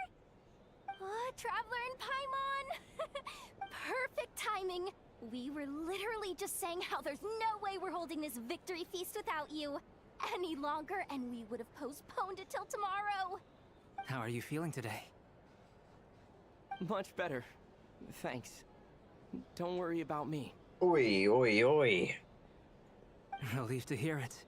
If that changes, just let me know. Happy to check you over at any time. Oi. Yep, we're here for you. Anything you need, just let us know. Oh wait, where's Nefer? How are her eyes doing? Nefer's right over there. I'm sure she'd love to catch up with you.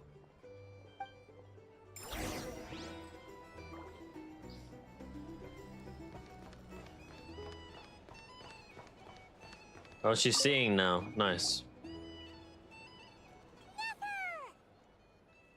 Traveler, Paimon, are you recovering well? Turns out that moon chanter has some real talent after all. My eyes were mostly recovered after just a couple days rest. I can actually open them again now. Yeah, but you gotta be careful. Lauma says not to strain your eyes while they're still healing. Yes, thank you. I'm well aware. Yehoda, could I borrow you for a moment? I could do with an extra pair of hands.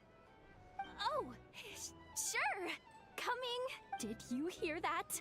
I gotta go help Lauma for a second. You guys chat among yourselves. I'll grab us some drinks on the way back. Paimon, you still like 'em sweet? You bet. Sure thing.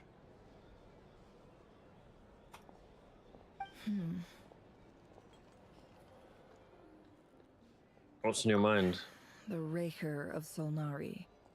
Kind of a snake, don't you think? No, definitely a snake. A poisonous one who spewed his venomous hatred everywhere.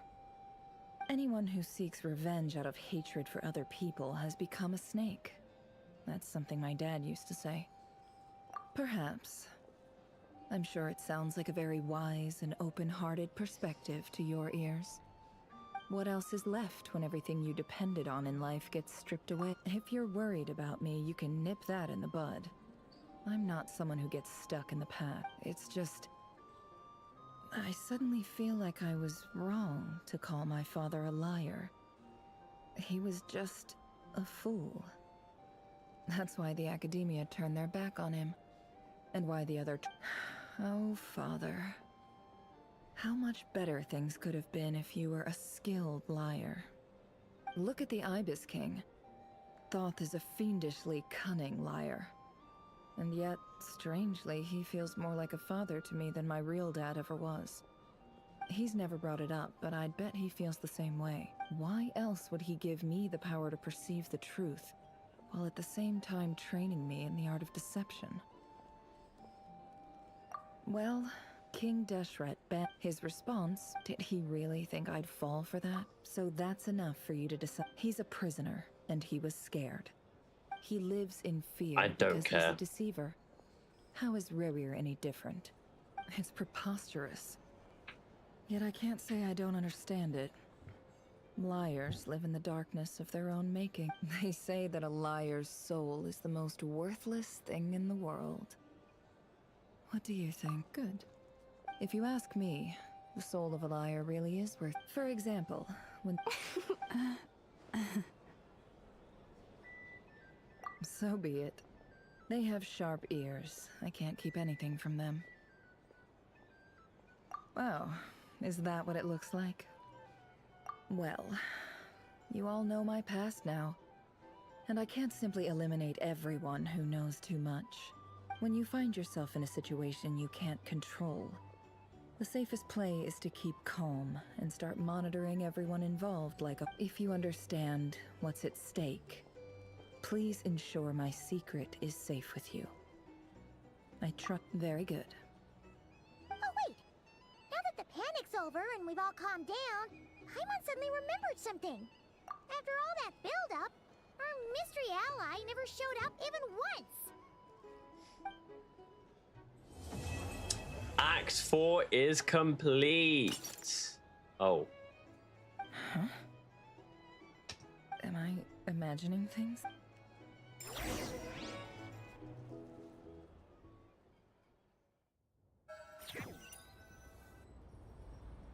So, that close colleague who stayed behind with you?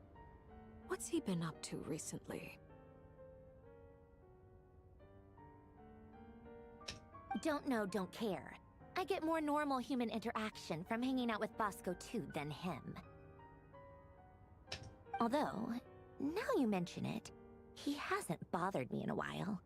I wonder if... If he's disappeared without a trace, it's the biggest gift he ever gave to the world. But I somehow doubt that's what's going on. I'm confused. Who are they talking about? He won't lie low forever. So we'd better stay on guard. Who are they talking about?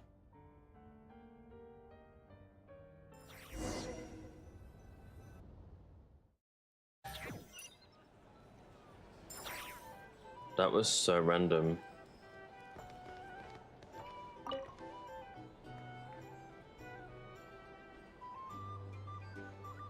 Ah, Lord Sangama Bay. Do the How question lovely you'll to know, see bud. you. I must thank you for Yeah, the well, device you I'm probably gonna provided. get off It was an enormous after help. this because Would I be right in it's thinking that it was developed by the 1:39. academia? I'm tired, and I don't know if I have another 7 hours inside of me to do this quest because I'm sorry, but I need sleep. I have a doctor's appointment at 1:30, so yeah. And even if I did the quest, I'd only do Act 5. I wouldn't do Act 6. Like, I wouldn't complete the whole thing in one go. No, I'm sorry, but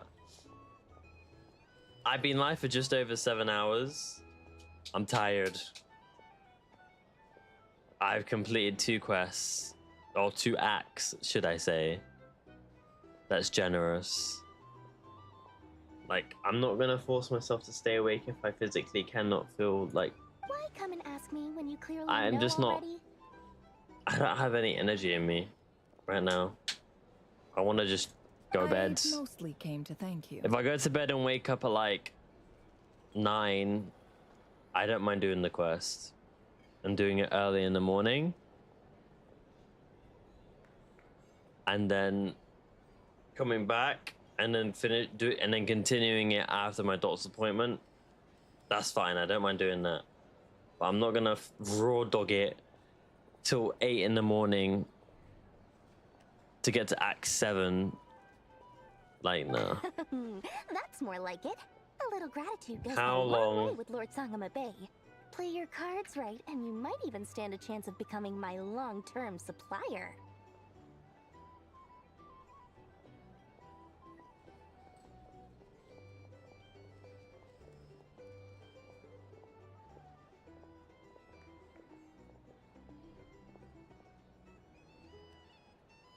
I'm gonna search up how long each quest is.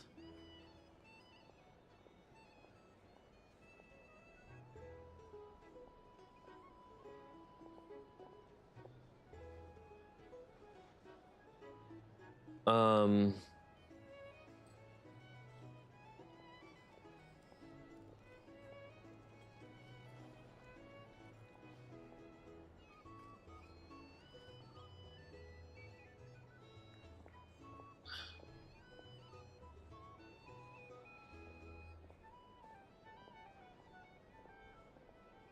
Mm.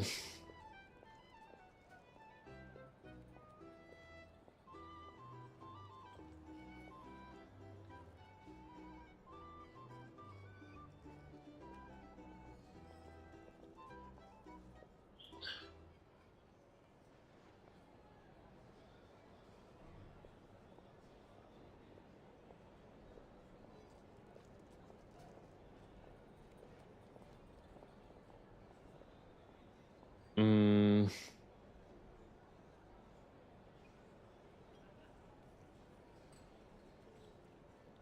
How long does it take though?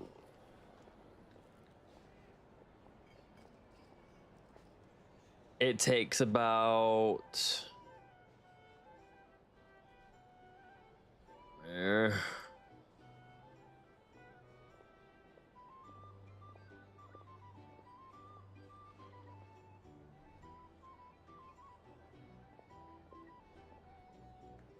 uh,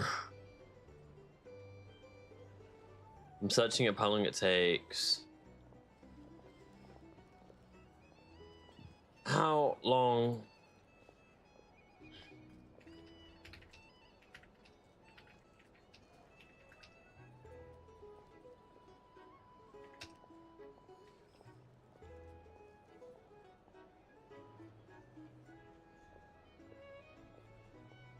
Yeah, it takes about 6 hours again.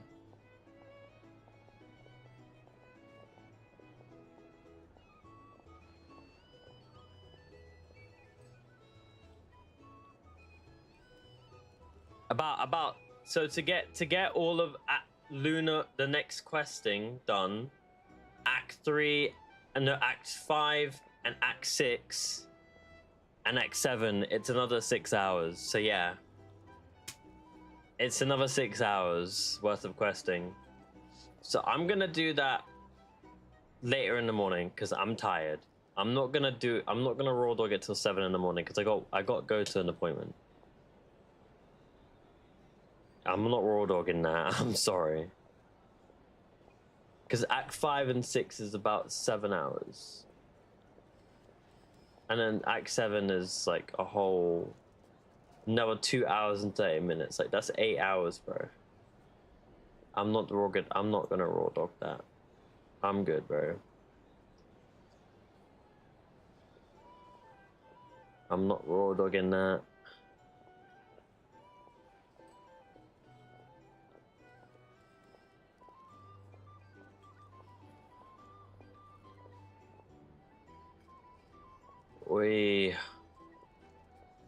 Yeah.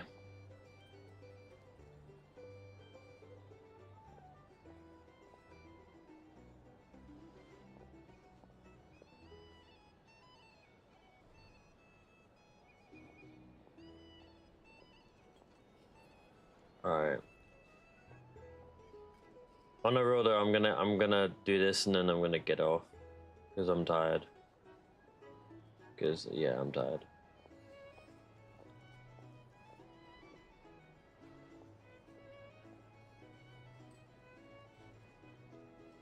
The chance to work with such a kind and charitable I promise investor I'll as go live yourself tomorrow, would be a later great in the honor morning. for the curatorium. Because if I start my stream at like 9, 10, 11, 12, what? Oh, fuck. If I start my stream at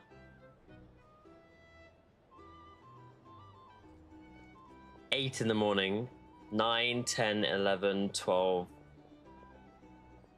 Fuck. I'd have to start my stream at like 6 in the morning. Yeah.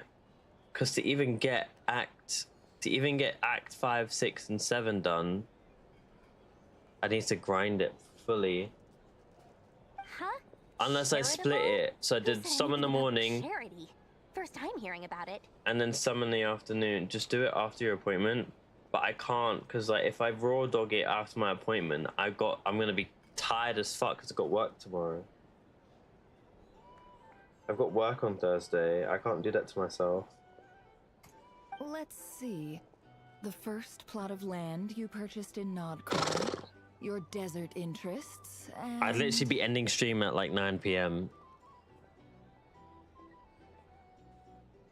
And I'm on an early as well. So yeah.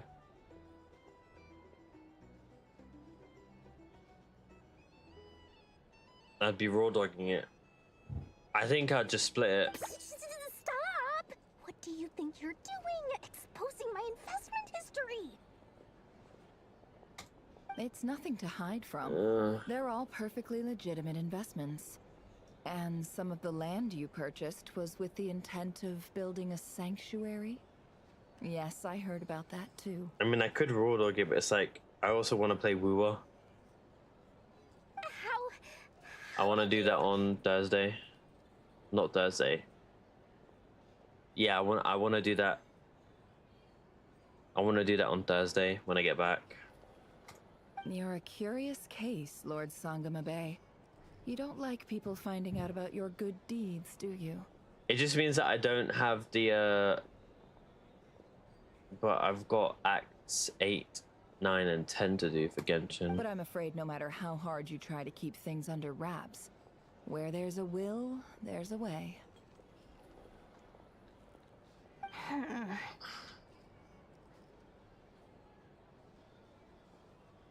What did I put for my thingy?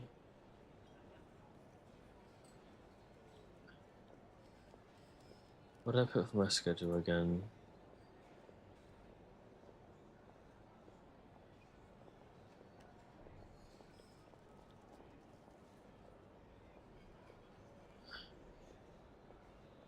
Yeah, I think that's what we'll do. Later tomorrow, we'll finish off Act 5, 6, and 7. And then on Thursday, I'm gonna do Wooer, because I'm not gonna sit my ass through another You did it for 8 hours of Sierra, Genshin on Thursday. Like, I'm just gonna be drained. I want to do something else. It was empty Because I've got to prepare myself for the at least get some use in an emergency. update on what you call it. I prepared myself for the Weathering Waves Disasters are update capricious for things. next week. They strike without I have any to warning. prepare myself.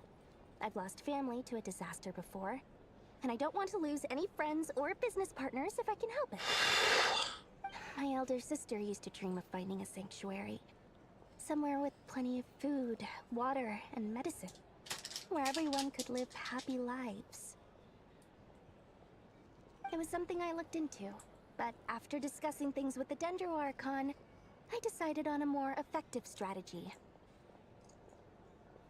The tech people handled the tech, and Moneybags provided the Mora. It just made the most sense.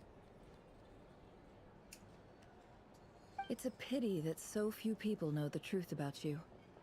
Everyone says that you view everything in terms of Mora, and all you care about is growing your own wealth. So, what's the problem with that? Everyone wants to be rich. It's human nature. So yes, I love Mora, and it's nothing to be ashamed of. I have an idea. But surely you have dreams of your own. I could beyond stream just earlier in making the more. day and finish Genshin quest before the Fortnite live event, and then stream stream the Fortnite live event. You don't That get doesn't it, sound like a do bad you? idea. My dream is to invest in other people's dreams. I like the sound of that idea. Make a nice little That means we slice can for get Genshin out of the way. myself along the way. And we were. Yeah. Just Bruh. thinking about it makes me happy. My bad, I'm That trying to sweet, compromise and think of ways to sound of stream. Mora. I'm not gonna raw dog it. You're not finishing it. I am. I said I will. I can't raw dog it. I know my limits. For I know you want me to the watch it, go for it badly, but like, I gotta break it down. I can't just do it, sit down for 8 hours and do a whole quest. I'm not built like that. Not I used to be, but not anymore. Oh, that. I was just returning. I'm a also favor. considering the Don't worry fact that about my it. YouTube live stream won't save anything past. YouTube won't save anything past 11 hours. So if I Seems like stream we've the both quest been away from home for a very all the way long till 8 in the time. morning, it won't save the rest of it. That's what I'm considering. I'll be honest with you. Yeah. So long that I Twitch, barely remember fine. what my family YouTube, even looked like. nuh-uh. That would be your mother, father, and sister? Yeah, though it's been years since my sister passed away. Oh. That got deep.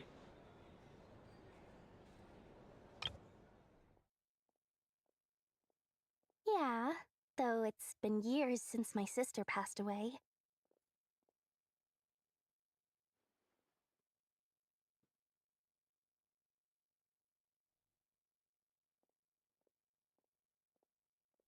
Damn.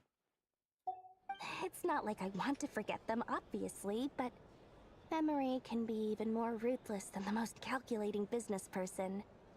Beyond a certain point, if something isn't helping you, it just gets rid of it. My sister can't help me now. Slowly but surely, her face is fading from my mind's eye. It's become a vague impression. Not everything will fade. When loved ones pass away, the beautiful memories are the ones that last the longest. Yeah, that's true. Well, that plus... Oh, absolutely. You've got a lot going for you, too. I appreciate the vote of...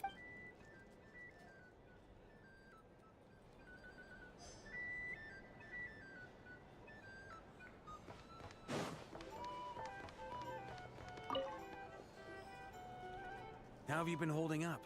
Any adverse reactions? You don't need to worry about me, Grandmaster. I'm fine. I mean, I barely did anything, so... What? You played an indispensable role in the battle for Nodcry. We can't thank you enough for your support. Sometimes, when people praise you, it's because you deserve it. The best thing is to accept it calmly and with grace. It's important to learn how to respond to words of admiration. Let's do a quick demonstration. Albedo, that was an incredible feat of alchemy. The pressure was on, but you worked flawlessly at lightning speed to get the job done. Thank you. I can't take all the credit, though. Durin played a big part in forming the alchemical array.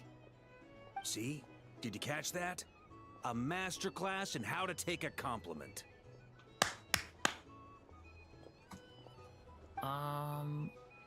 Okay, yeah, I did work pretty hard to help prepare for the battle.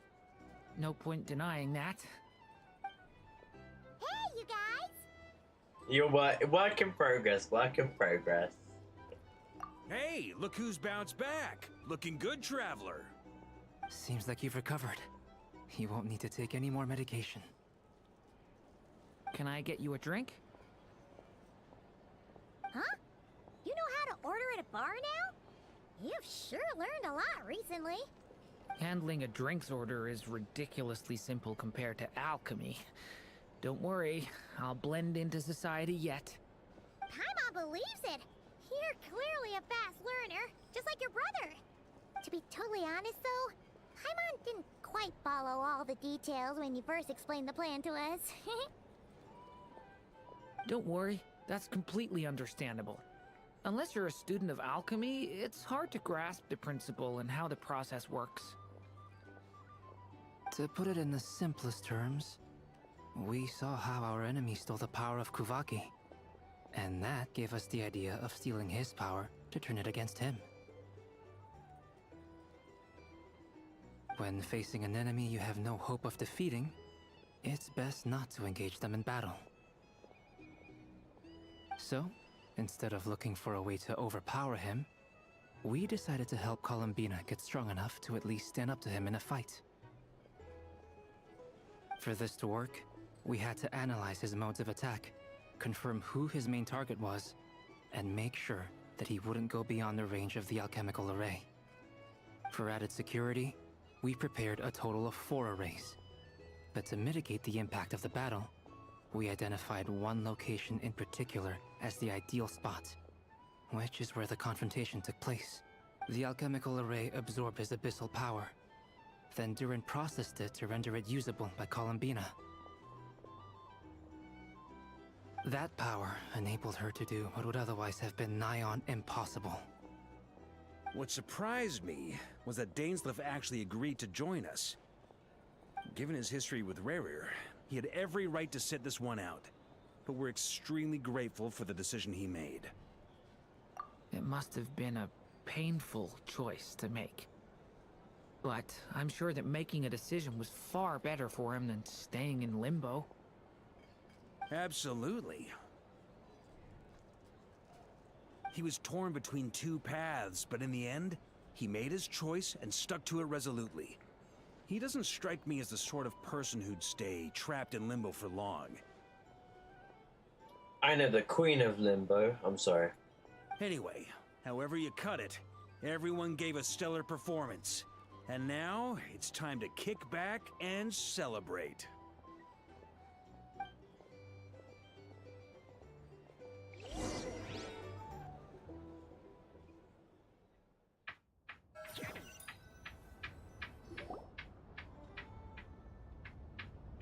That's the only reason you're here. Yes. I've thought a lot about it. And I've realized that you, me, and Arlecchino should be friends. I think this is very important. So I felt I had to come and tell you. Well, this is a new one. I'm so moved. I can't even hold my teacup. If that's all, you can leave now.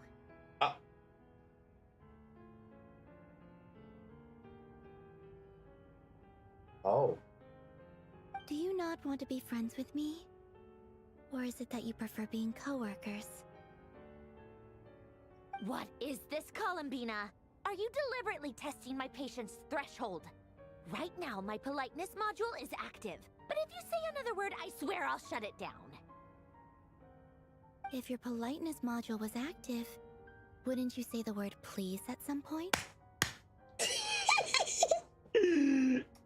Polonia, please see Lady Columbina. Will you still invite me to your next tea party? What? Yes, I think you will. Bye-bye, dear Sandrone. Gagged. Gagged. Nah, the race bait is crazy. Gagged.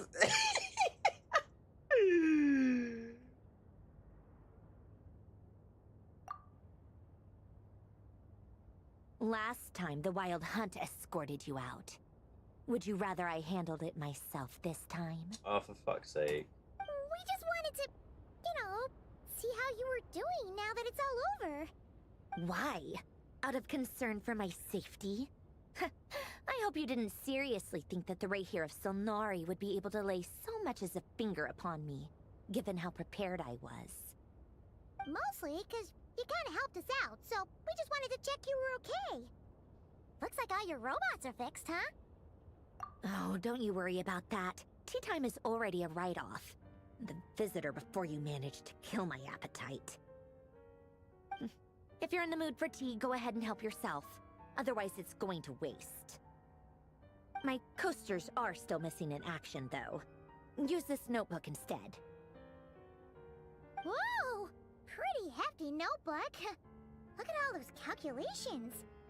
You can ignore those. They're just dumb scribblings. I doodle and write in my free time. Sometimes I remember the distant, dreamlike past. Sometimes I imagine the far-flung future. And other times, I grit my teeth and note down all the crazy nonsense going on in the present. Some people do the trying to predict the future is like daydreaming. And writing about the present just makes me furious. The past is my favorite. If nothing else, it's already set in stone, so I don't have to rack my brains trying to figure it all out. Huh. Although, having said that, the only vaguely interesting memory in my past is probably that guy they call Lord Artificer. Who's that? Who else? Pretty much all the mecha and Fontaine are his personal handiwork. Oh. Wait, are you saying you know him? Like, personally? As a friend? I mean, I guess we were friendly enough. Yep. In fact, I'm probably the only normal person left who knew him at all. We used to chat occasionally back when he was still around. Before he passed away, he asked me to destroy all his manuscripts. I honored his request, but I did read through everything first before destroying them. I mean, I couldn't let the genius of Lord Artificer Alain Guillotin disappear like that. Would have been such a waste.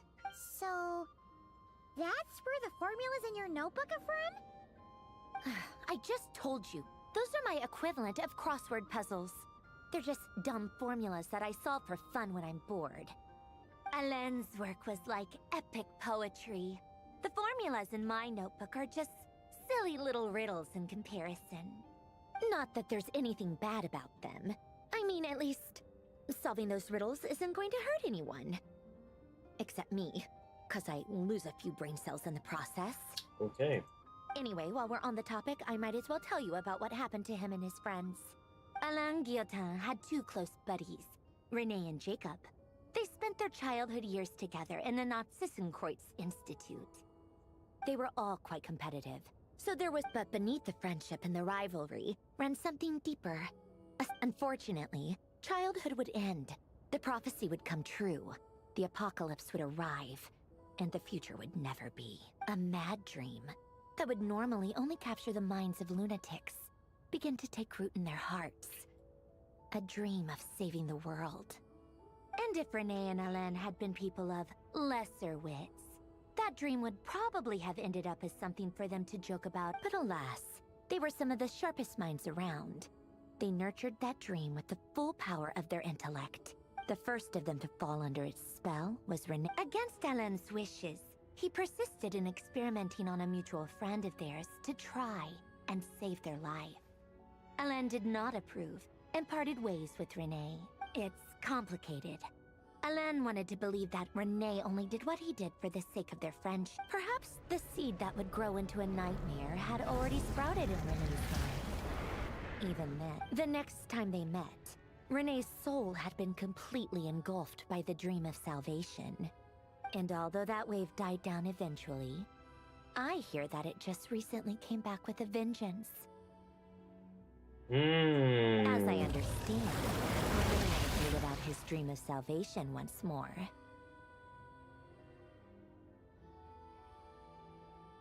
No, that's him. I did this quest ages ago. But I'm told that the attempted resurgence finally died out for good. At long last, Renee awoke from his deluded dream. Though of course by then it was far too late. What do you think of Renee? Do you admire his transcendent genius? His view that any price was worth paying to achieve the lofty goal of saving the world? Or do you despise him? Dismiss him as an evil madman who wrought havoc on the lives of everyone around him as he pursued his delusional dream. Same difference, really. Just a matter of perspective. I don't know. What a cop-out. But I suspect you'd have a more incisive and insightful answer if we dug into it further. I don't like fanatics who give up their whole lives for their ideology. Nor do I like fools who let their delusions take control. Maybe I could understand if Renee had just been an ordinary person. But he had a sage-like intellect. And still managed to get himself lost in a labyrinth of his own desires. Anyway, that's enough about Renee. Now, he managed to put a stop to the first storm whipped up by Renee. But after that, Alain lost his friends and family. To his credit, I suppose, the loss of his family and friends was purely a tragic accident. After that, the only thing supporting his work was the same dream that had dragged his closest friend down to the abyss. But although the desire to save Fontaine drove him to found the Fontaine Research Institute, Alain continued to reject any form of transcendental knowledge or power. He was suspicious and fearful of it, having seen the way it had affected his closest friend. I think that formulas and machines derived solely from human intellect were the only thing that gave him a sense of spiritual comfort. Yet Alain's intellect was simply too great. It barely left him space to breathe in his lifetime. Once he realized that the end of his life was approaching, he finally accepted the truth. The Nazissenkreuz Institute needed someone, and a human being, to see its story through to the end.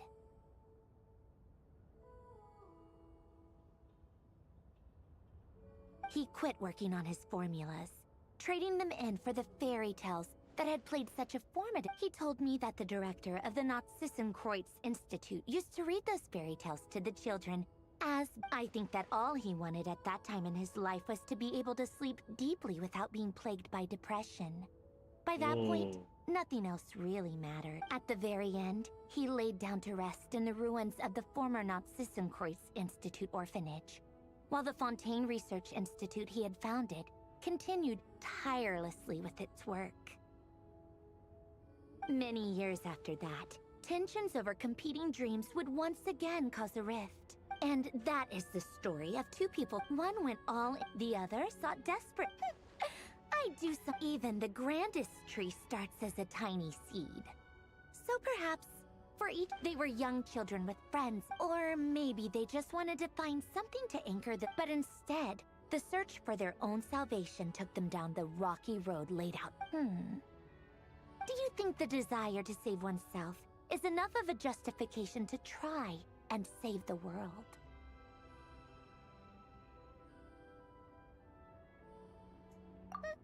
The way you said that sounded just like Alain. I asked him the same question back when he was in his prime, putting all of his energy into his work. He gave the exact same answer as you did. No elaboration, just a quick short answer before getting right back to his work. He was always that way. All right, tea time's over. I owe Arlecchino a favor for telling me these stories. I'll have to bring a whole sack of gifts the next time I visit the House of the Hearth. I'm gonna go tinker with Polonia now. You guys can do whatever you want, as long as... Polonia, exit hibernation mode. Begin diagnostics.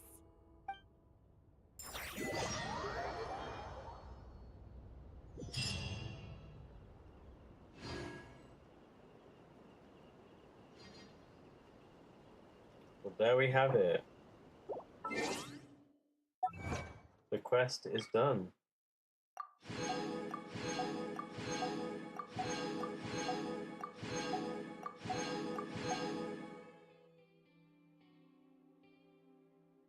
The quest is done.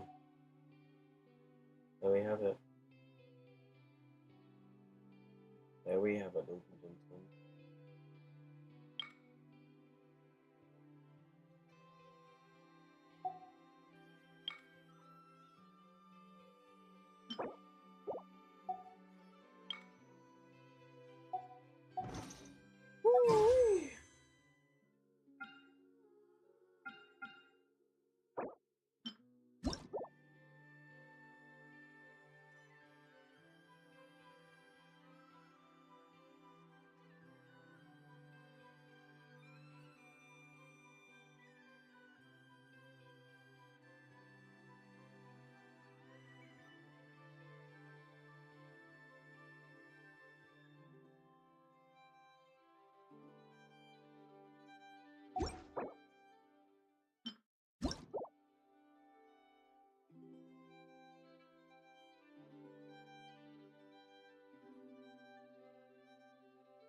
Alright, chat, I'm done.